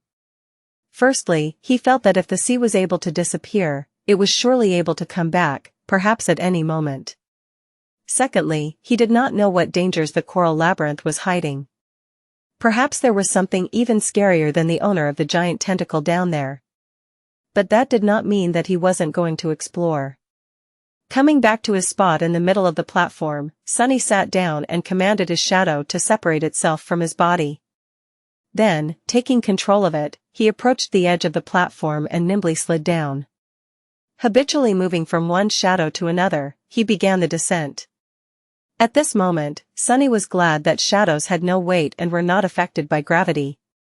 While the shadow was busy climbing down, Sunny yawned. Say, don't you think that you need a name? Although his shadow was already too far away to hear him, they still could communicate through their shared connection. Of course, the fact that it could did not mean that it would. The shadow was sort of taciturn, mostly because it didn't have vocal cords and was unable to speak. Plus, its temper wasn't that great. How about shameless? No? What about shady? Also no? What about something simpler, like what? Well, do you have suggestions then? Alright. We'll shelve this conversation for later. By the time he was done with this short monologue, the shadow had already reached the bottom of the cliff.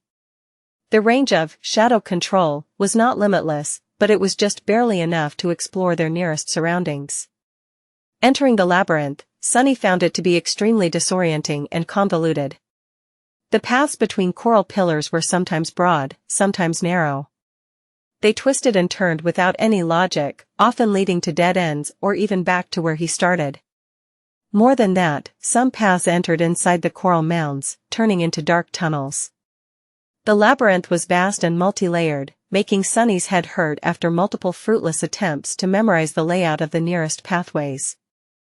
In the end, he sent the shadow up, forcing it to climb on top of the crimson forest and start jumping from one sharp coral blade to another, knowing full well that he himself would not be able to do the same. Soon, he circled the strange cliff and froze, scared by the sight of what was happening in its shadow. There, the corpse of the giant shark-like creature that had briefly pursued him the previous night was laying on the ground, the pillars of coral around it shattered and broken.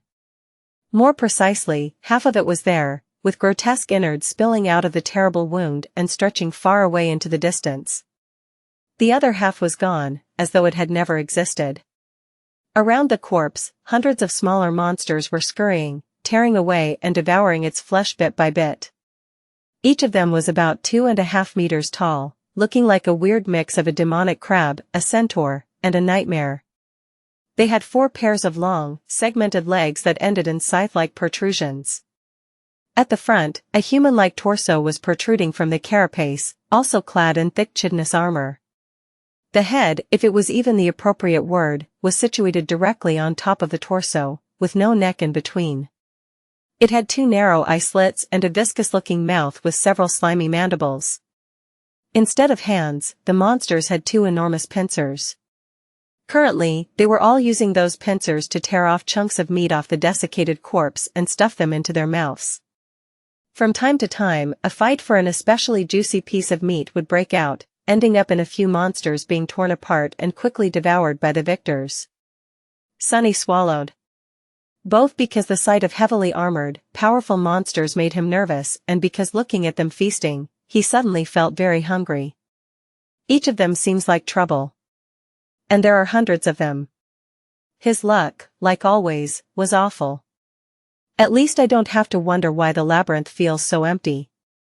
All the inhabitants are having a party. Feeling a little bit comprehensive about turning his shadows back to the monsters, Sunny commanded it to look back and study the cliff he was taking shelter atop of. Something about it was making him feel uneasy. The shadow turned around and looked up, taking in the sight of the strangely shaped cliff. It took Sunny a few minutes to shift his perspective and recognize it for what it was. That's a finger. That's a hand. That is a sword? He blinked. It's a statue. Indeed, the cliff was man-made. It was an ancient, colossal statue at least 200 meters tall. The scale of it was so massive that it boggled the mind. From what Sunny could see, it depicted a knight clad in an elaborate plate armor, with 7 shining stars carved into his breastplate.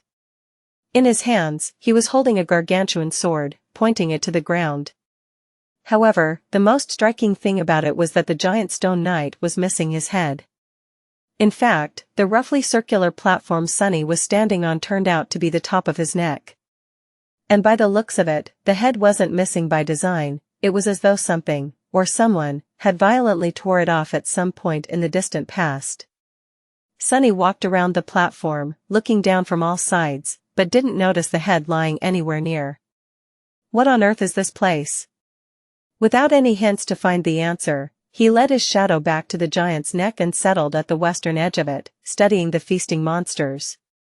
He didn't move until the sun was about to set. Just as Sunny expected, as soon as the sun touched the horizon, a deafening rumble could be heard coming from somewhere below. The monsters instantly stopped their feast and scurried away, some hiding inside the coral pillars, some simply burying themselves in the soft soil. A few minutes later, the first streams of black water appeared in the labyrinth. Their volume quickly grew, and soon an apocalyptic flood devoured everything around. The sea was returning with the approach of the night.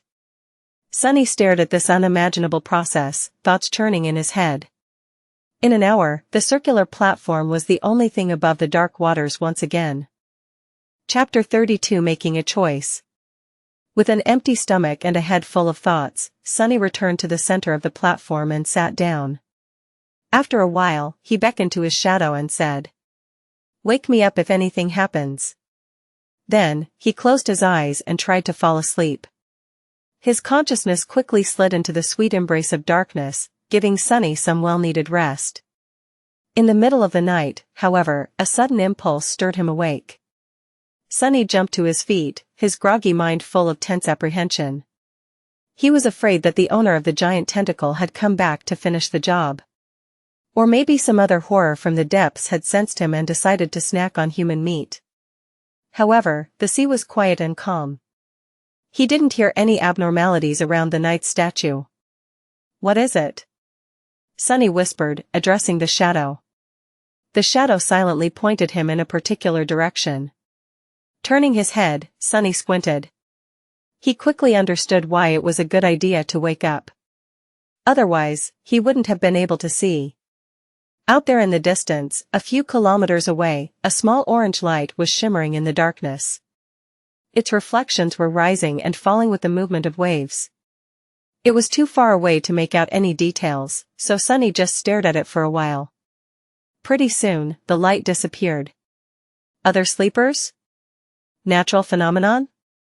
Or some monster laying a trap? Memories of nightmarish deepwater creatures immediately came to his mind. Shaking his head, Sunny lay back down and attempted to return to his slumber. However, this time sleep was escaping him. Pangs of hunger were still not unbearable, but slowly becoming more and more intense. The thirst, however, was worse. In the end, he remained awake up until the sun rose again, sending the dark sea in retreat. As soon as the morning came, the pincer monsters crawled back from their hiding spots and rushed to the giant carcass to continue their feast. Sunny watched them for some time and then walked to the opposite side of the platform to take a look in the direction where he had seen the mysterious light the previous night. At a considerable distance from the headless statue, 5 or 6 kilometers away, the ground rose naturally and formed something akin to a hill. On top of that hill, an especially massive coral pillar rose to the sky. From the looks of it, its upper branches were just high enough to stay above water in the night. Various ideas stormed into Sunny's head, but at the end of it, only 2 questions were really important. First of all, would he be able to find the way through the labyrinth and cover that distance during the day? And more importantly, should he even attempt to do it? After all, there was no indication that the source of the mysterious light was something beneficial, as opposed to dreadful and deadly. Not having enough information to make a choice, Sunny settled back to study the monsters. He did, however, send the shadow to investigate as far into the labyrinth as the range of shadow control allowed, hoping to chart at least the beginning of the path that could potentially lead him to that hill. Logically speaking, he was as safe atop the headless statue as he probably could be in this strange place. The only problem was, he was going to die soon because of thirst or hunger. Both problems were solvable if he were to venture down. He could desalinate the seawater in a number of ways taught to him by teacher Julius, with materials that were present pretty much everywhere in the dream realm. He could also prepare traps and hunt a pincer monster to eat. With their massive size, just one of them would be enough to feed him for weeks. He could easily see such a routine, hunting by day, returning to the statue at the approach of the night. It was probably his safest choice. However, this way of doing things lacked one vital element, the potential for improvement. It was well suited for keeping Sunny alive, but had no way of giving him hope. If he was destined to spend the rest of his life in the small area surrounding the headless statue, devouring monsters and trembling at night in fear of being devoured by something bigger in turn, well, he would rather just jump down and end it right now. That pretty much meant that the only choice left for him was to try and reach the source of the orange light. And if Sunny was really trying to attempt it, he had to do it before the pincer monsters were done consuming the giant carcass. That way, at least, the surrounding segment of the labyrinth was going to be free of them. Firm in his choice, Sunny decided to leave the headless statue the next morning. He would spend the rest of today exploring paths through the labyrinth and preparing himself mentally.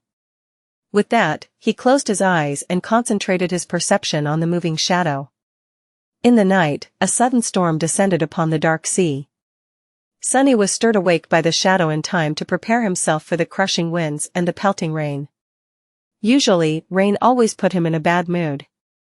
But this time he was too thirsty to think about anything except for fresh water. Staying low so as to not be blown over the edge of the platform, Sunny cupped his hands and waited until they became filled with rainwater. Then he raised them to his mouth and greedily drank. Strikes of lightning illuminated everything above the churning sea. If anyone were to see Sunny now, they would have noticed a wide grin on his face. The storm continued to rampage for several hours. Sunny crouched in the middle of the platform, enduring its rage. More than once, a tall wave would crash into the headless knight's neck, threatening to wash him away. But Sunny held tight to the deep grooves in the stone surface of the platform, sticking to it like glue. By morning, when the storm finally dissipated, all of his muscles were sore. But there was no time to waste. As soon as the monsters came back to the carcass, with a few stragglers quickly following behind, he slid over the edge of the platform and began to nimbly climb down. Sunny had to thank wilderness survival classes once again, since he had been taught the basics of rock climbing as well. Teacher Julius was adamant about giving his student a crash course in all possible forms of traversal. Additionally, Sunny had already scouted the optimal way down and memorized the best holds and indentions to grab onto with the help of his shadow. Soon, his feet finally touched the ground. Despite the fact that leaving the safety of the headless statue was going to put him in considerable danger, Sunny instantly felt his mood improving. Remaining passive for the last couple of days did not suit his character well. Now, even if his plan were to end in failure, at least he was going to go down doing something that he had decided to do. Trying and failing was better than not trying at all. The black mud was deep enough to slow him down, but not to the extent he had been afraid of. With some practice, Sunny was soon able to walk at an acceptable speed. What's more, as long as he stuck to the shadows, his steps were light and silent, producing no squelching noises from the mud. He headed for one of the paths that were supposed to lead him to the distant hill and entered the cool shade of the crimson labyrinth. Immediately, a strange feeling enveloped his mind. It was as though the world beyond the labyrinth did not exist anymore, and all that was left were its twisting, dark paths. This thing almost seems endless. Shaking his head, Sunny sent the shadow to scout ahead, hoping to be notified of any latent danger in advance, and began to move forward. His life now depended on whether or not he would reach the distant hill before the sun began to set. He didn't even want to think about what would happen if he were still inside the labyrinth once the dark sea came back in an unstoppable flood. The shadow moved ahead of him, not meeting any hurdles. Sometimes it would climb high to scout the direction of different paths, allowing Sunny to choose the optimal route most of the time. However, he still had to backtrack a considerable distance once or twice, ending up either in a dead end or on a path leading in the wrong direction. Despite that, everything seemed to be going smoothly. Sunny even had time to carefully study the interior of the labyrinth, noticing more details of its composition, as well as a frightening amount of unrecognizable bones hiding in the mud beneath his feet. Because of how well things were going, he lowered his guard a little. His arrogance was also to blame. With his extensive preparations and skillful control of the Shadow Scout, Sunny subconsciously patted himself on the shoulder and assumed that everything was going to be fine. That's why, when the mud directly in front of him started to move, he was a fraction of a second late to react. In the next moment, a massive pincer shot out of the ground and tore through the air, threatening to cut his body in half with one crushing strike. Chapter 33 Carapace Scavenger. Crap. This was the only thought in Sunny's head as he awkwardly fell backward, allowing the pincer to close right in front of his face with a loud clack. The jagged, chitinous blades were so close that he could clearly see bits of mud sticking to their surface. Sunny landed on his back, narrowly avoiding the unexpected strike. The good thing was that he managed to avoid being injured or even killed. The bad thing was that he was sprawled on the ground, unable to quickly create distance between him and the attacker. The massive pincer was still hovering above. Just as this realization dawned on Sunny, he desperately rolled to the side. In the next moment, the pincer lunged down, sending small tremors through the mud. If not for his quick reaction, Sunny's chest would have been caved in by that blow. He was just beginning to stand up when the pincer swiped sideways. Luckily, Sunny was ready. Instead of trying to dodge or block the attack, he went with it, letting the pincer collide with his outstretched hands and cushioning the blow. As his arm screamed in pain, Sunny used the force of the blow and allowed his body to be sent flying through the air. This way, at least, he would get out of the pincer's range. He might not have been taught how to fight, but one thing he knew very well was how to fall. Instead of breaking his neck or having the breath beaten out of him by the landing, he braced his body and nimbly rolled before stopping some distance away from the ambushing monster. I take it back. Sunny, though, remembering his sarcastic critique of heroes' battle rolls. Rolling is an integral part of any respectable monster fighting technique.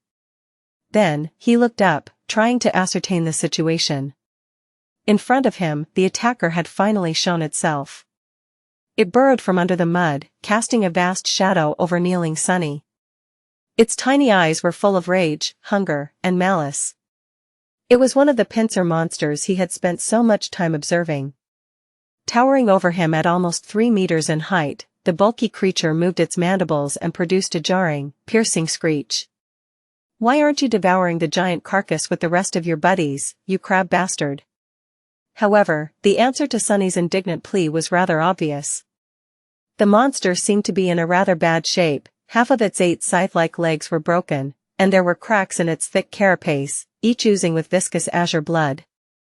Additionally, he was missing one of its 2 pincer arms, which seemed to have been torn off entirely at the shoulder. If not for this pathetic state, the creature would have had no need to hide in the mud, hoping to catch easy prey. It could have just followed the other monsters and joined on the feast. Sunny was just unlucky to stumble directly upon its ambush. He had relied too much on the scouting abilities of his shadow, forgetting that it wasn't much more observant than an awakened human. It was also weightless and inaudible, that's why the monster did not react when the shadow had passed over its trap a minute earlier. On the other hand, Sunny could also consider himself lucky. By the same logic, he would not have been able to dodge the creature's sudden attack if not for its crippled, slowed state. But pondering on his luck could wait for later. Right now, Sunny had a far more pressing thing to do. Namely, try to survive. "Get back here," he ordered the shadow and jumped to the side. In the next second, the space he occupied a moment before was torn apart by the attacking monster. Its heavy pincer crashed into the side of a coral pillar, sending crimson shards flying in every direction. Sunny caught his balance and continued moving. He was hoping that the bulky, heavily armored, wounded creature would not be able to match his speed, but unfortunately, it turned out to be surprisingly agile. Its scythe-like legs pierced the mud behind him, and the pincer was already flying through the air again, threatening to decapitate the young man at any second. Sunny ducked, dodging the pincer, and finally caught a second of reprieve. His eyes darted around, desperately searching for something to use as a weapon. Almost instantly, he noticed a long, smooth, sharp bone left behind by some unknown creature sticking from the mud. Without slowing down, he bent down and grabbed the bone, pulling it out with one forceful tug. The bone was almost 1.5 meters long, ending in a narrow, sharp tip. It was almost like a spear. The problem was, even with the added length of this makeshift spear, Sunny's range of attack was still shorter than the monster's. He also doubted that it was capable of piercing the hard carapace. In short, he had to get close and aim for one of the cracks in the creature's armor. However, he didn't dare to. At that short of a distance, the monster could easily crush him into a paste by using just its weight and hulking frame. A crazy idea entered Sunny's mind. A bit shocked, he momentarily couldn't decide whether it was the product of audacity or foolishness. Either way, he wasn't insane enough to actually consider it. At that moment, the pincer lashed out again. This time, Sunny was a little late to evade, and as a result, a sharp pain pierced his left leg. It was grazed by the edge of the pincer. The puppeteer's shroud held, not allowing the monster to draw blood, but the force of the impact was enough to throw Sunny tumbling to the ground. There was no time to recover. As his eyes opened wide, Sunny understood that it was time to act crazy. So, instead of trying to dodge, he stopped moving and allowed the monster to grab him across his torso with the pincer. Immediately, a terrible pressure descended on his ribs. Sunny felt as though he was going to be split apart, but his armor, received from defeating an awakened tyrant, resisted the crushing bite of the monster's pincer. Every muscle in his body tensed, delaying the moment when his insides would be turned into mush. In the next second, Sunny's shadow fell from above, wrapping itself around the puppeteer's shroud. With the protective properties of the armor enhanced, he was able to better resist the pincer's pulverizing embrace. Sunny and the monster appeared to be at an impasse. The young man couldn't free himself from the monster's grip, while the monster could not kill the prey by cutting it in halves with its pincer. They stared at each other. Then, an insane fire ignited in the creature's eyes. It clicked its mandibles and raised Sunny in the air, bringing him closer to its mouth, obviously intent on biting his head off. "Why is everyone trying to eat me? Am I that tasty?" Sunny didn't struggle as the monster brought him close to its mandibles. He knew he only had one chance to live. In the last moment, Sunny allowed the shadow to flow from Puppeteer's shroud onto the sharp bone he was still clenching in his hand. Then, he gathered all his strength, leaned forward and thrust the bone forward with as much power as he could. Guided by his hand, the dark bone spear shot forward and pierced through the creature's tiny eye, sinking in deep. The other eye of the monster narrowed. Gritting his teeth from the unbearable pain in his ribs, Sunny twisted the bone, trying to do as much damage to the creature's brain as possible. For a couple of seconds, nothing happened. Then, he felt the pressure on his body diminishing. The pincer opened, letting Sunny fall down. As he hit the mood, the hulking monster crashed to the ground, too. The bone spear was still sticking from its head, bathed in the streams of azure liquid. Sunny moaned and drew in a raspy, painful breath. "You have slain an awakened beast, Carapace Scavenger. You have received a memory, Azure Blade. Your shadow grows stronger." Chapter 34. Only Steel Remembers. Sunny was sprawled in the mud, trying to catch his breath. The subtle voice of the spell echoed in his ears. "Your shadow grows stronger." Immediately, he felt a slight change. His body grew a little bit stronger, his vision a little sharper, his skin a little smoother. The change was minimal, but apparent. What was that? He had a guess, and it was easy to confirm. Sunny summoned the runes. Shadow Fragments, 14/1000. Previously, he only had 12 of the mysterious shadow fragments, with no knowledge on how to acquire more. Now it seemed that the process was automatic. He only had to kill an enemy to absorb a part of their shadow and enhance his own core. More than that, the number of fragments he was able to receive wasn't directly correlated to the number of slain enemies. After a bit of thinking, Sunny came to a preliminary conclusion. Dormant soul cores gave him 1 fragment, while awakened ones gave 2. However, only enemies he defeated directly, more or less, counted. Killing the Mountain King's larva, a dormant beast, had given him 1 shadow fragment. Finishing off the veteran slaver, a dormant human, another. Mountain King itself was an awakened tyrant, which meant that it had 5 awakened cores. With each giving Sunny 2 shadow fragments, he ended up with a total of 12. And now, after killing the Carapace Scavenger, he had 14. Interestingly, he didn't receive any fragments from the deaths of Shifty, Scholar and Hero, even though they perished as a result of his machinations. It seems he had to finish an enemy off with his own 2 hands to absorb a part of their shadow. Well, or at least by summoning an ancient dead god. The process was quite similar to how normal awakened increased their power, with the only difference being that the steps of extracting and consuming the corresponding material, soul shards, were skipped in favor of instant absorption. That meant that shadow fragments could not be stored, and subsequently could not be bought or traded.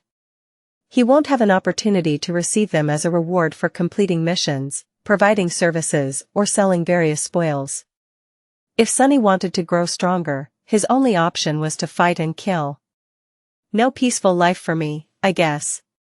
Previously, Sunny thought that he at least had the choice to choose a relatively safe path. Many awakened never left the confines of human citadels and never faced nightmare creatures, choosing instead to perform various jobs in the dream realm just as they would in the real world. They received payments in the form of soul shards, which were simultaneously the fuel of one's progression and the universal currency inside the citadels. Sunny was never set on pursuing such a life, but not even having a choice was sort of irritating. Luckily, there was a bright side, too. Without the need to use soul shards to strengthen his core, he would be able to spend everything he earns freely and without concern. After all, after he kills an enemy and absorbs the shadow fragments, the soul shard would still be there, ready to be collected and exchanged for something Sunny might need in the future. That would effectively make him twice as efficient in terms of earning and spending, which was not a small advantage. Additionally, there was the matter of the shadow core. Since both Sunny and his shadow were tied to it, strengthening the core would not only increase Sunny's power, but also enhance the shadow. So, if he were to use it to further empower himself, the actual effect would be stacked, producing a twofold enhancement. So, for each shadow fragment he collected, Sunny would actually be able to rip twice as much benefit as an awakened would from a soul shard. Not bad. Not bad at all. Ah, the future was bright. Provided he survives and gets the opportunity to even have a future, of course. Sitting up, Sunny moved his eyes and found the cluster of runes describing his memories. Azure Blade, had he finally gotten a weapon? Memory, Azure Blade. Memory rank, Awakened. Memory type, Weapon. Memory description, on this forgotten shore, only steel remembers. Huh. Interesting. Not very informative, but interesting. Sunny summoned his new weapon, and a sharp, light sword immediately appeared in his hand. It was about a meter long, including the handle. The blade was straight and single-edged, ending in an angular tip. It was forged out of azure steel, with a beautiful layered pattern. Deep inside the steel, white sparks could be seen. The crossguard was minimalistic and simple, offering almost no protection to the wielder's hands. If Sunny knew his way around cold weapons, he would have called it a Tang Dao. However, he had no idea about such things. All he could gather was that the blade was single-edged, which meant that it was probably meant for slashing and cutting as opposed to piercing, and that the handle was long enough to accommodate two hands. Also, the sword was pretty. He summoned the shadow and made it wrap itself around the azure blade. Immediately, the steel became bluish-black, with a scattering of white sparks. It looked like a starlit night sky. Sunny stood up and waved the sword a couple of times, getting accustomed to its weight. The sharp edge whistled as it cut the air. Well, now I finally look like a real awakened. After that, he cast a gaze at the corpse of the Carapace Scavenger and grimaced. This part was not going to be pleasant. After some time, he managed to break open the cracked carapace and cut away a few strips of tender, pink meat. He also did not forget to extract the radiant crystal from the beast's chest, the soul shard. Without much hope, he tried to absorb the shard, remembering how it was supposed to be done. Just as he expected, nothing happened. They're really of no direct use to me. With a shrug, Sunny places the shard and the meat in a makeshift rucksack he weaved from black seaweed and looked at the sun. The day was still young. He still had a good chance of making it to the distant hill before the sea came back. However, his left leg was banged up in the fight with the scavenger beast, so walking wasn't as easy as it was before. He gritted his teeth and began limping. Hours passed. Due to his bruises and increased vigilance, Sunny's progress slowed down considerably. He was sweating and grinding his teeth, feeling pain with each step. What's worse, the further he reached into the labyrinth, the more confusing and entangled the paths became. Even with the shadow's help, he constantly had to backtrack and struggled to move in the right direction. Crap, crap, crap. If nothing changed, Sunny would not reach his goal. Which meant that he'll be crushed to death by the returning sea. Not allowing himself to think about dying, Sunny tried to walk faster. However, he couldn't be too hasty. Making a wrong turn would have taken precious minutes away from him, so he had to choose the way carefully. Additionally, missing to notice another ambush could end his life directly. Curses. Just when he was beginning to feel desperate, his shadow suddenly saw something that momentarily sent Sunny into a stupor. Some distance further down the path, beyond a few turns, the corals widened, creating a small clearing. And in the middle of that clearing, someone was walking across the mud. The first thing Sunny saw was fair skin, a lot of skin. The tall, lithe girl was only dressed in a makeshift skirt and a crude brassiere, both made out of seaweed. However, it didn't seem to bother her. With a calm expression, she stopped and looked back. The wind was playing with her short silver hair. It was Nephice, the changing star. In one hand, she was holding the end of a strange golden rope. And on the other end of the rope, Xianxia, the blind girl, was carefully following behind. Chapter 35. A Shadow, a Star, and an Oracle plus, Turn off reset. Chapter 35. A Shadow, a Star, and an Oracle. Gray sky above, black mud below, an endless sea of crimson in between. On this dreamlike backdrop, two beautiful girls were walking across the labyrinth. One was delicate and fragile, with blonde hair and cerulean, aimless eyes. She was dressed in a simple tunic, with leather sandals on her feet and a cloak the color of sea waves draped around her shoulders. The other was tall and lithe. She had silky silver hair and clear, gray eyes. Her revealing clothes were crudely made out of black seaweed, leaving her fair skin and athletic build exposed. She was poised, alert, and barefoot. A golden rope connected two girls together. Wow! What a sight! Sunny thought. He suddenly regretted that he was not an artist. The picture just begged to be made into a painting. Wait, why am I thinking about that? People. I found people. His heart skipped a bit. If Nephice and Xianxia were here, then the orange light from before, most likely, had something to do with them. Which meant that they knew how to get to the tall hill. Which meant that Sunny didn't have to be crushed to death by the high tide. So what do I do now? He wasn't the best at ingratiating himself to other people. In fact, he was the polar opposite, people usually instinctively avoided him. And that was in normal circumstances. This time, however, he had spent a whole of 4 weeks making sure that everyone in the academy hated his guts. Good job, Sunny. Still, he was at least useful. In this situation, an additional body was already a great boon when facing hungry monsters. And he wasn't just anyone, his ability to scout ahead alone was worth a lot. Surely they'll understand that, right? With a heavy sigh, Sunny stepped into shadows and hurried to the clearing. He reached it in a minute or so, hiding and observing the two girls before making a final decision. Helping herself with the wooden staff, blind Xianxia slowly approached the middle of the clearing and extended her hand, finding Nephice and touching her on the shoulder. Why did you stop? Nephice supported the blind girl and glanced at the sky. It's getting late. An awkward pause hung between two girls. After some time, Xianxia asked. So you think we should turn back? Nephice blinked and cleared her throat. Yes. Sunny was a bit amused by their exchange. What is she, a strong silent type? Then he returned to his dilemma and grimaced. How do I approach them? Damn, why is this so hard? It's not like I'm trying to ask them out on a date. I mean, one of them, both of them? What am I thinking about? Just go and say hi. But then, if he suddenly appeared out of the shadows, not at all like a creep, how high was the probability of them getting spooked and attacking him before noticing that he was not a monster? Wait, why would they? Arg, to hell with this. Deciding on the safest approach, Sunny commanded his shadow to abandon its hiding place and move to a spot where Nephice could clearly see it. He could clearly sense the shadow rolling its eyes as it obeyed the order. As soon as the shadow started to move, Nephice suddenly snapped her hand sideways.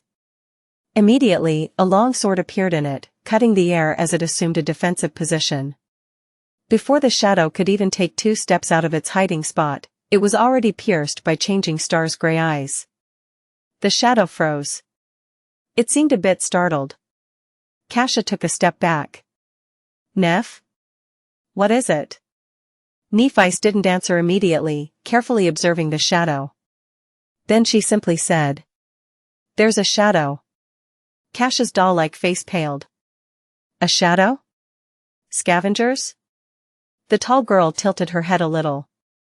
"No. It's a human shadow." This was clearly not what Cassia expected to hear. With an expression of surprise, she asked, "A human shadow? What is it doing?" Nephi hesitated. After a while, she answered in a flat tone. "It's waving at us." After a whole minute of silence, Cassia finally found the words to react. "What?" "I said, it's waving." "Yes, I know. I mean, why is it doing that?" Nephi opened her mouth, then closed it again. "I don't know. Maybe it's a distraction to lure us into a trap." At this point, Sunny decided that it was time to talk. He inhaled deeply, then said in a friendly tone, "Actually, I just sent it ahead to make sure that you don't stab me with that sword before realizing that I'm human." Immediately, Nephi turned her head, pinpointing the exact location where Sunny was hiding in a blotch of shadows. Her sword slightly shifted, aiming at the new threat. "If you're human, why are hiding in the shadows like a creep?" "Goddamn. I'm not a creep," Sunny hoped. But his flaw was merciless. He had to provide an answer, and a truthful one at that. "I mean, you're changing star Nephi. To be honest, I'm a little afraid." Nephi did not answer. Because of her hard-to-read face, it was almost impossible to determine whether she believed him or not. However, he included her true name in his answer for a reason. If he was some monster pretending to be human, he wouldn't have known it. Luckily, Cassia was more expressive. "Are you the boy who sat with me in the cafeteria?" Sunny smiled. Meanwhile, Nephi glanced at the blind girl. "Do you know him?" Cassia nodded. "I recognize his voice. His name is Sunless. He was in second to last place in the rankings, right above me." The tall girl frowned, as if trying to remember. Then she asked, "The pervert?" The smile disappeared from Sunny's face, replaced by exasperation. "Oh, come on." Cassia hesitated and didn't answer. "Hey. I'm not really a pervert, you know. I just, said a few things. To a few girls. It was all a misunderstanding." Nephi was silent for a few seconds, and then, finally, dismissed her sword. "Okay. You can come out." Sunny limped out of the shadows, summoning his own back. It flowed to his feet and reattached itself, visibly shaking. The bastard was laughing at him. Stopping a few meters away from Nephi, he raised his hands, showing that he didn't mean the girls any harm. Changing Star gave him an inquisitive look. "What happened to you?" She was referring to his limp, bruises, and overall banged-up look. Sunny sighed. "Carapace Scavenger." Nephi raised an eyebrow. "You managed to get away alive?" "You bet I did." Sunny subconsciously straightened his back. "I didn't get away. I killed it." To prove his point, he gestured at his rucksack, full of delicious monster meat. Nephi looked him over again, re-evaluating her opinion of him. Now, there were hints of approval in her eyes. Carapace scavengers were only beasts, but they were still awakened. With the addition of their mighty physique and natural armor, defeating one was not an easy feat for any sleeper, who all had a dormant core. Let alone someone from the very bottom of the ranking list. Come to think of it, it was even a bit too outstanding. Sunny lowered his eyes. It was already wounded." Nephi shrugged. "A kill is a kill. You did well." After that, she fell silent, as though not planning to say anything else. Sunny also wasn't sure what to say. Luckily, Cassia came to the rescue. "Are you seriously injured?" He shook his head. "No, it's just that my ribs and leg are bruised. I'll be fine in a day or two. My armor is pretty resilient." He wasn't worried that they might be tempted to kill him to get the puppeteer's shroud. That was because memories were destroyed at the moment of their owner's death. So they only could be transferred voluntarily by a living person. Well, there was always torture and blackmail. But he doubted that any one of the two beautiful girls would stoop to that. Sunny cleared his throat. Before stumbling on the Scavenger, I was heading for the tall hill with the massive coral pillar on top. But after the fight, my speed decreased. Now I'm worried about not making it in time. Do you perhaps know the way? Xianxia smiled. Actually, we spent the last days on that hill. We were just about to go back. Nephi's didn't say anything, looking at the sky. Sunny licked his lips. Well, can I come with you? They're not going to say no, right? The blind girl turned her head to her companion, a clear question written on her face. Neph? Nephi lowered her eyes, staring at Sunny. After a while, she said. No. What? Problem. No problem. What's wrong with you, princess? Can't you speak faster? Feeling his heart beating wildly in his chest, Sunny smiled. Well. All right. Chapter 36 Bonfire. The rest of the way to the tall hill did not take a lot of time. With Nephi leading the way, taking all the right turns at all the right places, there was no need to explore the labyrinth and backtrack after encountering a dead end. Additionally, there were no scavengers around. In fact, they could have moved ever quicker if not for Xianxia, who walked slowly even with the help of her staff.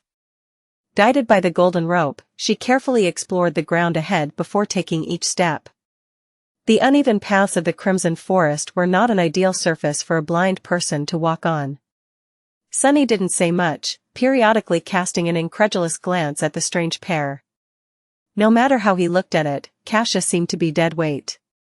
Perhaps it was cruel to say, but in the merciless reality of the dream realm, misguided kindness was a sure way to end up dead. Before meeting and observing the girls, he still had hope that Xianxia's terrible flaw had an unexpected and powerful aspect. But from what he saw, it wasn't the case. If she couldn't even walk properly, what kind of power was there to hide? Nothing could outweigh the ruthless fact that the blind girl couldn't protect herself, and thus would only drag her companions down. One had to be a fool or not fond of living to allow that to happen. So, which one of these descriptions suited Nephi's?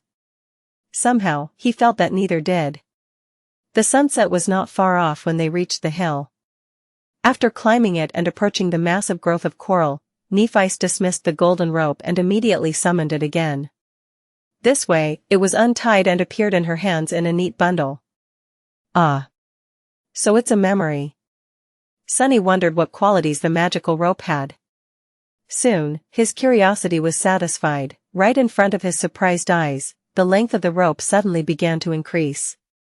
Soon, it was thrice as long as it was before. Nephi calmly tied both ends of the rope into loops and then threw one of them into the air, accurately coiling it around a prominent protrusion near the top of the coral pillar. Then, she tested if the rope would hold, swiftly climbed up and waved from above, giving Sunny the signal to follow. After hesitating for a second, Sunny approached the rope and grabbed it. He couldn't help thinking that this would be the perfect opportunity to cut his head off. With him helpless while climbing and Nephi standing on the top of the pillar, yeah. The vivid picture appeared in his mind. Stop being paranoid. Sunny thought, trying to calm himself down. It's not that he was sure of changing Star's impeccable moral qualities. Instead, he was certain of one thing: if Nephi really wanted to kill him, she wouldn't have needed to wait for an opportunity. She could have just cut him into ribbons whenever. Simultaneously scared and reassured by this though, Sunny nimbly climbed up and joined Nephi at the top of the coral mound. He then turned around and watched curiously, wondering how Xianxia was going to get to them. The blind girl dismissed the wooden staff and approached the rope. Then she caught it in a hand, traced it down to the loop at the end, and placed her foot inside. As soon as she was done, Nephi grabbed the rope and started pulling, lifting Xianxia little by little until she had reached the top. She only had to grab Nephi's hand and make a step to join them. Huh. Efficient. The coral mound was much larger than the circular stone platform of the giant knight's neck. In fact, it was almost like a small island. At the highest point of the island, hidden behind some coral blades, the girls had made a little camp. There were piles of seaweed to sleep on, strips of scavenger meat drying under the sun, and a fire pit. Sunny pointed to the makeshift fire pit. "Was it you 2 nights ago? I've seen an orange light in the distance." Cassia's face darkened. "Yes, this was the first time we made a fire. But it turned out to be a really bad mistake." Nephi sighed. Sunny raised an eyebrow, surprised. "Why?" The blind girl touched her hair and turned her head to Nephi's. "At night, any light will attract monsters. We were attacked by scavengers first. And then. She paled and didn't finish. But she didn't have to, the memory of the colossal tentacle was still fresh in Sunny's mind. It seemed that he was lucky to meet these two when he had. If not, he was certainly going to make a fire tonight to roast some scavenger meat. I see." Nephi looked at the sky and cleared her throat. "It should be fine now. We still have time before the sun sets." After that, she got busy making the fire. Cassia simply sat on a pile of seaweed and waited. Not knowing what to do, Sunny lowered himself to the ground and let his tired, bruised body rest. After a while, he said, "I have fresh meat in my rucksack. Do you have water?" Cassia smiled. "Yes." After that, she extended an arm to him. A second later, a beautiful bottle made of patterned blue glass appeared in her hand. "That's a memory I have. It's always full." Sunny took the glass bottle and looked at it with envy. "An endless supply of water, huh? Sure beats my super loud bell." "Thank you." He brought the bottle to his lips and greedily drank the cool, delicious water. Indeed, no matter how much he drank, the amount of water inside did not seem to decrease. "Is it really endless?" Cassia touched her hair again. Not really. If you turn it upside down and let the water flow, it will stop in half an hour or so. But then it will be full again pretty soon." At that time, Nephi was already done making the fire. Without looking up, she took Sunny's rucksack and opened it. Immediately, the soul shard rolled out. The tall girl looked at it, then at Sunny. Then she put the shard back in and pulled out the meat. Sunny became tense, preparing a misleading answer. But Nephi did not ask. So, he pretended like nothing had happened and continued his conversation with Cassia. "It's still a great memory. Getting drinkable water is not an easy task." Cassia nodded and smiled, pleased by his words. Soon, the rich smell of roasting meat permeated the air. At the same time, the sun was beginning to approach the horizon. A loud rumble came from somewhere beneath, and first traces of the black water began to appear between crimson walls of the labyrinth. Sunny looked east, where the skies were already growing dark. Then he uncomfortably shifted. "Do scavengers come all the way up here?" Nephi turned the meat and nodded. "Yes. But, only at night. In the day, most of them seem to disappear." Sunny grinned, having an idea of why there weren't a lot of monsters in the labyrinth in the day. "That's because they all gather near the place I had been spending my time recently. You should have seen it, the tall cliff to the west of here. Well, it's actually a statue." Cassia opened her eyes wide. A statue? But for you to survive, it should be." "Yes, it's a giant statue of a knight, at least 200 meters tall. He is missing his head, so I hid on top of the neck. Anyway, the day we were sent here, 2 sea creatures fought each other near that statue.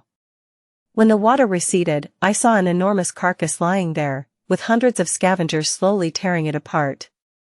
Nephi nodded. That would explain the lack of nightmare creature in the day.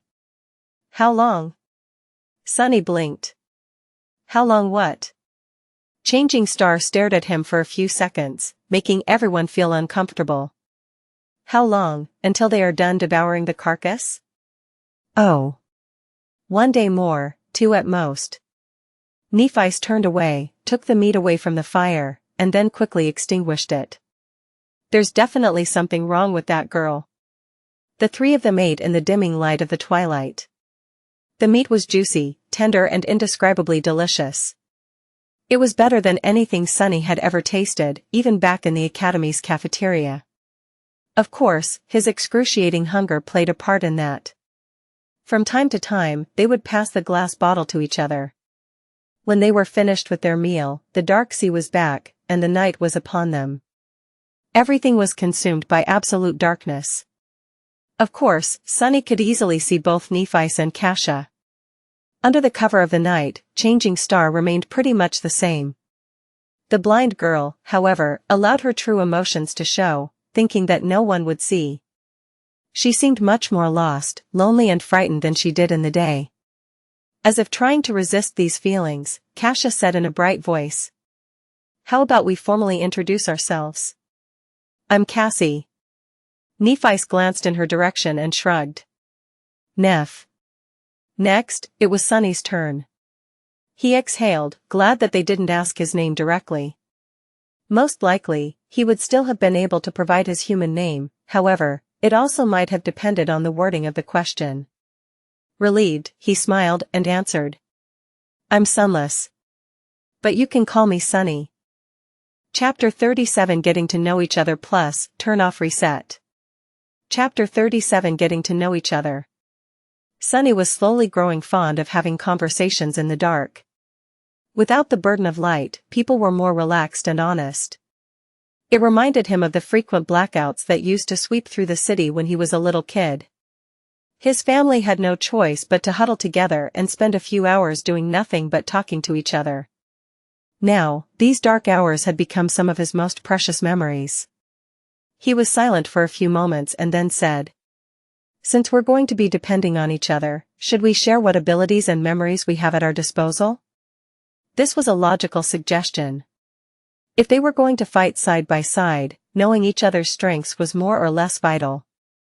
Still, he noticed Nephice glancing in his direction with a guarded look on her face. Luckily, he was obscured by darkness. "I'll start," Sunny said, both to show his sincerity and to reveal information about himself in a controlled manner. If he took the initiative to talk, he still had to tell the truth, but how much and to what extent was still for him to decide. If they were to ask and he had to answer, however, things would become unpredictable. "My attributes give me an affinity to shadows. I also have a slight affiliation to divinity. Lastly, I am prone to finding myself in unlikely situations." Cassie listened carefully, and then lowered her head, as though embarrassed. He is telling the truth. Not that we doubted your honesty." "Why not? I spent so much time earning the reputation of a pathological liar." Sunny cleared his throat and smiled, hiding his nervousness. "Really? That's good to know. But, why are you so sure that I am being honest?" The blind girl shifted a little. "Oh. That's my ability. I can see people's attributes. Sometimes, I also receive, visions. They can be about the future or the past.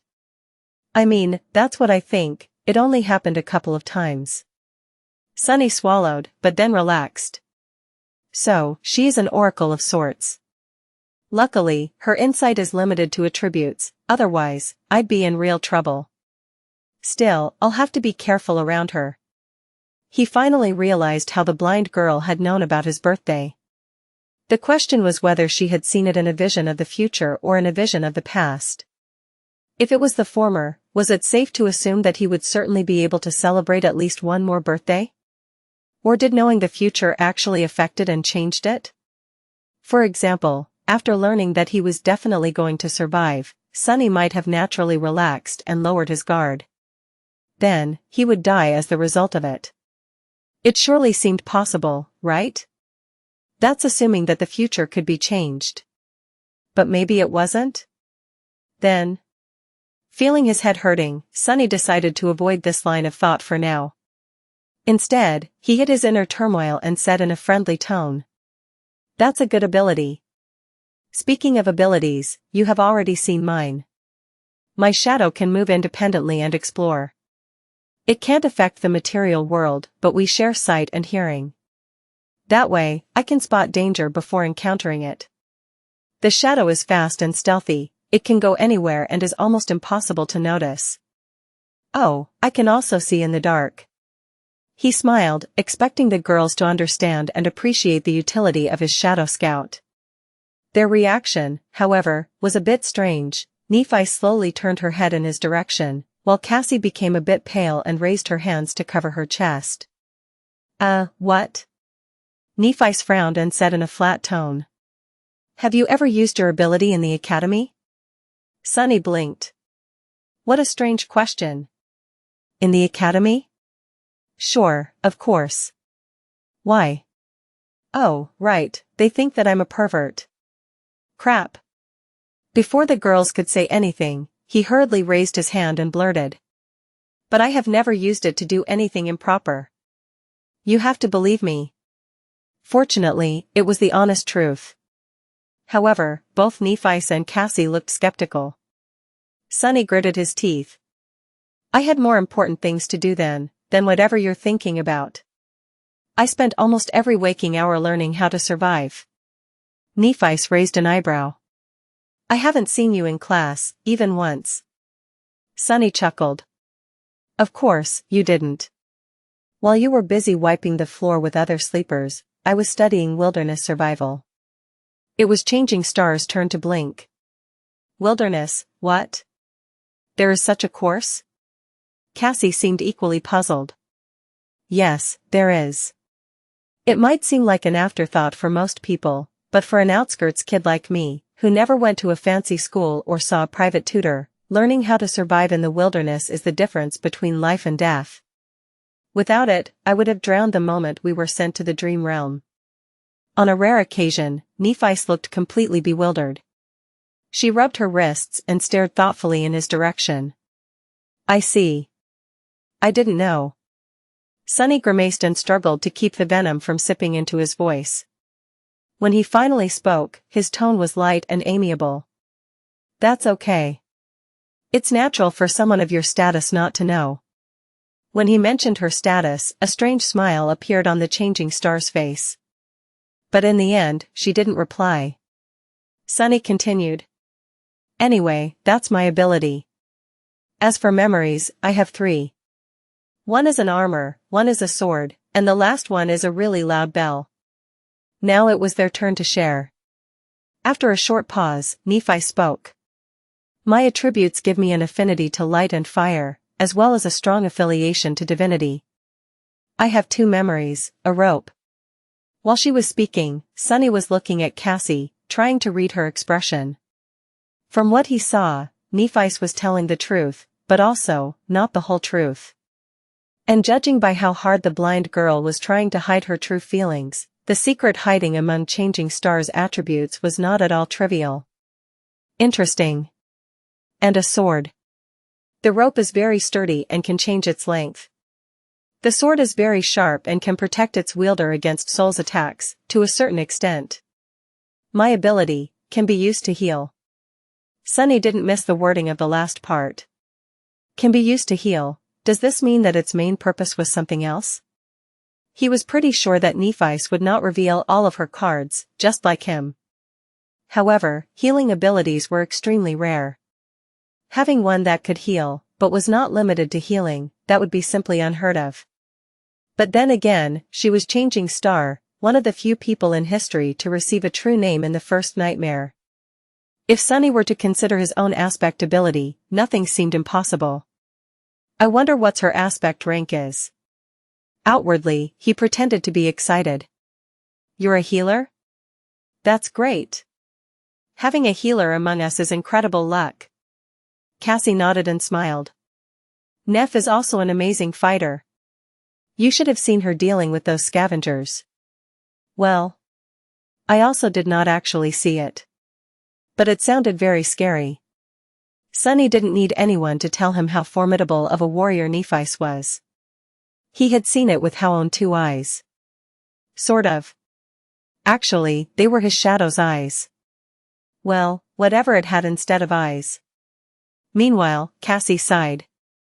It's my turn? My attributes are nothing special. I guess I have an affinity to revelations and fate.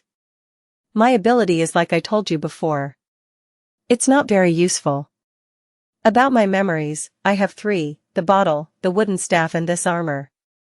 You already know about the bottle. The staff can create wind. The armor is actually of the awakened rank, Neff gave it to me when we met.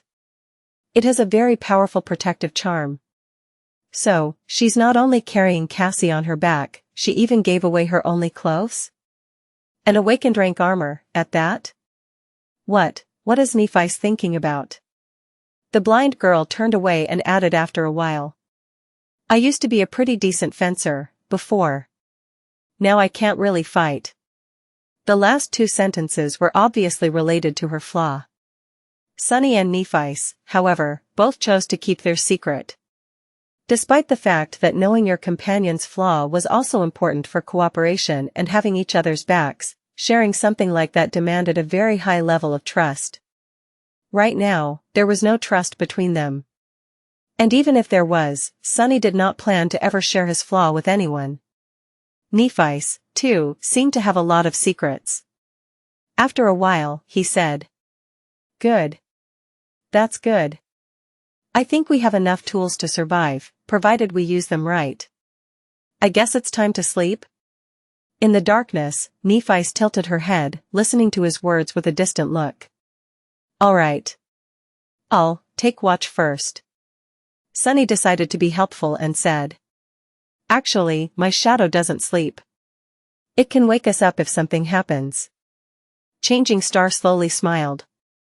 I'll take watch first. Feeling a bit of coldness in her voice, Sunny sighed and shrugged. Suit yourself. What are you going to watch, huh? You can't even see anything. Whatever. Just don't blame me when something giant swallows us in the middle of the night. Then he suddenly shuddered. Wait, that was not a death flag, right? Right, of course not. No way. Chapter 38 Questions in the Dark plus Turn off reset. Chapter 38 Questions in the Dark. Sleep was avoiding Sunny. For a while, he sat silently in the darkness, listening to the calming rumbling of the waves. In this rare moment of respite, memories of the past few days came flooding into his mind. However, he was too tired to seriously think about anything. He was warm, full, and relatively safe. For now, that was more than enough. Soon, the rhythm of Cash's breathing changed, indicating that she fell asleep. Nephi was guarding the camp, motionless and, as always, a bit distant. With her silver hair and fair skin, she looked like an alabaster statue. Sunny sighed. He struggled for a bit, and then said quietly. Hey. Can I ask you a question? Nephi glanced at him and shrugged. The lack of an audible response clearly indicated that she remembered about his ability to see in the dark. Sure. Would it be too personal? Sunny hesitated. I thought you legacies come into the spell with a whole inherited arsenal of memories. I mean, that's supposed to be your main advantage. How come you only had 3? Nephi was silent for a few moments. Actually, I only had 2. The rope came from Cassie. He raised an eyebrow. Oh. I see. Realizing that her answer wasn't really an answer, Nephi thought for a while and added. We lost most of our memories when my father passed away. The ones that remained were sold one by one over the years, to keep the family afloat. This sword and armor came from my first nightmare. So that's how it was. Sunny realized that the fall of the Immortal Flame clan might have been more thorough than he had thought. Still, something about it didn't make sense. Surely, with your clan's reputation and standing, there were other ways to make money. Without any strong reaction, Nephi simply said. There were other reasons. Then, she unexpectedly turned her head in his direction. Can I ask you a question in return? Sunny swallowed. Yeah, go ahead. Nephi tilted her head. How did you know that I'm a legacy? What? That's it? Simple. I heard Castor mention it. He was scolding other sleepers to make them treat you with respect. She gave him a nod and turned away. What thoughts were hidden behind her calm gray eyes, Sunny did not know. Some time had passed before he gathered enough courage to ask the question that he really wanted to ask. Before doing it, though, he made sure that Cassie was sound asleep and lowered his voice. "Can I ask another question?" Without getting a negative response, he continued. "Why are you burdening yourself with her?" A corner of Changing Star's mouth curled up slightly. "Why? Wouldn't you?" Sunny gritted his teeth, feeling the flaw pushing the truthful answer out of his mouth. No. To be honest, he wanted to believe to the last moment that the answer would be yes. But one of the things he had lost after the nightmare was the ability to lie to himself. Truth was merciless. It's not that Sunny did not pity the blind girl or didn't want to help her. It's just that he knew with certainty that it was simply not something he could do. He was barely able to save himself, let alone carry a helpless person across the dream realm. If he tried, they would just die together. Still, he couldn't help but be a little disappointed in himself. Nephice, however, did not seem to judge him. She showed no reaction at all. After a few moments, she simply said, "Because I want to." Because she wants to? That was not the response Sunny expected to hear. He was pretty sure that she would either lecture him about virtue and compassion or disclose some obscure way to make Cassie's seemingly weak ability incredibly useful. However, she did neither. Nephice expected him to believe that she was putting her life in danger, to the point of sacrificing an awakened armor-type memory, because that was something she simply wanted to do. Ridiculous. At first, he dismissed her response as a non-answer. But the more he thought about it, the more disturbed he felt. Because, maybe, it was actually the truth. Due to the circumstances of his life, Sunny had never really done things because he wanted to. Most of the time, he was doing them because he needed to. It was never a question of want, it was always a question of must. For him, this was a basic rule of life. But was it really? Or was it just a matter of perspective? Nephice had certain advantages in her upbringing, but they weren't as ample as he had imagined. She had no wealth and no arsenal of relics to empower her. However, she did have a mentality that was different from Sunny's. It wasn't impossible for her to have the audacity to disregard need in favor of something as frivolous as desire, and do things that a normal person like Sunny would never do. Like helping a blind girl simply because that was what Nephice wanted to do. Perhaps, that mentality was the greatest advantage of all. Perhaps, that was the real barrier that separated legacies from the rest of them. That was a lot to think about. However, before Sunny could gather his thoughts, Nephice suddenly spoke again. "My turn." Does she mean it's her turn to ask a question? Indeed, that was what she meant. Changing Star once again turned to Sunny and, after a long pause, suddenly asked. "Do you know the legend of Odysseus?" "A what? Who? What sort of a weird question is that?" Bewildered, Sunny shook his head. Then, remembering that she couldn't see him, he said. "No." Nephi sighed and turned away. A few moments later, she softly said. Odysseus was a hero in an ancient war. In the legends, some humans back then had powers akin to the awakened. Achilles with an aspect of indestructible body, Diomedes that was so ferocious even the god of war was wary of him, Ajax who was as strong as a giant. Odysseus was not the strongest, and not the bravest. However, he was the most cunning. Sunny blinked, staring at the silver-haired girl. What? Where did this come from? Why is she suddenly so eloquent? Meanwhile, Nephice continued. In the end, Odysseus's cunning ended the war, and he prepared to sail home. However, the gods cursed him to endlessly wander the seas, never to return. Over the years, he survived one horror after another and lost all of his companions. Then, shipwrecked, he found himself on an island where the beautiful fairy, Calypso, lived. Changing Star's ethereal, strangely wistful voice resounded in the darkness, creating an enthralling atmosphere. Sunny couldn't help but listen with the utmost attention. Calypso fell in love with Odysseus and invited him to her palace. For many years, they lived together in harmony.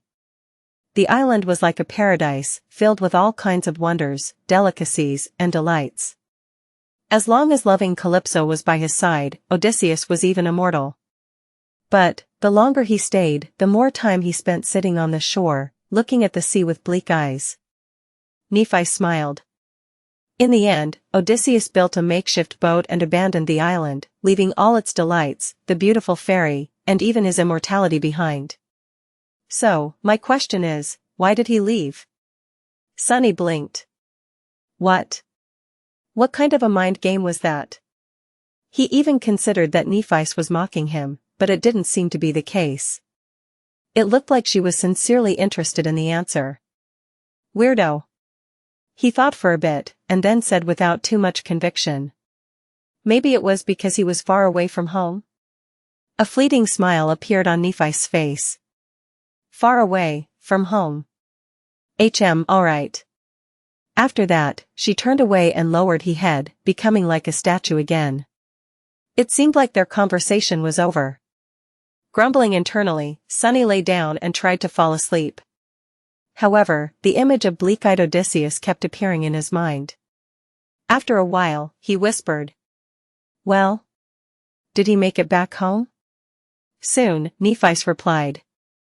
Yes. He returned to his wife and son, and they lived happily ever after. Satisfied, Sunny smiled and turned on his side.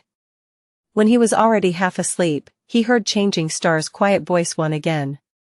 This time, it was barely audible and aimless, as though not directed at anyone. Odysseus was the first human to break the will of gods. In the morning, Sunny and Nephi were the first to get up. While the sun was rising and the sea was retreating, they made a fire and began preparing a simple breakfast. With Cassia still asleep, they did not talk to each other much. It was like the last night's conversation did not happen. However, after some time, they somehow ended up discussing the plan for the next few days. Nephi had some ideas. With what you told us about scavengers crowding to the west, the logical step would be to start moving east as soon as we can. Of course, north and south are also acceptable, but that won't put as much space between us and the enemy. Sunny nodded, agreeing with that logic. We have explored to the east a little, but not enough to confidently make it to the next high point in a day. That's why the best course of action would be to spend today scouting a path to that group of cliffs over there and move the camp tomorrow. He sighed. Do you have any idea where we are? Would there be a human citadel to the east? Nephi shook her head. I've never heard of a region that fits the characteristics of this place. In any case, we have to move to find out more. We'll either find a citadel, encounter an unconquered gateway, or die. East is as good of a direction as any. Plus, it's the safest, because there's a horde of monsters to the west. At that point, Cassie suddenly sat up straight. Her eyes were wide open, and her face was a little pale. She looked nervous and excited. Nephi frowned. Cassie? What's the matter? The blind girl turned to them and smiled. A vision. I had a vision. Like, a prophetic dream? Sunny thought, trying to come to terms with this new reality of someone being able to see the future. Or the past. Meanwhile, Changing Star stretched her hand, as though prepared to summon her sword. Are we in danger? Cassie energetically shook her head. No, it's not that. People. I saw a castle full of people. She smiled up pointed with her finger. I don't know how far it is, but I'm sure that it's in that direction. Sunny and Nephi looked at each other, not knowing whether to be glad or petrified. Cassie's small, delicate finger was confidently pointing west. Chapter 39 Journey to the West plus, Turn off reset. Chapter 39 Journey to the West. In the ensuing silence, the smile slowly disappeared from Cassie's face, replaced by confusion. Feeling the sudden tension, she asked. What's wrong? Sunny sighed. No, nothing is wrong. It's just that that direction is the one we wanted to avoid. After some thought, he added. That's where I came from yesterday. There's a lot of scavengers down there. The blind girl's face fell. Oh. Nephi's, who was quietly listening to them, gave him an indecipherable look and finally spoke. Tell us more about the castle. A shadow of the previous excitement returned to Cassie's eyes. With a serious nod, she began describing her vision. I dreamt of a vast, ruined city built of weathered stone. It was surrounded by tall, impregnable walls. Various monsters were wandering its narrow streets. In the center of the city, there was a hill, and on that hill stood a magnificent castle. She smiled. But there were no monsters in the castle. Instead, it was full of people. I'm sure that they were awakened. Some were guarding the walls, some were going about their lives without a care in the world. There was food, safety, and laughter. Well, that sounds great. If this castle really existed, then all of their problems would be solved. Sunny cleared his throat. Did you see anything else? Cassie frowned, trying to remember. Then, her face cleared. Yes. I saw Sunny leading me through the gates of the castle. That means we will make it. A brilliant smile appeared on her doll-like face, beaming with so much joy that Sunny couldn't help but curl his lips. Inwardly, however, he was stuck on a certain detail of Cassie's vision. It was that, when talking about reaching the castle, the blind girl only mentioned the two of them. Was there some meaning behind it? Sunny turned his head a little and secretly glanced at Nephi's, trying to discern if she had picked up on that little discrepancy, too. Changing Star, however, was as enigmatic as ever. Without showing much emotion, she thought for a while, and then slowly nodded. Okay. Then we will go west. While the sea was still retreating, they had their breakfast and then spent some time planning for the journey and preparing to abandon the temporary camp. In the process, Sunny had a chance to get to know the girls a little better. It was then that he came to a sudden realization, which almost made his head explode from bafflement. That mind-blowing realization had to do with Nephi's. Back when they first met in front of the academy's gates, Sunny had formed a certain impression of the confident, distant girl. Later, her behavior and the different revelations about changing stars past only served to reinforce that impression. Nephi seemed to exist a bit apart from the world. She was mysterious, aloof, and rather cool. Her taciturn character and strange speech patterns made people interacting with her feel unnerved and rattled, often revealing more than they had been planning to. The less she talked, the more she seemed to know. That silent, indifferent confidence was arresting, and sometimes even oppressive. However, that impression turned out to be completely wrong. The actual truth behind the matter had nothing to do with being cool and aloof. After talking to her a bit more and observing their interactions with Cassie, Sunny almost fainted when he realized that Nephi was simply an incredibly, ridiculously, painfully awkward person. It was as though she had no idea how to talk to people. Every time she tried to convey something, she would either use the wrong words or stumble in the middle of the sentence and fall silent. Her tone never matched what she was trying to say. Often, she would forget to put correct intonations in her speech, making questions sound like statements or vice versa. Added to that was the fact that, like many introverted people, Nephi was not in a habit of openly showing her emotions. It's not that she didn't have feelings, it's just that she was really bad at emoting them. As a result, her face always looked cold and neutral. That's why, most of the time, she simply chose to talk as little as possible or not to talk at all. All of that added up together, then multiplied by her general weirdness, was ultimately responsible for creating the false image of a mysterious, unapproachable ice princess. When in fact, she was just shy and completely inept in communicating with people. After coming to that realization, Sunny tried with all his might but still failed to stop himself from staring at Nephi with wide eyes. He just barely managed to not let his jaw hang open. What the hell? That's not in line with how a protagonist should be. In his mind, Nephi had definitely been the type of person to be the main character of any event. At the center stage, there were always confident, strong people like her and Castor. People like himself and Cassie, on the other hand, were relegated to exist far away in the background. Now, however. No, that line of thought was also wrong. The fact that Changing Star had problems with expressing herself and lacked social skills did not mean that she was not strong. In fact, it might have meant the opposite. She still achieved everything that she had achieved, but with the added layer of adversity. She was still dangerous. At that moment, Nephi's finally noticed that Sunny was staring at her. She looked at him and, after a long pause, asked in an emotionless tone. "What?" He blinked, extricating himself from this sudden flood of thoughts, and cleared his throat. Nothing. I was just going to ask when are we setting off." Nephi appeared to be thinking. After a while, she turned away and said. "Soon." You really can't manage more than one word, can you?" Utterly bewildered, Sunny hid his emotions and smiled. "Ah. All right then." In the gray light of morning, they abandoned the tall hill and ventured west, retracing their steps from yesterday. Knowing the path, the small party made quick progress. Nephi was walking in front, her sword arm ready to strike at any moment. A bit behind her was Sunny.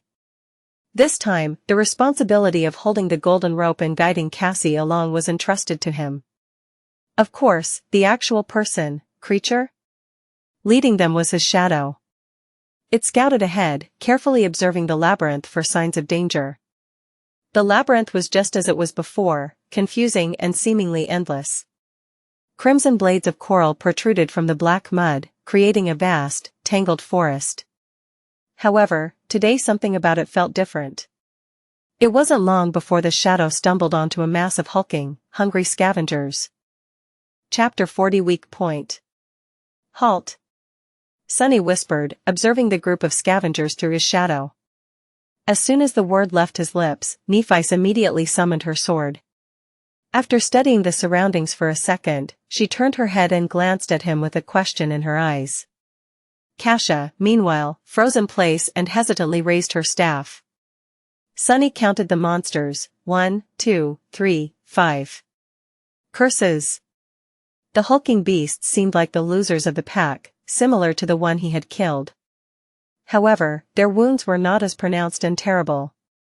Each of them was much more of a threat than the mangled one from before, and there were half a dozen of them at least. "There are scavengers on the path ahead, 6 of them. They're slowly moving in our direction." Nephi cast a gaze forward. There was a calculating look on her face. "They're done with the carcass?" Sunny thought for a moment and then shook his head. "No, I don't think so. But maybe there's not enough meat for everyone anymore, so some stragglers had no choice but to leave with an empty stomach." Nephi nodded and gestured to a nearby branching path. "We'll circle around them." The 3 sleepers hastily moved forward and changed paths, giving a wide berth to the group of monsters. Tense and grim, they continued walking, trying to stay on course and not get lost in the labyrinth. However, in the next hour, they had to turn in a random direction again and again, avoiding other scavengers. The distance between them and the giant statue was not shortening at all. At some point, they were catching their breath near one of the numerous dead ends of the Crimson Labyrinth.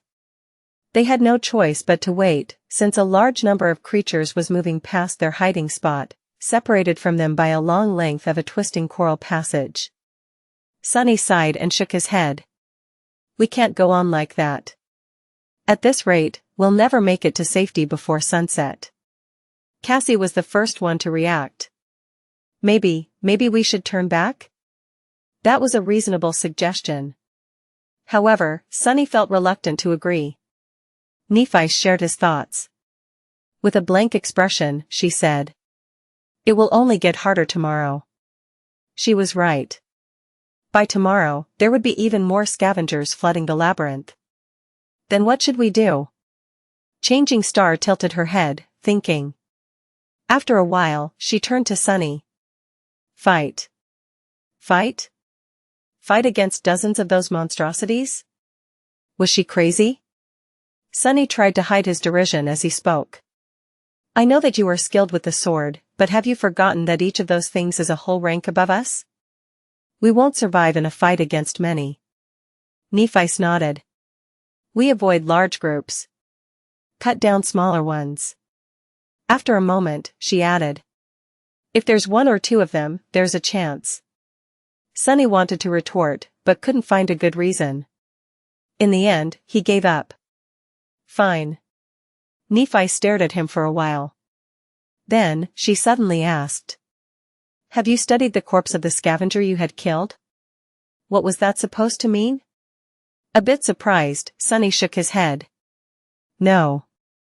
He was too busy being in pain and trying to make it to safety before the sea returned. And why would he study a corpse? Wait. I think Teacher Julius mentioned something. After a short pause, Nephi spoke. Scavengers have 3 weak points on their bodies. The first one is obvious, it's their joints. Anything that has to be flexible can't be too rigid. So, there's gaps in the armor above the joints. By targeting the joints, you can diminish their mobility and attack capacity. Oh, so, by studying a dead monster, one could better understand their strengths and vulnerabilities. This idea was so obvious that Sunny admonished himself for not realizing sooner. Meanwhile, Nephice continued. The second one is the same. It's where their torso connects to the carapace. If you manage to accurately hit that spot, you can heavily injure a scavenger and deal serious damage to its body. However, unless you succeed in severing its spine, the wound won't be fatal. It'll still be able to fight for a while. Sunny couldn't help but notice that Changing Star's awkwardness seemed to disappear whenever she talked about things that she felt confident about, like ancient heroes. Or killing things. Curious. The last weak point is on their back, approximately at the level where the eyes are. There's a slightly concave, discolored cavity in their armor. It is where several armor plates connect. The chitin there is comparatively thin. If you can pierce through it, you can destroy the brain directly. That will be a killing blow. That is good to know. However, that weak point was too high to be hit by a human. After all, scavengers were more than 2 meters tall. As though reading his thoughts, Nephice added. That weak point is very hard to target. Circling around a scavenger is almost impossible due to their size, speed, and the attack range of their pincers. She looked at him and calmly said. If we stumble on a single scavenger, I'll be the bait. My task will be to make it turn around and then restrain it, exposing the third weak point. Your task will be to kill it. Sunny gulped. What if there's 2 of them? As usual, Nephice paused before answering. Don't die. It wasn't long before they were left with no choice but to attempt a fight against a scavenger. Behind them, there was a long stretch of the labyrinth with no suitable branching paths for them to turn onto. Ahead of them, there was a small clearing with only one other passage leading out of it. Not far into that passage, a massive scavenger was moving slowly in their direction. Sunny quickly described the situation and waited for Changing Star's feedback. Without much delay, she gave him a nod. We fight in the clearing. After that, Nephice gently guided Cassie to the wall of the labyrinth and helped her find a place to sit. Wait here. We'll be back. After some thought, she added. Soon. As Nephice moved to walk away, Cassie grabbed her hand. Her face was pale and tense. Neph, you, be careful, okay? Nephice blinked and tilted her head a little. Then, she smiled. Sure. With that, she and Sunny hastily headed for the clearing. By the time they got there, the scavenger was seconds from appearing. Sunny's shadow flew out of the passage and reattached itself to his feet. Without having to discuss things with Nephice, he quickly hid in the shadows and waited there, hoping for a chance to attack. Nephice, on the other hand, strolled to the center of the clearing and calmly stood there, her shoulders relaxed and her back straight. An elegant longsword appeared in her hands, carelessly pointed to the ground. Not knowing what else to do, Sunny silently repeated her words. Don't die. A second later, the scavenger walked into the clearing. When his tiny eyes spotted Nephi's, an evil light ignited in them.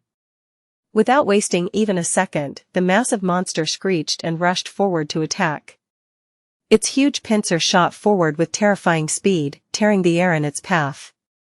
Nephi swiftly sidestepped, dodging the pincer, then leaped backward, removing herself from the path of the rushing monster.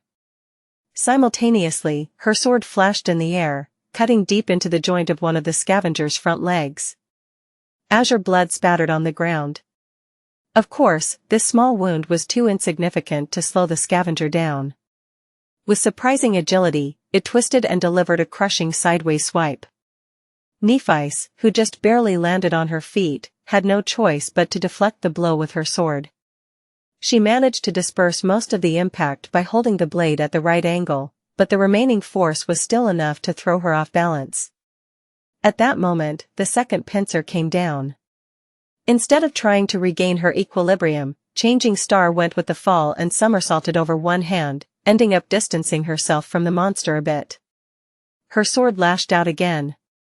The follow-up attack followed almost immediately.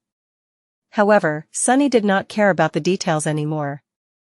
The only thing he cared about was that, through this risky series of dodges and leaps, Nephi's had managed to circle to the opposite side of the clearing, forcing the scavenger to turn its back to the shadow in which he hid. It's now or never.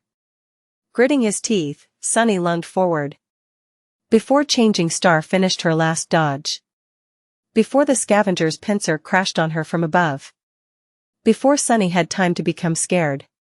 He closed the distance between himself and the monster and jumped with all his might, landing on top of its carapace. Then, he used all of his weight to thrust a hand forward. Azure blade shimmered into existence in his grip and was immediately swallowed by the shadow. A breath later, the dark blade hit precisely into the concave, discolorated cavity in the scavenger's armor. With a crack, the chitin broke, allowing the tip of the sword to sink deep into the scavenger's body. The monster shuddered, and then heavily fell to the ground. Sunny was thrown from its carapace, landing in the mud with a roll. That easy? It was already over? As though to answer him, the spell's voice resounded in the air. You have slain an awakened beast, Carapace Scavenger. Your shadow grows stronger. Chapter 41 Strength in Numbers. Sunny was sprawled in the mud, looking at the sky. He didn't even have to catch his breath since the whole fight took less than 10 seconds from start to finish. No one was dead, wounded or even bruised, well, with the exception of the scavenger. It was completely out of his expectations. He glanced at the monster's corpse to make sure that it was actually dead, then summoned the runes and took a look at the number of shadow fragments in his possession. Shadow fragments, 16/1000. It was actually true. The mighty awakened beast perished just like that. And, although Nephi's did most of the work, he was the one to deal the killing blow. Why can't it always be so easy? Sunny got back on his feet and dismissed the azure blade. Then, he remembered the words Master Jet had once told him, no one can survive in the dream realm alone. Back then, he noted her advice, but didn't really believe it. After all, he had always strived to be self-sufficient, not allowing himself to depend on anyone. In Sunny's mind, this was the true meaning of strength. However, now he was beginning to suspect that this logic was flawed. Indeed, having someone to share your burdens meant the difference between heaven and hell here in the dream realm. If he was alone, fighting against a single scavenger might have been the end of him. Similarly, even though Nephi's was far more skilled than Sunny, it would have been extremely hard for her to defeat the armored monster alone, being that its weakest point was out of her reach. But together, they had accomplished it with relative ease. The whole was greater than the sum of the parts. In other words, there was strength in numbers that surpassed individual power. In that sense, being able to depend on a group was not a sign of weakness, but, on the contrary, an important facet of personal strength. Lone wolves would always be at a disadvantage. That was another lesson to learn. It's not like I had much of a choice. He walked over to Nephi's and checked if she was okay. Apart from slight damage to her makeshift seaweed clothes, everything seemed to be alright. She glanced at Sunny. Memory? He shook his head. Nephi sighed. It seemed that she was a bit impatient to get herself a suit of armor of her own. If Sunny was a gentleman, he would have suggested to loan her the puppeteer's shroud for a while, but alas, he wasn't. That armor was extremely valuable and had cost him a lot. Plus, unlike Changing Star, the picture of Sunny wearing nothing but a seaweed loincloth would have been more disturbing than aesthetically pleasing. So, he said nothing. Meanwhile, Nephi's headed for the dead scavenger and said without turning her head. Bring Cassie. With a sigh, Sunny turned around and left the clearing. Soon, he approached the place where the blind girl was waiting patiently for their return. Hearing his footsteps, she flinched and raised her head. Sunny? How did she recognize me? Must be the way I walk. Yeah, it's me. Everything is over. Come on, I'll bring you to Nephi's. Using the wooden staff, Cassie stood up and turned to him. Are you guys alright? Sunny smiled. Of course. We dispatched that critter in no time. Didn't even get a scratch. Cassie smiled with visible relief. Good, that's good. Oh, right, the rope. Sunny took the rope and guided the blind girl back to the clearing. On the way, he felt a bit weird. With the delicate girl walking behind him, he couldn't help but think of his little sister. As a toddler, she used to follow him around too, as though they were glued together. As the familiar pain stabbed him in the heart, Sunny gritted his teeth and tried to think about something else. It was all in the past anyway. Back in the clearing, Nephi was done breaking apart the scavenger's carapace. The shimmering soul shard was already in her hand. Without saying anything, she tossed it to Sunny. He caught the crystal and looked at her with surprise. Why are you giving it to me? Nephi blinked and stayed quiet for a few seconds. Then she said as a matter of fact.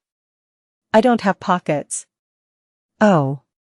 Still a bit bewildered, Sunny put the soul shard into his rucksack. But why wouldn't she just absorb it?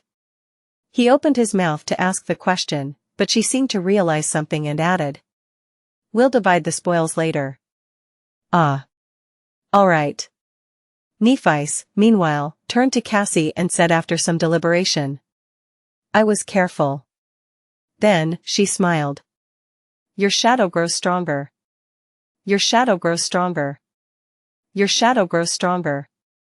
Sunny was feeling somewhere in between of being ecstatic and peeved.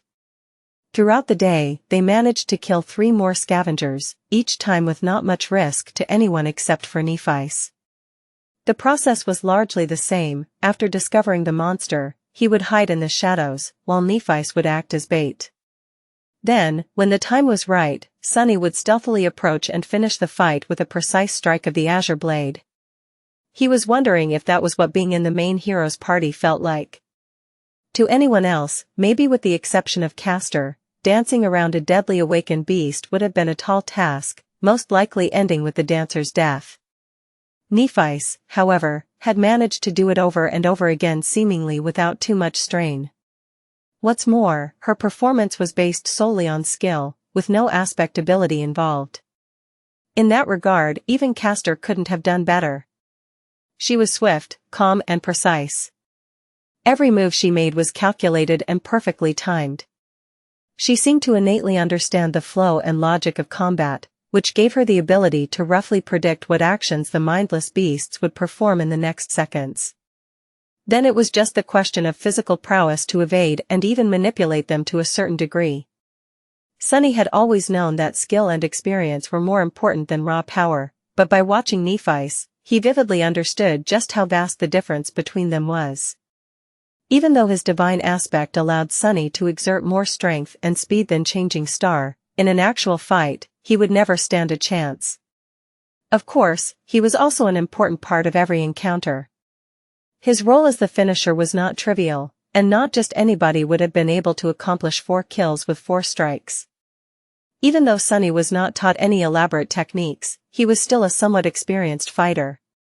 He had good physical coordination, combat intuition, and, most importantly, a cool-headed mentality.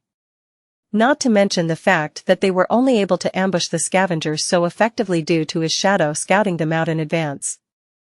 All in all, it was an almost equal cooperation. Still, watching Nephi's fight was nothing short of sobering. Trying not to get too dejected, Sunny summoned the runes. Shadow fragments, 22/1000. 8 fragments today. Pretty excellent. Currently, they were waiting on the edge of the labyrinth path leading directly to the giant statue of the Headless Knight. There was a group of scavengers between them and the statue, moving past without any haste. The sunset was near, but they still had time. Slowly, minutes flowed by. At some point, Nephi gave the command to move. Helping Cassie along, Sunny followed Changing Star and quickly traversed the open space between the labyrinth and the statue. Now, they only had to get on top of it. However, it wasn't that easy. Scaling the 200-meter-tall monument would have been hard in normal circumstances, but now, they also had to somehow pull Cassie up. Leaving her behind until they were at the top would not have been safe. In the end, Nephi and Sunny took turns pulling the rope every 20 meters or so. Cassie would hold on to the rocks and wait until they climbed higher, and then the process would repeat. It was slow and torturous, and by the end, Sunny's muscles were sore and almost on fire. But they managed to get to safety before the dark waters washed them away. As the night began to descend, the 3 sleepers sat in the center of the circular stone platform and rested. As they did not bring any materials to make a fire and it was already too late, there was no way to cook food. They ended up chewing on the strips of dried meat, passing the bottle of limitless water around. After some time, Nephi gave Sunny a sign to take out the spoils of today's journey. He took out the 4 shimmering soul shards and put them on the ground. Without any discussion, Changing Star moved 2 crystals in his direction and took 2 for herself. Then, she gave one of hers to Xianxia. Sunny watched it in silence. By the time Nephi and Cassie had absorbed their soul shards, he still didn't make a move to take his. After a while, he took another crystal out of the rucksack and moved all 3 to Nephi. The silver-haired girl looked at him with surprise. "Don't you want to grow stronger?" Sunny grinned. "Of course, I do. But these won't do me much good right now. It's no secret that you are the main fighting force of our group." He sighed. "The stronger you are, the better our chances of survival will get. Plus, it's not a gift. It's a trade." Nephi raised an eyebrow. "A trade? What do you want?" Sunny deliberated for a few seconds before answering. "It's rather simple. I will give you these soul shards, and all other soul shards I earn on the way to that castle." Then, he looked her in the eyes and said, "In return, you will teach me how to fight." Chapter 42 Essence of Combat. Nephi looked at him and contemplated. This time, she remained silent longer than usual. Sunny felt a bit nervous under her gaze, knowing that he was being evaluated. With Changing Star's skill and insight, it wasn't hard to imagine just how much she had gleaned from his battle performance. Both his current level and future potential must have been pretty much laid bare in front of her. Were they enough to make teaching him worth her while? After some time, she took the soul shards and nodded. "Okay." Sunny smiled, congratulating himself on a successful deal. Not only did he receive a lot while not losing much, but he had also managed to create a bit of a favorable impression of himself in the eyes of Nephi and Cassie. As far as performances went, this was a great one. "So when do we start?" Nephi shrugged. Now. Now? Sunny glanced at the sun, which was already almost gone. Were they going to train in complete darkness? It wasn't really an obstacle for him. Changing Star, however. "We will start with some words. That will be enough for today." After hesitating a little, she added. "Cassie, you listen too." Sunny and Xianxia turned to Nephi, listening to her like 2 obedient students. Despite the fact that their age was more or less similar, both knew that, in terms of martial prowess, their companion had authority that was as beyond theirs as a dragon's might was beyond that of a worm. Nephi thought for a while and then said. Mastery of combat can be divided into two aspects. One is body, and the other one is mind. Training the body is not easy, but it is rather simple. All you need is repetition and experience. In a fight, things happen too fast to consider every detail in the moment. That's why your technique must exist in your muscles and bones, so much so that it almost becomes an instinct. She paused. You can achieve initial results through repetition. Then, it must be cemented through experience. The more battle experience you have, the deeper a technique will be assimilated into your body. There is no other way. 1,000 hours of training won't be as impactful as one real fight. Only those who survive countless battles can be truly in command of the body. That simultaneously made a lot of sense and no sense at all. On the one hand, the principle of improving through practice was quite logical. On the other hand, changing Star's statement made it seem like all those lofty legacies with their years of training were nothing but harmless children. After all, no matter how good their tutors were, they had no real battle experience. But then again, she did wipe the floor with every one of them, excluding Castor, with no apparent difficulty. So maybe her statement was true.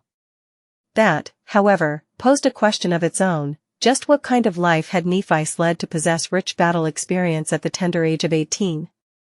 Should I stop calling her princess? Meanwhile, Nephi continued. Training the mind, however, is not simple at all. That is because, once you reach a certain level of skill, the mind is where the true combat takes place. The outcome is often decided before your body begins to move. And to master the mind, the first step is to understand the essence of combat. However, very few people truly do. She looked at them and asked. What do you think that essence is? Sunny hesitated. The essence of combat? What might it be? If it was some other legacy, he would have been tempted to say something stupid like honor, valor, or duty. But he already knew that Nephi did not fit into the image of a noble aristocrat he had in his mind. She wasn't someone who followed empty words. After a minute or so, Cassie finally answered. Victory. And almost at the same time, Sunny said. Survival. Changing Star shook her head. No. Then she rubbed her neck and pierced them with a cold, fierce gaze. The essence of combat is murder. Cassie flinched and opened her eyes wide. Sunny frowned a little. Nephi, however, did not seem to care. In the same calm tone, she continued. At the core of it, there is only this: you are trying to kill your opponent, and they are trying to kill you. In the end, one of you will be killed, and the other one will be the killer. Everything else is just noise.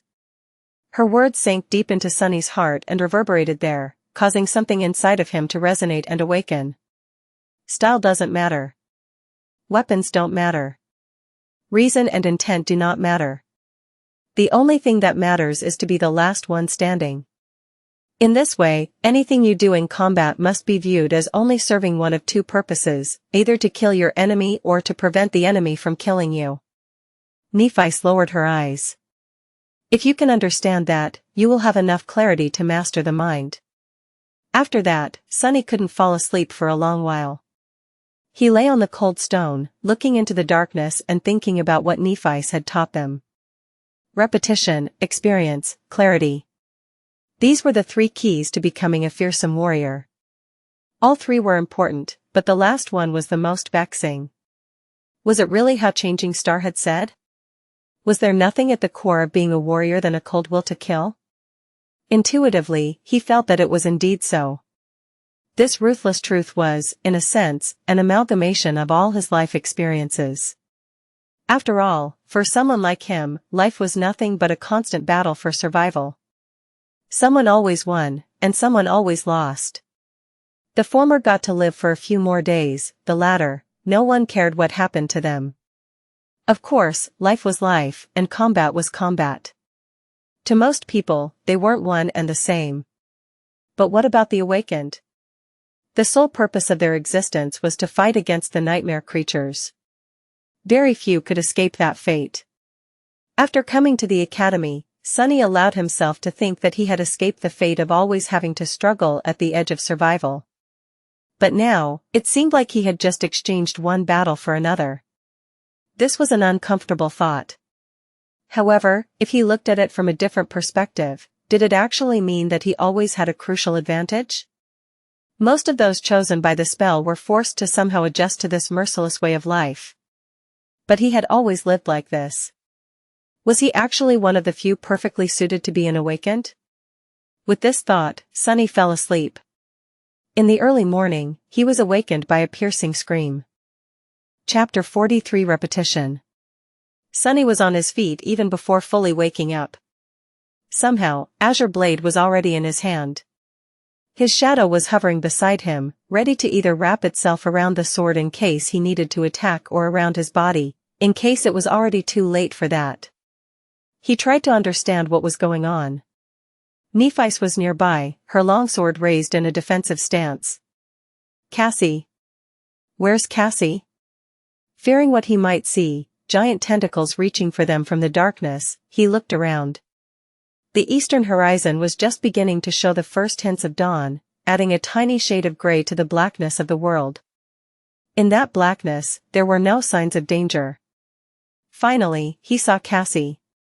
The blind girl was stumbling at the edge of the platform with a horrified expression on her face.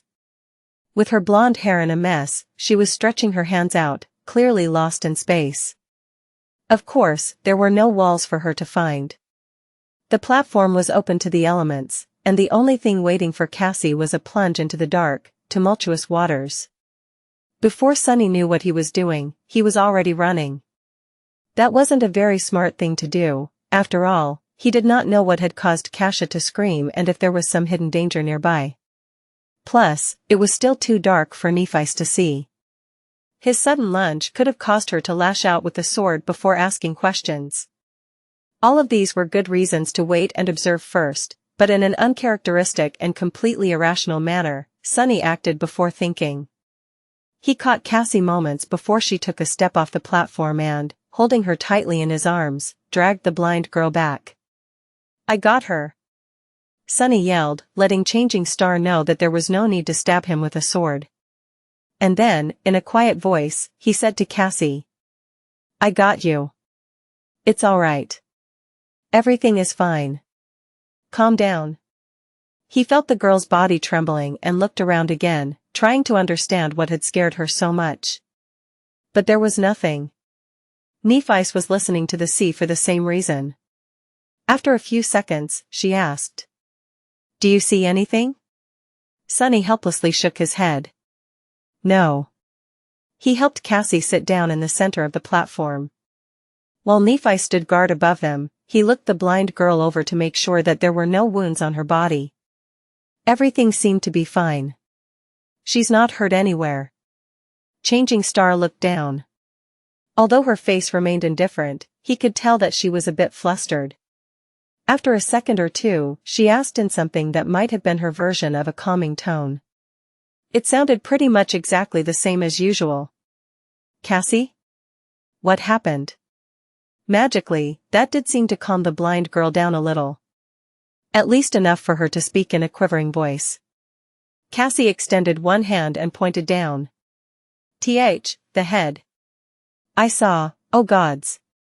Sunny frowned and looked at Nephice. Did she see a vision? The past? The tall girl was silent for a moment. I don't know. It never happened before. Both of them turned to Cassie, not sure what to do. Since there was no apparent danger around, they took turns trying to calm the horrified girl down. However, after that one sentence, she fell quiet and refused to speak again. Nothing seemed to help. After a while, Nephi sighed. Let's leave her be, for now. Maybe she needs time. Sunny was about to retort, but, truth be told, he didn't have any ideas either. In the end, he just nodded.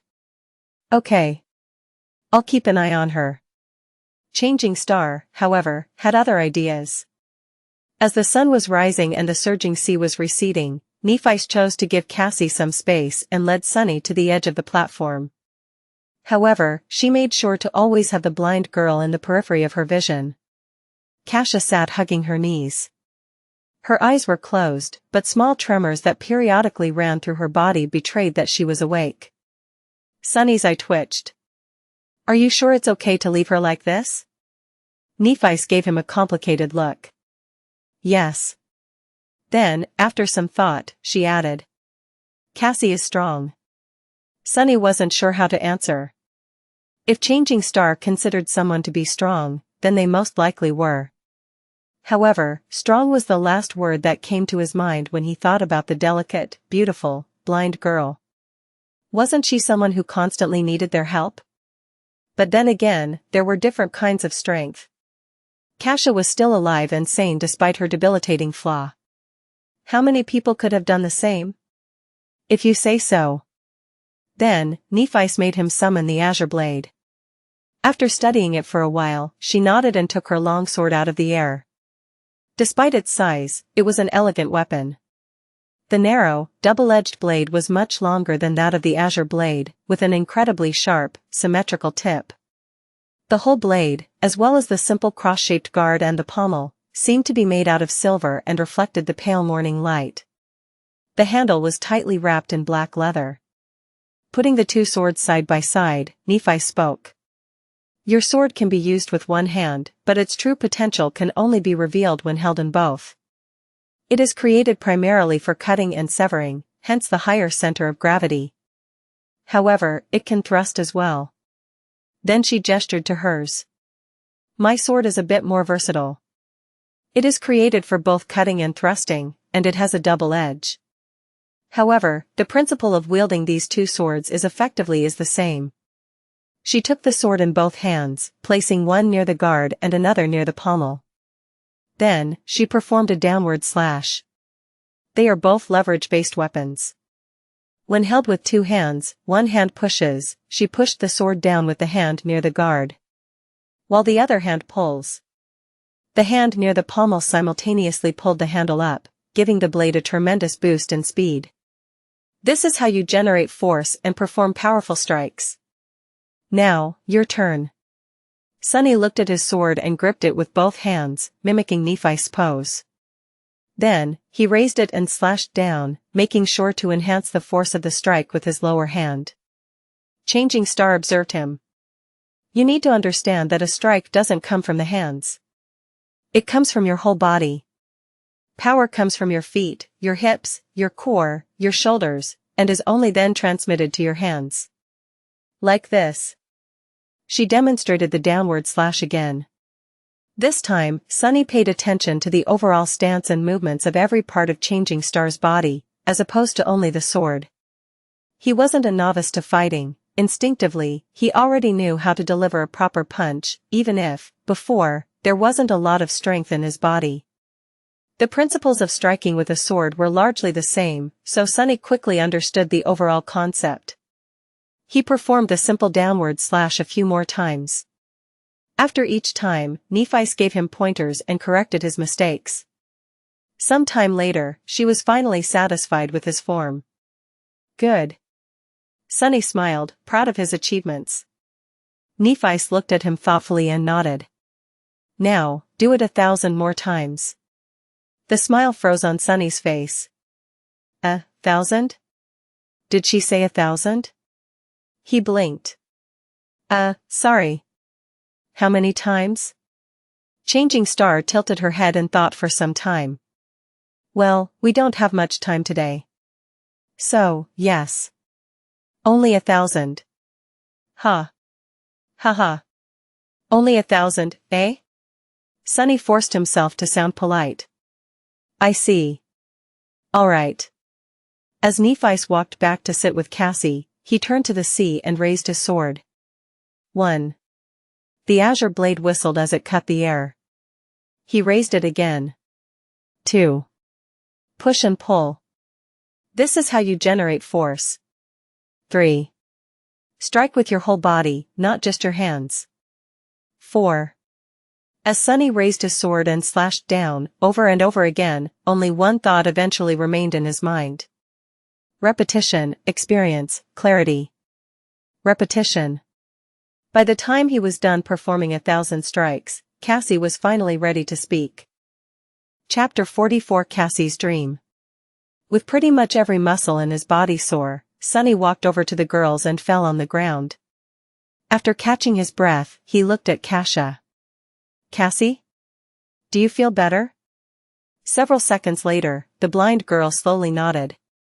"That's a relief." He shifted and hesitated for a bit. Xianxia didn't look too well. Her face was still very pale, with a distant, dazed expression on it. Her body at least was no longer trembling. Sonny wasn't very good at talking to people, let alone placating them. He wasn't sure what to say. He cast a gaze at Nephice and sighed inwardly. Who knew that one day he would turn out to be the most sociable person for as far as the eye could see? What a joke. "Can I have some water?" Cassie turned to him and scowled, as though confused by the question. Then, she suddenly gasped and opened her eyes wide. Oh. Oh, sorry. Yes, of course. She summoned the limitless water bottle and offered it to Sonny. He took it with a grateful smile and greedily drank a few gulps before giving the bottle to Nephice. Eventually, it returned to Cassie. "You drink some too." After she did, he awkwardly patted the blind girl on the shoulder. "Everything seems to be fine now." Did you dream of another vision?" "You can tell us. If you want." Cassie hesitated for a bit before saying. "I don't know. Maybe it was just a nightmare." Sonny and Nephice exchanged glances.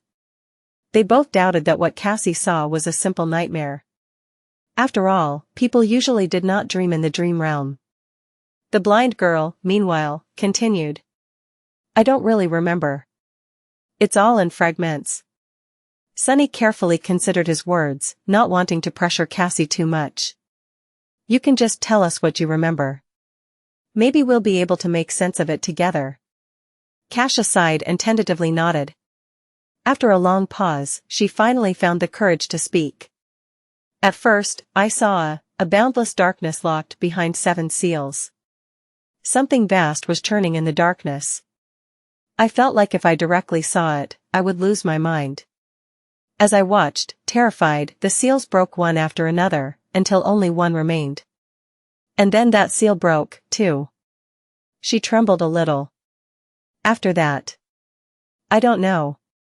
It was as though my mind shattered into 1,000 shards, each shard reflecting its own image. Most of them were dark and scary. Some I have already forgotten. The other..."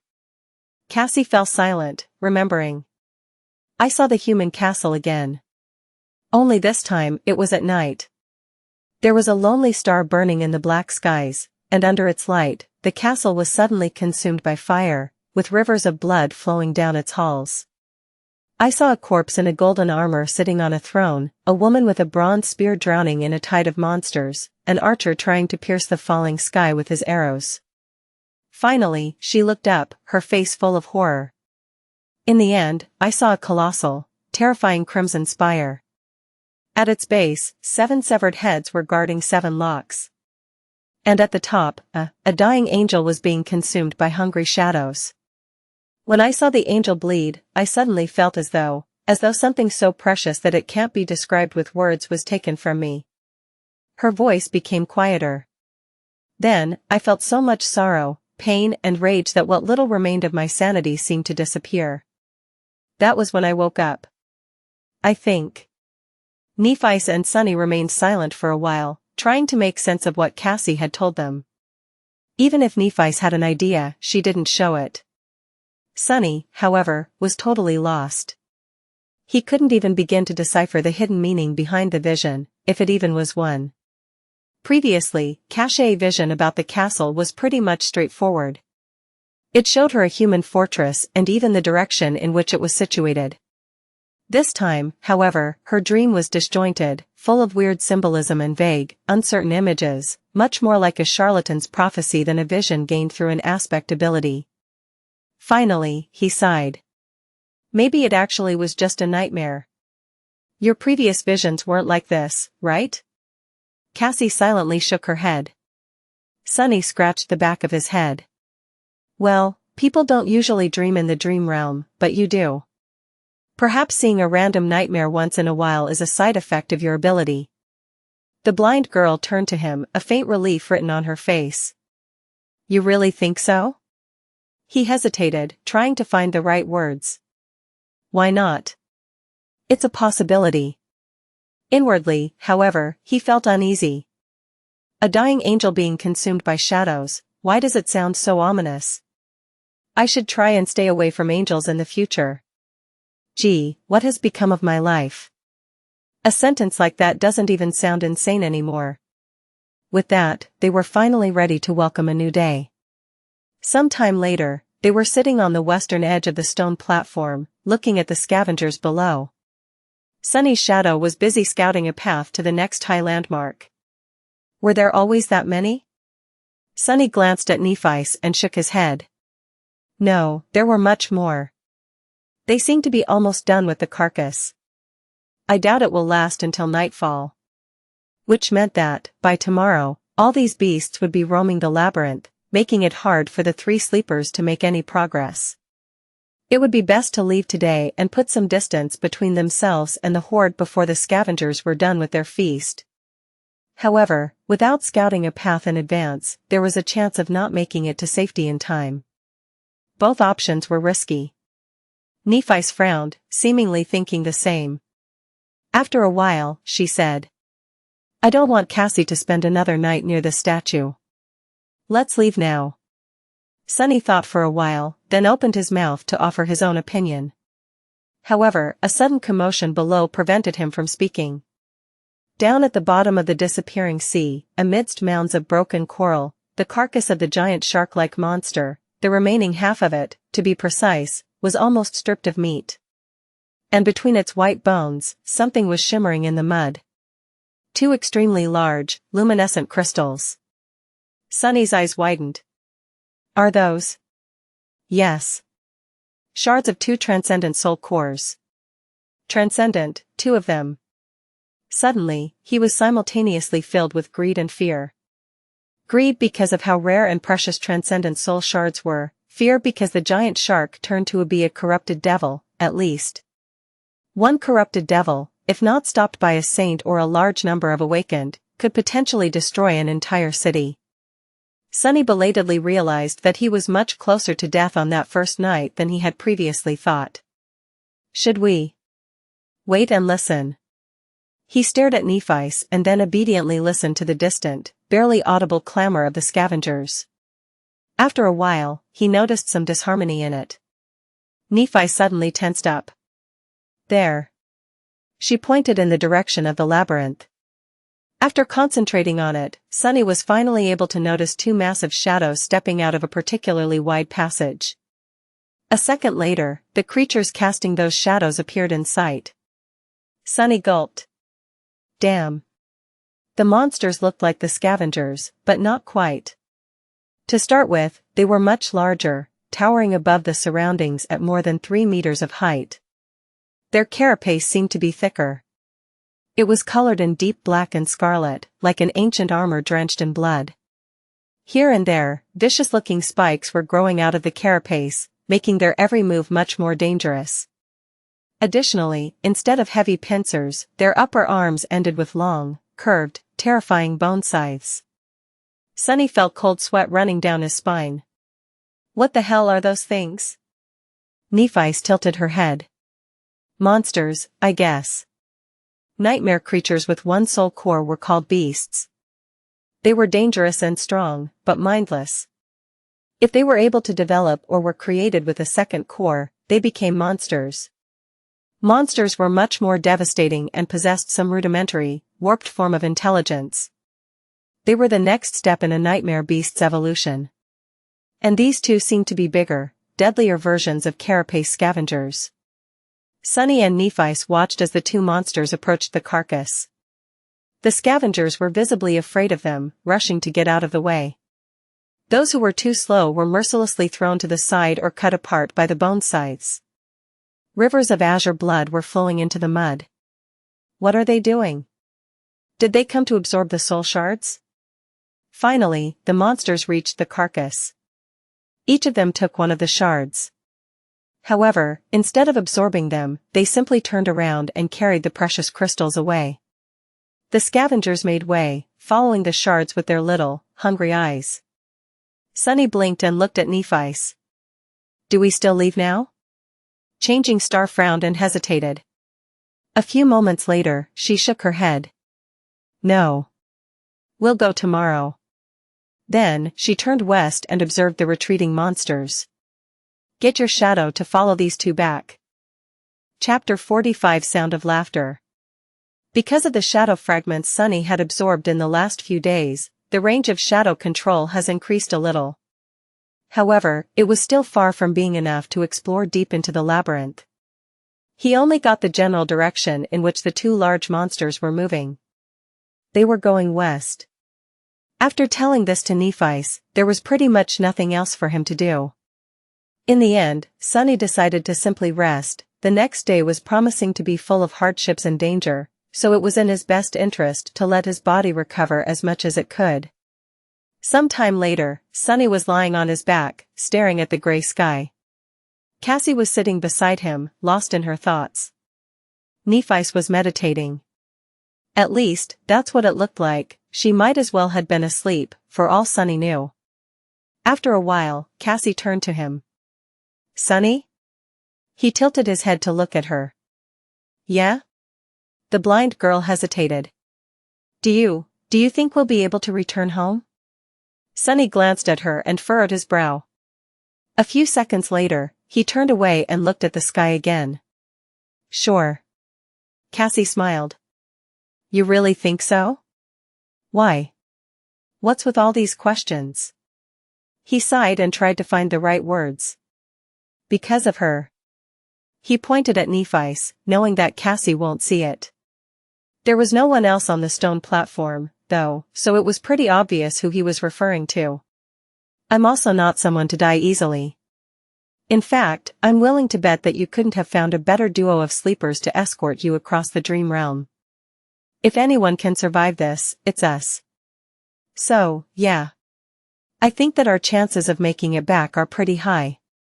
Cassie suddenly giggled. "Aren't you a little too full of yourself? You were in the second to last place." Sunny shrugged. "That's only because someone smart told me to keep a low profile. Otherwise, I would have ranked higher." Then, with a grin, he added. "Much higher. Third to last, at least." The blind girl couldn't help but laugh. The melodic sound of her laughter made Sunny feel much better. He had not heard anything like that ever since coming to the dream realm.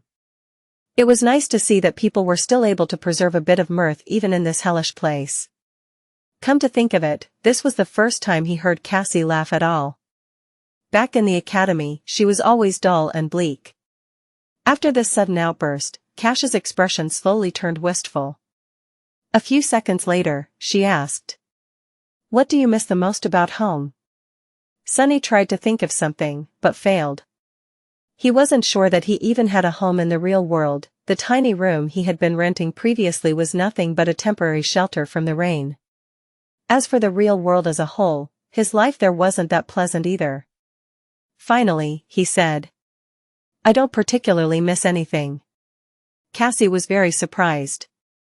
"Really? Don't you miss your family?" Sunny smiled. "I don't have a family. Well, I guess I have a sister somewhere. But we haven't seen each other in many years." "Oh." The blind girl fell silent. Several seconds later, she said quietly, "I miss my family the most." There was longing and sadness in her voice. Sunny didn't know what to say, so he stayed silent. "Mom and Dad must be really worried about me right now." No, actually, they wouldn't be worried. They would be heartbroken. They must think that I'm as well as dead already. Sunny glanced at her and sighed. "You seem to care about them a lot." Cassie turned to him in confusion. "Of course. Isn't it normal?" Sunny stared at the gray sky. The wind smelled of rain. After a while, he said, "I wouldn't know. In the evening, Nephi's made Sunny perform the 1,000 strikes again. After that, they ate the last strips of dried scavenger meat and took turns sleeping, so that one of them could always keep an eye on Cassie. Thankfully, nothing happened during the night. When the morning came and the dark sea retreated, they prepared to leave the giant statue. Nephi was the first one to climb down. Before that, she had a few words to say. Today will be different from before. There will be much more scavengers roaming in the labyrinth. We might not be able to create an ambush or avoid fighting several of them at once. She looked at Sunny. If anything happens, your job is to bring Cassie away. We can retreat by using passages that are too narrow for the scavengers. If we get separated, proceed to the high point by yourselves. Don't wait for me. Do you understand? With a somber expression, he gave her a nod. Nephi returned it. Good. Time is of the essence, so let's go. With that, she began the descent. After Nephi reached a point 20 or so meters below them, she found purchase and waited. Using the golden rope, Sunny lowered Cassie down. Just like while climbing up, they took turns helping the blind girl. Luckily, climbing down the statue was much easier. Soon, they reached the ground. Entering the labyrinth, the trio moved forward with haste. The shadow was ahead of them, scouting for monsters and optimal paths. Despite that, their progress was slow and chaotic. They had to constantly change direction to avoid groups of scavengers, often ending up in dead ends or moving further away from their destination. Sunny, who played the role of the scout and navigator, felt his brain slowly starting to boil. At some point, however, they inevitably ended up in a situation where a fight was unavoidable. There was a large group of scavengers at their heels, and a pair of them blocking the path ahead. Neither of the two groups had noticed the sleepers yet, however, since there were no other passages to turn into, it was only a matter of time. Nephi considered their options for a few seconds. There was a scowl on her face. Finally, she said. If there's only two, we can take them. Sunny looked at her with uncertainty in his eyes.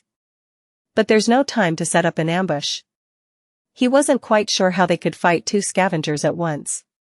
Despite how good of a teacher Nephi was, he only practiced with the sword for a day. Facing against a scavenger alone was risky. Changing Star shrugged. It's almost the same. I'll attack first. You follow behind in the shadows and finish one off once they turn. Then, we kill the second one together. The whole plan was based on the assumption that Nephi could survive under the onslaught of two scavengers, both attacking her simultaneously. Sunny was very impressed by her prowess, but he wasn't sure that it was possible. There was a large probability that Nephi would die. He still remembered that she wasn't present in Cassie's first vision. But what else could they do? A bit rattled, Sunny gritted his teeth. All right. After a short pause, Nephi summoned her sword. Then, she stepped forward. Chapter 46 Experience. After finding a good hiding spot for Cassie, Sunny and Nephi proceeded forward to face the scavengers. Soon, they saw two hulking silhouettes in the distance. With her lips pursed together, Nephi threw over her shoulder. Keep up. Then, like a runner preparing for a race, she got down on one knee, inhaled deeply, and lunged forward. Damn. Sunny dove into the deep shadow cast by the wall of the labyrinth and followed, running as fast as he could. However, the distance between them kept growing. Suddenly, he remembered walking behind Nephi as they crossed the bridge to the academy. Was it his fate to always follow behind her? Changing Star's running speed was incredibly fast. She was practically flying through the air, like an arrow let loose from a bow. One of her arms was stretched backward, holding the sword with its point to the ground. The other was cutting the air with each stride. It took the two scavengers a couple of seconds to realize what was happening after noticing her. By that time, she was almost upon them. With madness burning in their eyes and viscous saliva dripping from their mandibles, the monster screeched and charged forward. Nephi did not slow down, as though planning to ram them with her body. Sunny's heart skipped a bit. Four terrifying pincers shot through the air. At the last moment, Nephi's fell backward, falling on her side. The inertia carried her forward as she slid through the mud, passing between the scavengers. Then, she twisted her body and stopped herself by plunging the sword into the ground. A bit slower, and she would have been impaled by one of the scavenger's legs. Crazy. She's crazy. By the time Changing Star got back to her feet, one of the scavengers had already turned around. However, Sunny couldn't see what was going on as his sight was blocked by the bulky Carapace creatures. He only heard the sound of chitin striking against steel. There was no time to worry about that anyway, since he had his own problems to solve. Due to the insane maneuver that Nephi had pulled off, the second scavenger lagged a little behind the first one. It was just about to turn around when Sunny finally got close enough to launch an attack. Silently cursing, he ran up a narrow protrusion on the coral wall and jumped, aiming to pierce the weak point at the scavenger's back from above. His shadow was already wrapped around the azure blade. But at the last moment, the scavenger suddenly moved, slightly turning its torso to the right. The blade missed the concave spot where the armor plates connected and instead hit one of them square in the center, sliding helplessly across adamantine chitin. Crap. Instead of killing the beast with one decisive blow, Sunny ended up dealing no damage at all. What's worse, he landed right on top of the scavenger, practically hugging it from behind. In the next moment, the scavenger shook its carapace, throwing the irritating human off. Sunny flew sideways and crashed into the labyrinth wall, feeling breath being knocked out of him. Suffocating and disoriented, he fell gracelessly into the mud. Not good. By some instinct, Sunny rolled to the side. Something tore past him and hit the wall, sending pieces of crimson coral flying through the air. Then, he was lifted into the air and thrown backward. But by that time, however, he had already come to his senses. Twisting his body, Sunny managed to land on his feet and take a few steps back without falling. In the next second, his sword was in front of him, held in both hands just like Nephi's had taught him. The scavenger was already charging at him with a menacing fire burning in its eyes. Repetition. Experience. The shadow flowed from the azure blade to his hand, then spread to his arm, shoulder, and then finally covered his whole body. Sunny instantly felt stronger, faster, more resilient. But was it enough? No. To survive, he would definitely also need some luck. One pincer flew at him from the right, the other from the left. There was no time to retreat or dodge sideways. So, instead, Sunny did something that made every instinct in his body scream in protest. He jumped forward, closing the distance to the charging monster. The pincers clashed together with a loud crack behind his back. Instinct or not, it was the only logical step. After all, the attack range of his sword was much shorter than that of the scavenger. He could only fight back by getting close. Before the beast had time to react, Sunny did what he had recently done thousands of times. His muscles moved even before his mind gave the command. With one fluid motion, he raised the sword over his head and slashed downward, pushing with one hand while pulling with the other. His whole body moved in concert to deliver a powerful blow. The azure blade whistled as it cut the air. Then, it hit the joint of one of the scavenger's front legs and cleaved right through it, severing the limb entirely. Blue blood sprayed everywhere. Sunny had less than a second to be amazed. I actually did it? But there was no time to be distracted. Due to the loss of its front leg, the scavenger lost balance for a moment, careening forward and down. However, he had 7 other legs. This wasn't going to last long. Coincidentally, though, at this exact moment, his other front leg slid in the mud, bringing the monster even further down. Sunny did not waste this chance. Taking a step forward, he thrust the azure blade up, pushing it into the scavenger's mouth. A severed mandible fell to the ground as the monster impaled itself on the sword with its own weight. The massive body of the nightmare creature convulsed before falling still. It was dead. Sunny slowly exhaled, only now feeling the pain in his chest and at the back of his head. He carefully touched it and grimaced. His hand came back wet with blood. At least I'm alive. You have slain an awakened beast, Carapace Scavenger. Your shadow grows stronger. You have. With no time to listen to the spell, Sunny tugged on the sword to dislodge it from the monster's head and hurried to help Nephice. However, it was too late. The other scavenger was lying in the mud, clearly dead. His limbs were still twitching, indicating that the fatal blow was delivered just moments ago. It seemed like Nephice had managed to sever its spine by piercing the weak spot at the base of the beast's torso with her longsword. He couldn't see the silver-haired girl behind the bulky carcass. As Sunny approached it, he heard the sound of rugged, strained breathing. Then a shaky voice came from behind the scavenger. Don't come any closer. In the deathly silence of the battle's aftermath, Changing Star's voice sounded strange and subdued. Sunny suddenly felt as though someone had squeezed his heart in a fist. Steeling himself, he took another step forward. Nephice was standing in front of the dead scavenger, trying to catch her breath after the intense fight. There was a bloody gash on her shoulder. However, it didn't look life-threatening. Sunny's attention, though, was instantly drawn to something else. It seemed that at some point during the fight, the tall girl's makeshift seaweed top came apart, leaving her naked above the waist. She was covering her chest with one arm. Behind the arm, squished, the supple fullness of her. Sunny flinched as though someone had stung him and hurriedly turned around.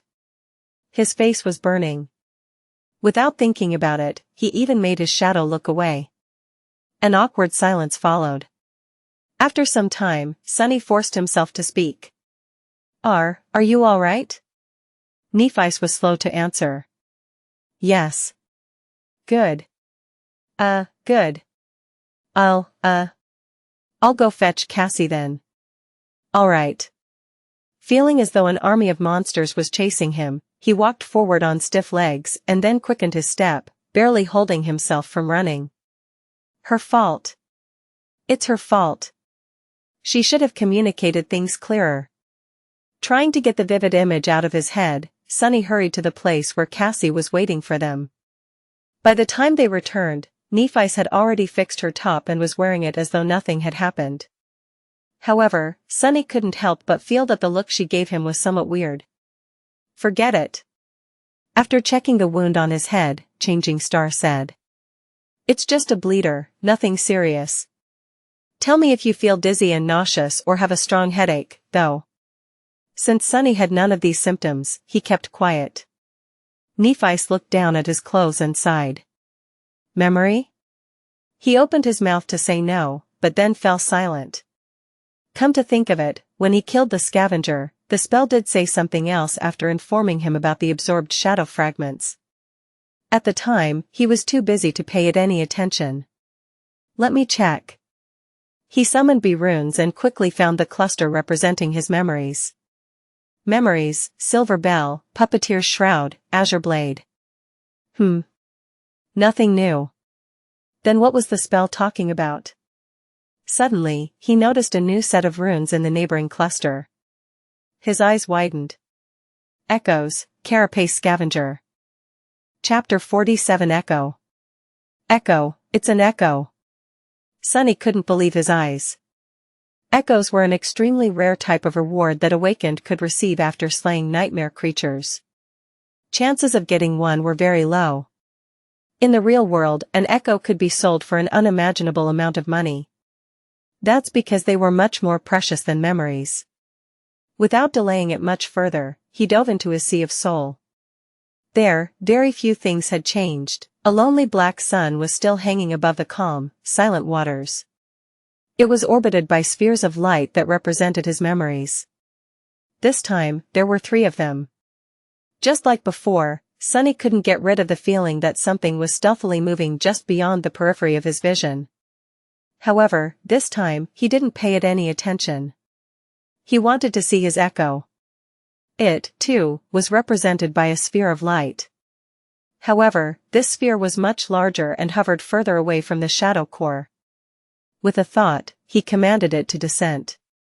The sphere slowly floated down and touched the dark water. As Sunny came closer, walking on the surface of the sea, its radiance slowly faded away, revealing the monster contained within. A hulking, menacing Carapace scavenger was calmly standing in front of him. There was no madness in its eyes, or any feeling at all, for that matter. After all, it wasn't really alive. It was just an echo. Shining runes appeared in the air around the scavenger. Echo, Carapace scavenger. Echo type, beast. Echo core, awakened. Echo attributes, strong, armored. Echo description, a cursed soldier of the Fallen Legion. Before Sunny knew it, a wide grin appeared on his face. That scavenger was now his. It could be summoned and used to fight against his enemies, carry heavy cargo or perform other tasks. What's more, it was a whole rank above its master, which meant that it was much stronger, more resilient and fearsome than a dreamer with a dormant core should normally possess. With this echo by their side, many things would become easier. Following an impulse, Sunny raised a hand and brushed it against cold, black chitin. He just wanted to touch his new possession. However, the moment his palm touched the scavenger, a strange thing happened. The soul of sea suddenly surged a little, and a new set of runes appeared. Transform Echo into a shadow? Sunny flinched and snatched his hand back. What the hell is that about? He had never heard anything about transforming echoes into something else, let alone shadows. Then again, he had never heard about shadow cores and fragments, too. It seems my aspect holds more secrets than I thought. Sunny licked his lips and hesitated. Then, he cautiously said. Yes. However, nothing happened. A moment later, the runes changed. Not enough shadow fragments to perform a transformation. Shadow fragments required, 24/100. He frowned, disappointed. I see. So there is another use for the fragments. They can either enhance my own core or do something weird to echoes. How do I know which use is more beneficial without knowing what a transformation actually does? An echo was plenty useful by itself. Sunny felt that it would be wiser to concentrate on strengthening himself, at least for now. I'll experiment with it later. With that, he left the Sea of Soul. Since he had spaced out for quite a bit, Nephice was looking at him with a silent question in her eyes. Sunny grinned. I got an echo. Her pupils slightly widened. Cassie, on the other hand, was more expressive. An echo? You actually got an echo? Yes. Since the larger group of monsters was now minutes away from catching up with them, Sunny didn't waste any time and summoned the scavenger.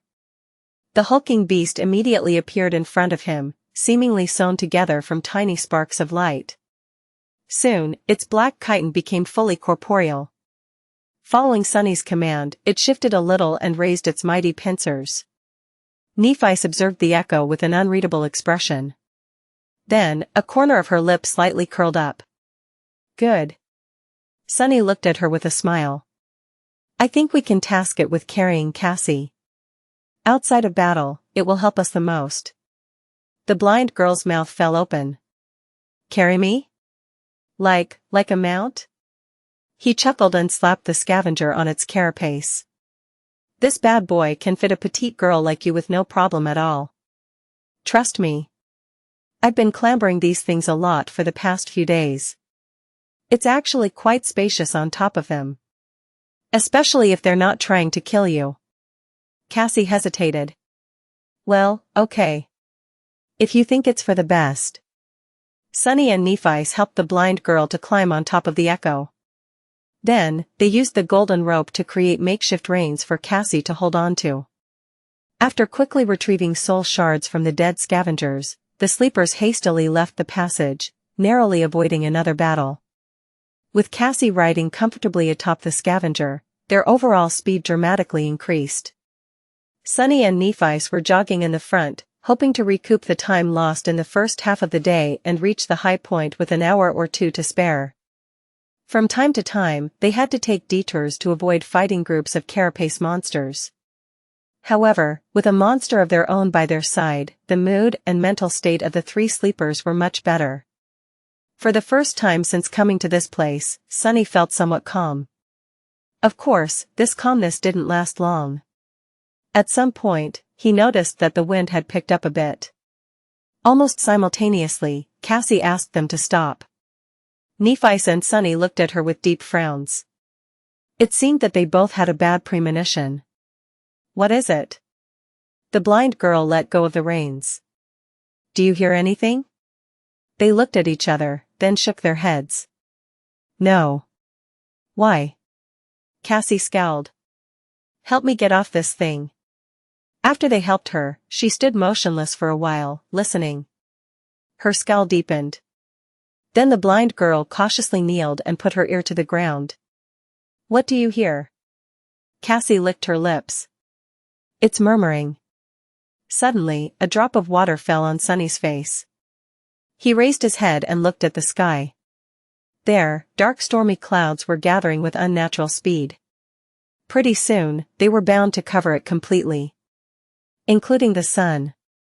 And when that happened, his eyes widened. Chapter 48 The Storm. We need to move, now. As Nephi turned to him, Sunny grabbed Cassie and helped her stand up. His face was even paler than usual, and there was a panicked look in his eyes. Now. Help me get her back on the Scavenger. The silver-haired girl raised her head and looked at the sky. Soon, her expression darkened. Without saying anything, she did as he had asked. Cassie seemed a bit disoriented. She grabbed the reins and helplessly turned to her friend.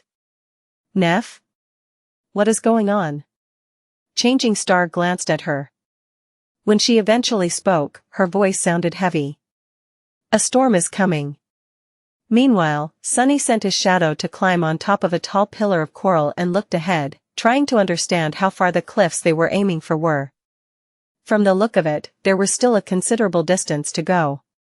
However, the giant statue was already much further away. Going back now would have been suicide. He turned to Nephi. We're about 3 or 4 kilometers away from the cliffs. Do you think we can make it? She scowled. If we take the most direct route. Maybe. Sunny hesitated, then asked. What about the monsters? Changing Star looked ahead and gritted her teeth. We'll have to cut through. That's it? That's the plan? As he was fruitlessly trying to come up with some devious trick to save them, Nephi turned her head and glanced at him, puzzled.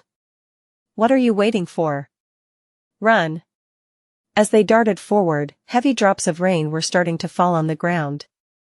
Strong winds were howling between the coral blades, sending bits of mud and seaweed flying. With storm clouds gathering in the sky, sunlight dimmed, and a cold twilight descended upon the labyrinth. Sunny was running with all his might, as though his life depended on it, because it actually did. He was leading their small group, choosing the straightest path toward the cliffs with the help of his shadow. Nephi was a step behind him. The Scavenger carrying Cassie was stomping through the mud with its 8 legs in the back. Without the need to avoid monsters and death breathing down their necks, they moved with amazing speed. Side passages and crimson walls were flashing past them in a blur. There was no need to hold back and conserve strength for the long run. If they were late to reach the cliffs by a minute, their lives would be over. They had to give it their all. Sunny was ready to fight a series of bloody skirmishes all along the way, but, to his surprise, the inhabitants of the labyrinth did not give them much trouble. The scavengers seemed to be as panicked as they were. The bulky beasts were busy trying to hide inside the coral mounds or burrowing underground. On the rare occasions when one of them showed aggression, a quick slash of the sword or a threatening clack of a pincer was enough to make the monster change its mind. However, no matter how fast they were moving, the storm was faster. The rain quickly turned into a pelting downpour, each drop becoming a torrent. The winds grew in strength, striking against their bodies with enough force to make them stumble. The light dimmed even further, reducing visibility to almost zero. Finally, a blinding bolt of lightning tore through the darkness, followed almost immediately by a deafening thunderclap. In the next moment, the ground under Sunny's feet trembled, causing him to lose balance and fall. He rolled in the mud and tried to stand up, but slipped and fell again. Someone's arm grabbed him by the shoulder and helped him rise. In the darkness of the storm, Sunny saw Changing Star's face. She opened her mouth and shouted, "Don't stop. Run." He almost couldn't hear her behind the roaring wind and rain. By the time Sunny began to move, the dark, salty water was already as high as his shins. He gritted his teeth. The sea was coming back. He couldn't determine where the water was coming from, but with each minute, it was rising higher. Soon, it was up to his knee, then up to his waist, making running almost impossible. The speed of the group slowed down considerably. It was then, in a sudden flash of lightning, when they saw a dark mass of stone ahead. They had made it to the cliffs. Almost at the same time, a terrible rumbling sound came from the depths of the labyrinth. Turning back, Sunny saw a colossal, crushing torrent of black water rushing through the crimson forest. Some distance away, a tardy scavenger was caught by it and thrown against the coral walls. The unbreakable carapace of the mighty creature cracked and burst open like a rotten egg. Curses! He turned to Nephice. "Time is up. Start climbing." She caught him by the arm. "Dismiss your echo." Sunny didn't know whether the scavenger could scale the cliff. In any case, Cassie wouldn't have been able to hold on if it did. He helped the blind girl get down and then sent the monster back to the Sea of Soul. Nephice lowered herself to let Cassie climb on her back, then tied them together with the golden rope. Not wasting any time, she gritted her teeth and stepped forward to grab onto the wet rocks of the cliff wall. They began the ascent, rushing to get as high as possible before the black torrent hit. Some time later, Sunny screamed, "Brace!" In the next moment, a wall of dark water hit the rocks mere meters beneath their feet. As Sunny held for dear life, the whole cliff shuddered. A few boulders fell from somewhere high above, missing his head only by chance. Somehow, all three of them were still alive. However, things were far from being over. The black water was still rising, now with frightening speed, threatening to swallow them at any second. They had to keep climbing, and they had to be faster than the surging sea. Sunny cursed as he searched for the next hold to grab onto. To survive, he had to scale the face of the cliff with crazy speed. However, hastily climbing wet rocks was a recipe for disaster. One slip of a hand, and he would plunge down to be crushed against the cliffs, drown, or be eaten by some giant monster. The torrential rain and hurricane wind made everything even worse. And yet, there was no choice. He frantically kept climbing, tearing his skin on sharp rocks. Every muscle in his body was in agony. If not for the shadow wrapped tightly around his body, Sunny would have been long dead. But even with its help, the surging dark water was getting closer and closer. Damn it! Damn it all! No matter how hard Sunny tried, he couldn't win back any distance. Soon, the water was at his feet. The sea slowly swallowed his legs, then his torso. He kept climbing, now fighting against the weight of the water and the force of the tide that was trying to tear him away from the cliff. But it was useless in the end. When the water covered his shoulders, he felt his fingers slipping from the wet rocks. Sunny tried to hold on, but the current was too strong. He was pushed away like a weightless toy, losing any purchase. No. In the last second, a golden rope fell into the water beside him. Shaken, Sunny grabbed onto it and held with all his strength. The rope drew tight and lifted him out of the water. His feet touched the cliff wall again. Not wasting any time, he resumed climbing with the help of the rope. Finally, a strong hand grabbed him from above and dragged his body over the edge of the cliff. Sunny fell to the ground, struggling to breathe. After some time, he looked at Nephice, who was lying in a similar position to his right, equally as drained. She was still clutching the golden rope in her hand. Cassie was sitting a few steps away from them. He wanted to laugh, but had no strength for it. They survived. Chapter 49 Natural Element. For a few minutes, Sunny simply lay on the ground, letting the rain hit his face. From time to time, a bolt of lightning arced through the skies, drowning everything in blinding light. Other than that, it was almost completely dark. If not for his attribute, he would have had trouble discerning the shapes of Nephice and Cassie, who were resting nearby. After some time, however, a feeling of uneasiness entered his mind. Something was off. Sunny scowled, trying to understand where that feeling was coming from. Finally, he realized that it was his shadow. It was trying to draw his attention to something. "Please, let me rest. I just want to rest." He was too tired to do anything. Both his body and mind were exhausted. However, the shadow was very persistent. It remained adamant. In the end, Sunny moaned and rolled over on his stomach, then slowly stood up. Nephice turned her head and looked at him. "What is it?" He grimaced. "I don't know yet. Something feels wrong." Cassie shivered and got closer to Neph. Following his shadow's warning, Sunny looked around, trying to find any sign of danger in their surroundings.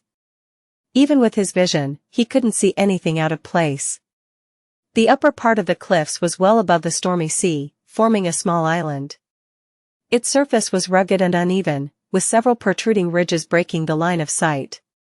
There was a large space between their group and the nearest ridge. That space was littered, seemingly at random, with piles of dirt and tall boulders. Nephice got up and summoned her sword. "Do you see anything?" Sunny frowned. "Not really." At that moment, another lightning flashed, briefly illuminating the small island. His eyes widened. The tall boulders surrounding them were massive and irregularly shaped. They were black in color and motionless. That's why Sunny had not recognized them for what they were at first glance. All around them, scavengers were silently lying on the ground. Sunny froze, suddenly consumed by terror. The hairs on the back of his neck bristled and stood up on ends. 1, 2, 3, he lost count because of panic and gritted his teeth. 7, no, 8 of them. It seemed the 3 humans were not the only ones who thought of taking shelter from the dark sea on these cliffs. He trembled. These cliffs were a death trap. Noticing something on his face, Nephice tensed. "Sunny?" He slowly turned his head to her and whispered. "Don't speak. Don't move. Just stay where you are." She followed his instructions without asking for the reason. However, a silent question appeared on her face. Cassie did the same.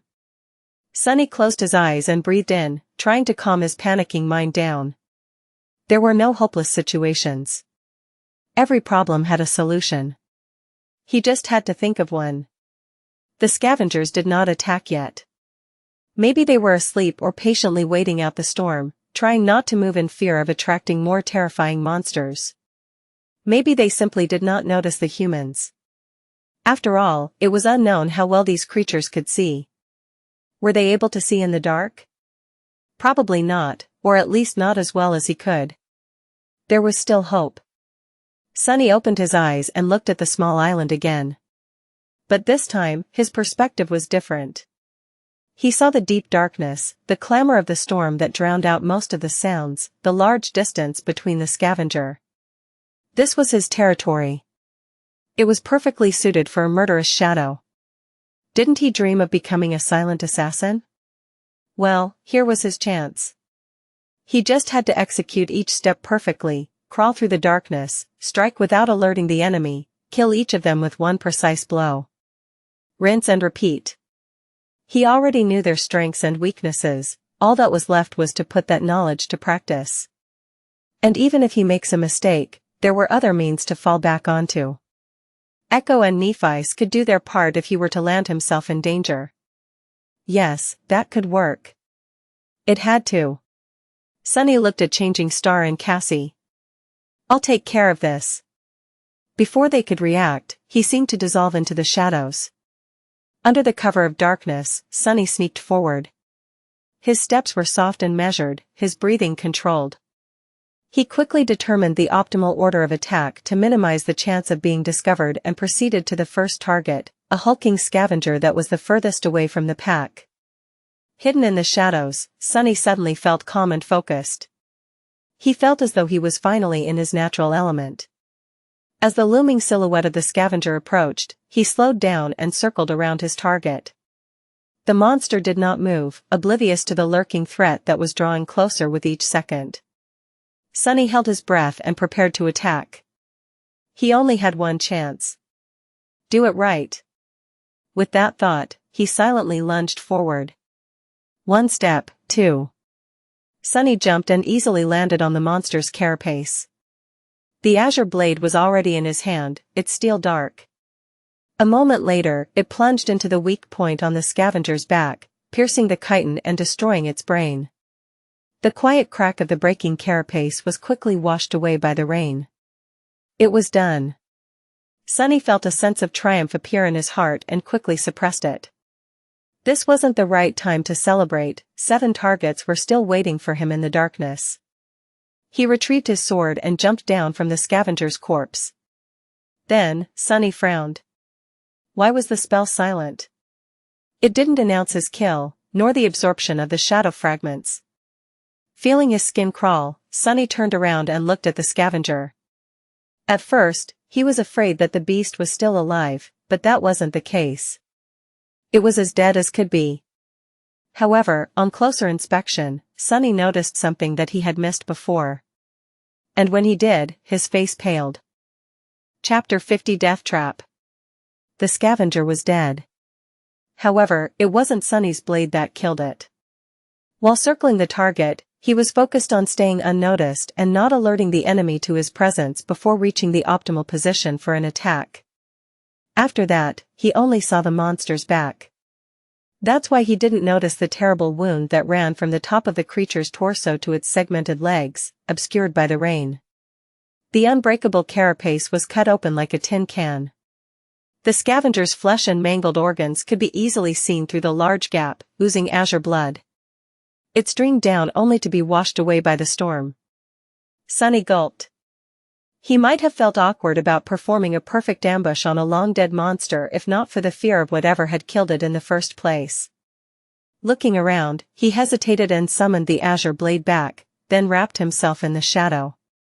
The small island was silent except for the howling of the wind. The rain was still falling down, forming a constant veil that hid away all details and distant objects. A rare flash of lightning sometimes flooded this bleak world with stark whiteness. Then, a thunderclap would come, making the skies tremble. With cold fright settling deep into his bones, Sunny cautiously moved to the next scavenger. He could tell from some distance that it was also dead, but had to come closer and make sure. Indeed, he was right, the creature was almost severed in half by the unknown assailant. Its wet innards were lying on the ground in a messy pile. The darkness had long ago stopped being comforting, becoming terrifying and oppressive instead. Sunny shivered. By the time he checked on all 8 monsters and confirmed that they were all dead, he was nauseous and scared out of his wits. When Sunny had first realized that the black shapes were, in fact, scavengers, he thought that the situation was as bad as it could get. Now, he wasn't sure anymore. In fact, he was pretty convinced that things went from bad to worse. Standing near the last scavenger, Sunny observed his surroundings and thought about returning to Neff and Cassie. Maybe the terrifying killer had already left the island. They could just hide and hope for the best. He wouldn't be alone, at least. However, not knowing what kind of danger was hiding in the darkness would drive him insane long before the morning came. Plus, with his fated attribute, hoping for the best was a fool's errand. That's why, although his body was covered in cold sweat, Sunny gritted his teeth and slowly walked toward the ridge that was obscuring the rest of the island from him. Coming close, he started climbing, trying to be as quiet as possible. The ridge wasn't very high, so he was able to scale it without much effort. Sticking close to the rocks, he raised his head to look down. Then, he immediately wanted to let go and fall to the ground. Right beneath him, just a few meters away, a dark silhouette was outlined against the rocks. It was much larger than the scavengers, with jagged spikes growing out of its thick carapace. Its chitin was black and crimson, like an ancient armor splattered with fresh blood. Instead of pincers, 2 terrifying bone scythes were protruding from the joints of its arms. Each one was long and sharp enough to split a scavenger in two. Sunny froze, afraid to move. He even stopped breathing. So that's the killer. It was one of those monsters that they had seen retrieving the transcendent soul shards from the giant shark's carcass, or another of their kind. He remembered how the two creatures had cut through the horde of scavengers, killing or throwing aside any beast that got in their way. Slaughtering just 7 of them would not pose a problem for something that deadly. Not to mention getting rid of 3 sleepers. Careful not to make a sound, Sunny slowly lowered himself down. His whole body was trembling. Moving his arms and legs with utmost precision, he began climbing down from the ridge, praying not to be heard, sensed, or noticed in some other way. Luckily, the monster remained oblivious to his presence. Reaching the ground, Sunny took a few steps back, still facing the ridge. He had to force himself to turn around. Feeling as though his back was being pierced by invisible needles, the young man stealthily moved in the direction where he had left his companions. A couple of minutes later, he returned to Nephi and Cassie. The girls were tense and nervous, waiting for his return in the darkness. Before coming out of the shadows, Sunny let them know that he was approaching. "It's me." Nephi moved, lowering her sword a little. Her face was a little grim. "What is the situation?" she said, careful to keep her voice low. Sunny slowly exhaled, finally feeling a bit safer. For the first time, he was genuinely happy not to be alone in this cursed place. "There are 8 scavengers around us. But they're all dead. The killer is one of those big monsters we saw, the thing with the crimson pattern on its carapace and sides instead of pincers. It's hiding from the storm beneath a stone ridge not far from here." A bolt of lightning flashed, illuminating everything around. In its aftermath, it looked as though 2 white sparks ignited in Changing Star's eyes. Soon, the reflection was gone, leaving them gray and inscrutable again. She tilted her head and whispered, as though talking to herself. "An awakened monster." Sunny licked his lips. "Yeah. So, what should we do?" Nephi thought for a while, leaning on her sword. Then, she looked at him and said, "Kill it." Sunny stared at her, lost for words. Finally, he collected himself and said the first thing that came to his mind. "Are you nuts?" The idea of fighting that thing was pretty ridiculous, if not completely insane. Realizing that his words might have sounded a bit rude, he cleared his throat and added, "I mean, have you thought this through? How are we supposed to kill that monstrosity?" Nephi slowly inhaled. "It's not a question of thinking things through. We simply have no choice." She glanced at Cassie, who was listening to them with a pale face, and explained. "We can't leave the cliffs before morning, and neither can the monster. However, once the sun rises, it will easily see us and attack. Then, our only advantage, the element of surprise, will be gone. If we have to fight it anyway, it's better to be the ones initiating the fight." Changing Star looked around and added, "It's not completely dark yet. Although barely, I can still see. Once the night comes, this won't be the case. So we will have to attack it first, and do it soon."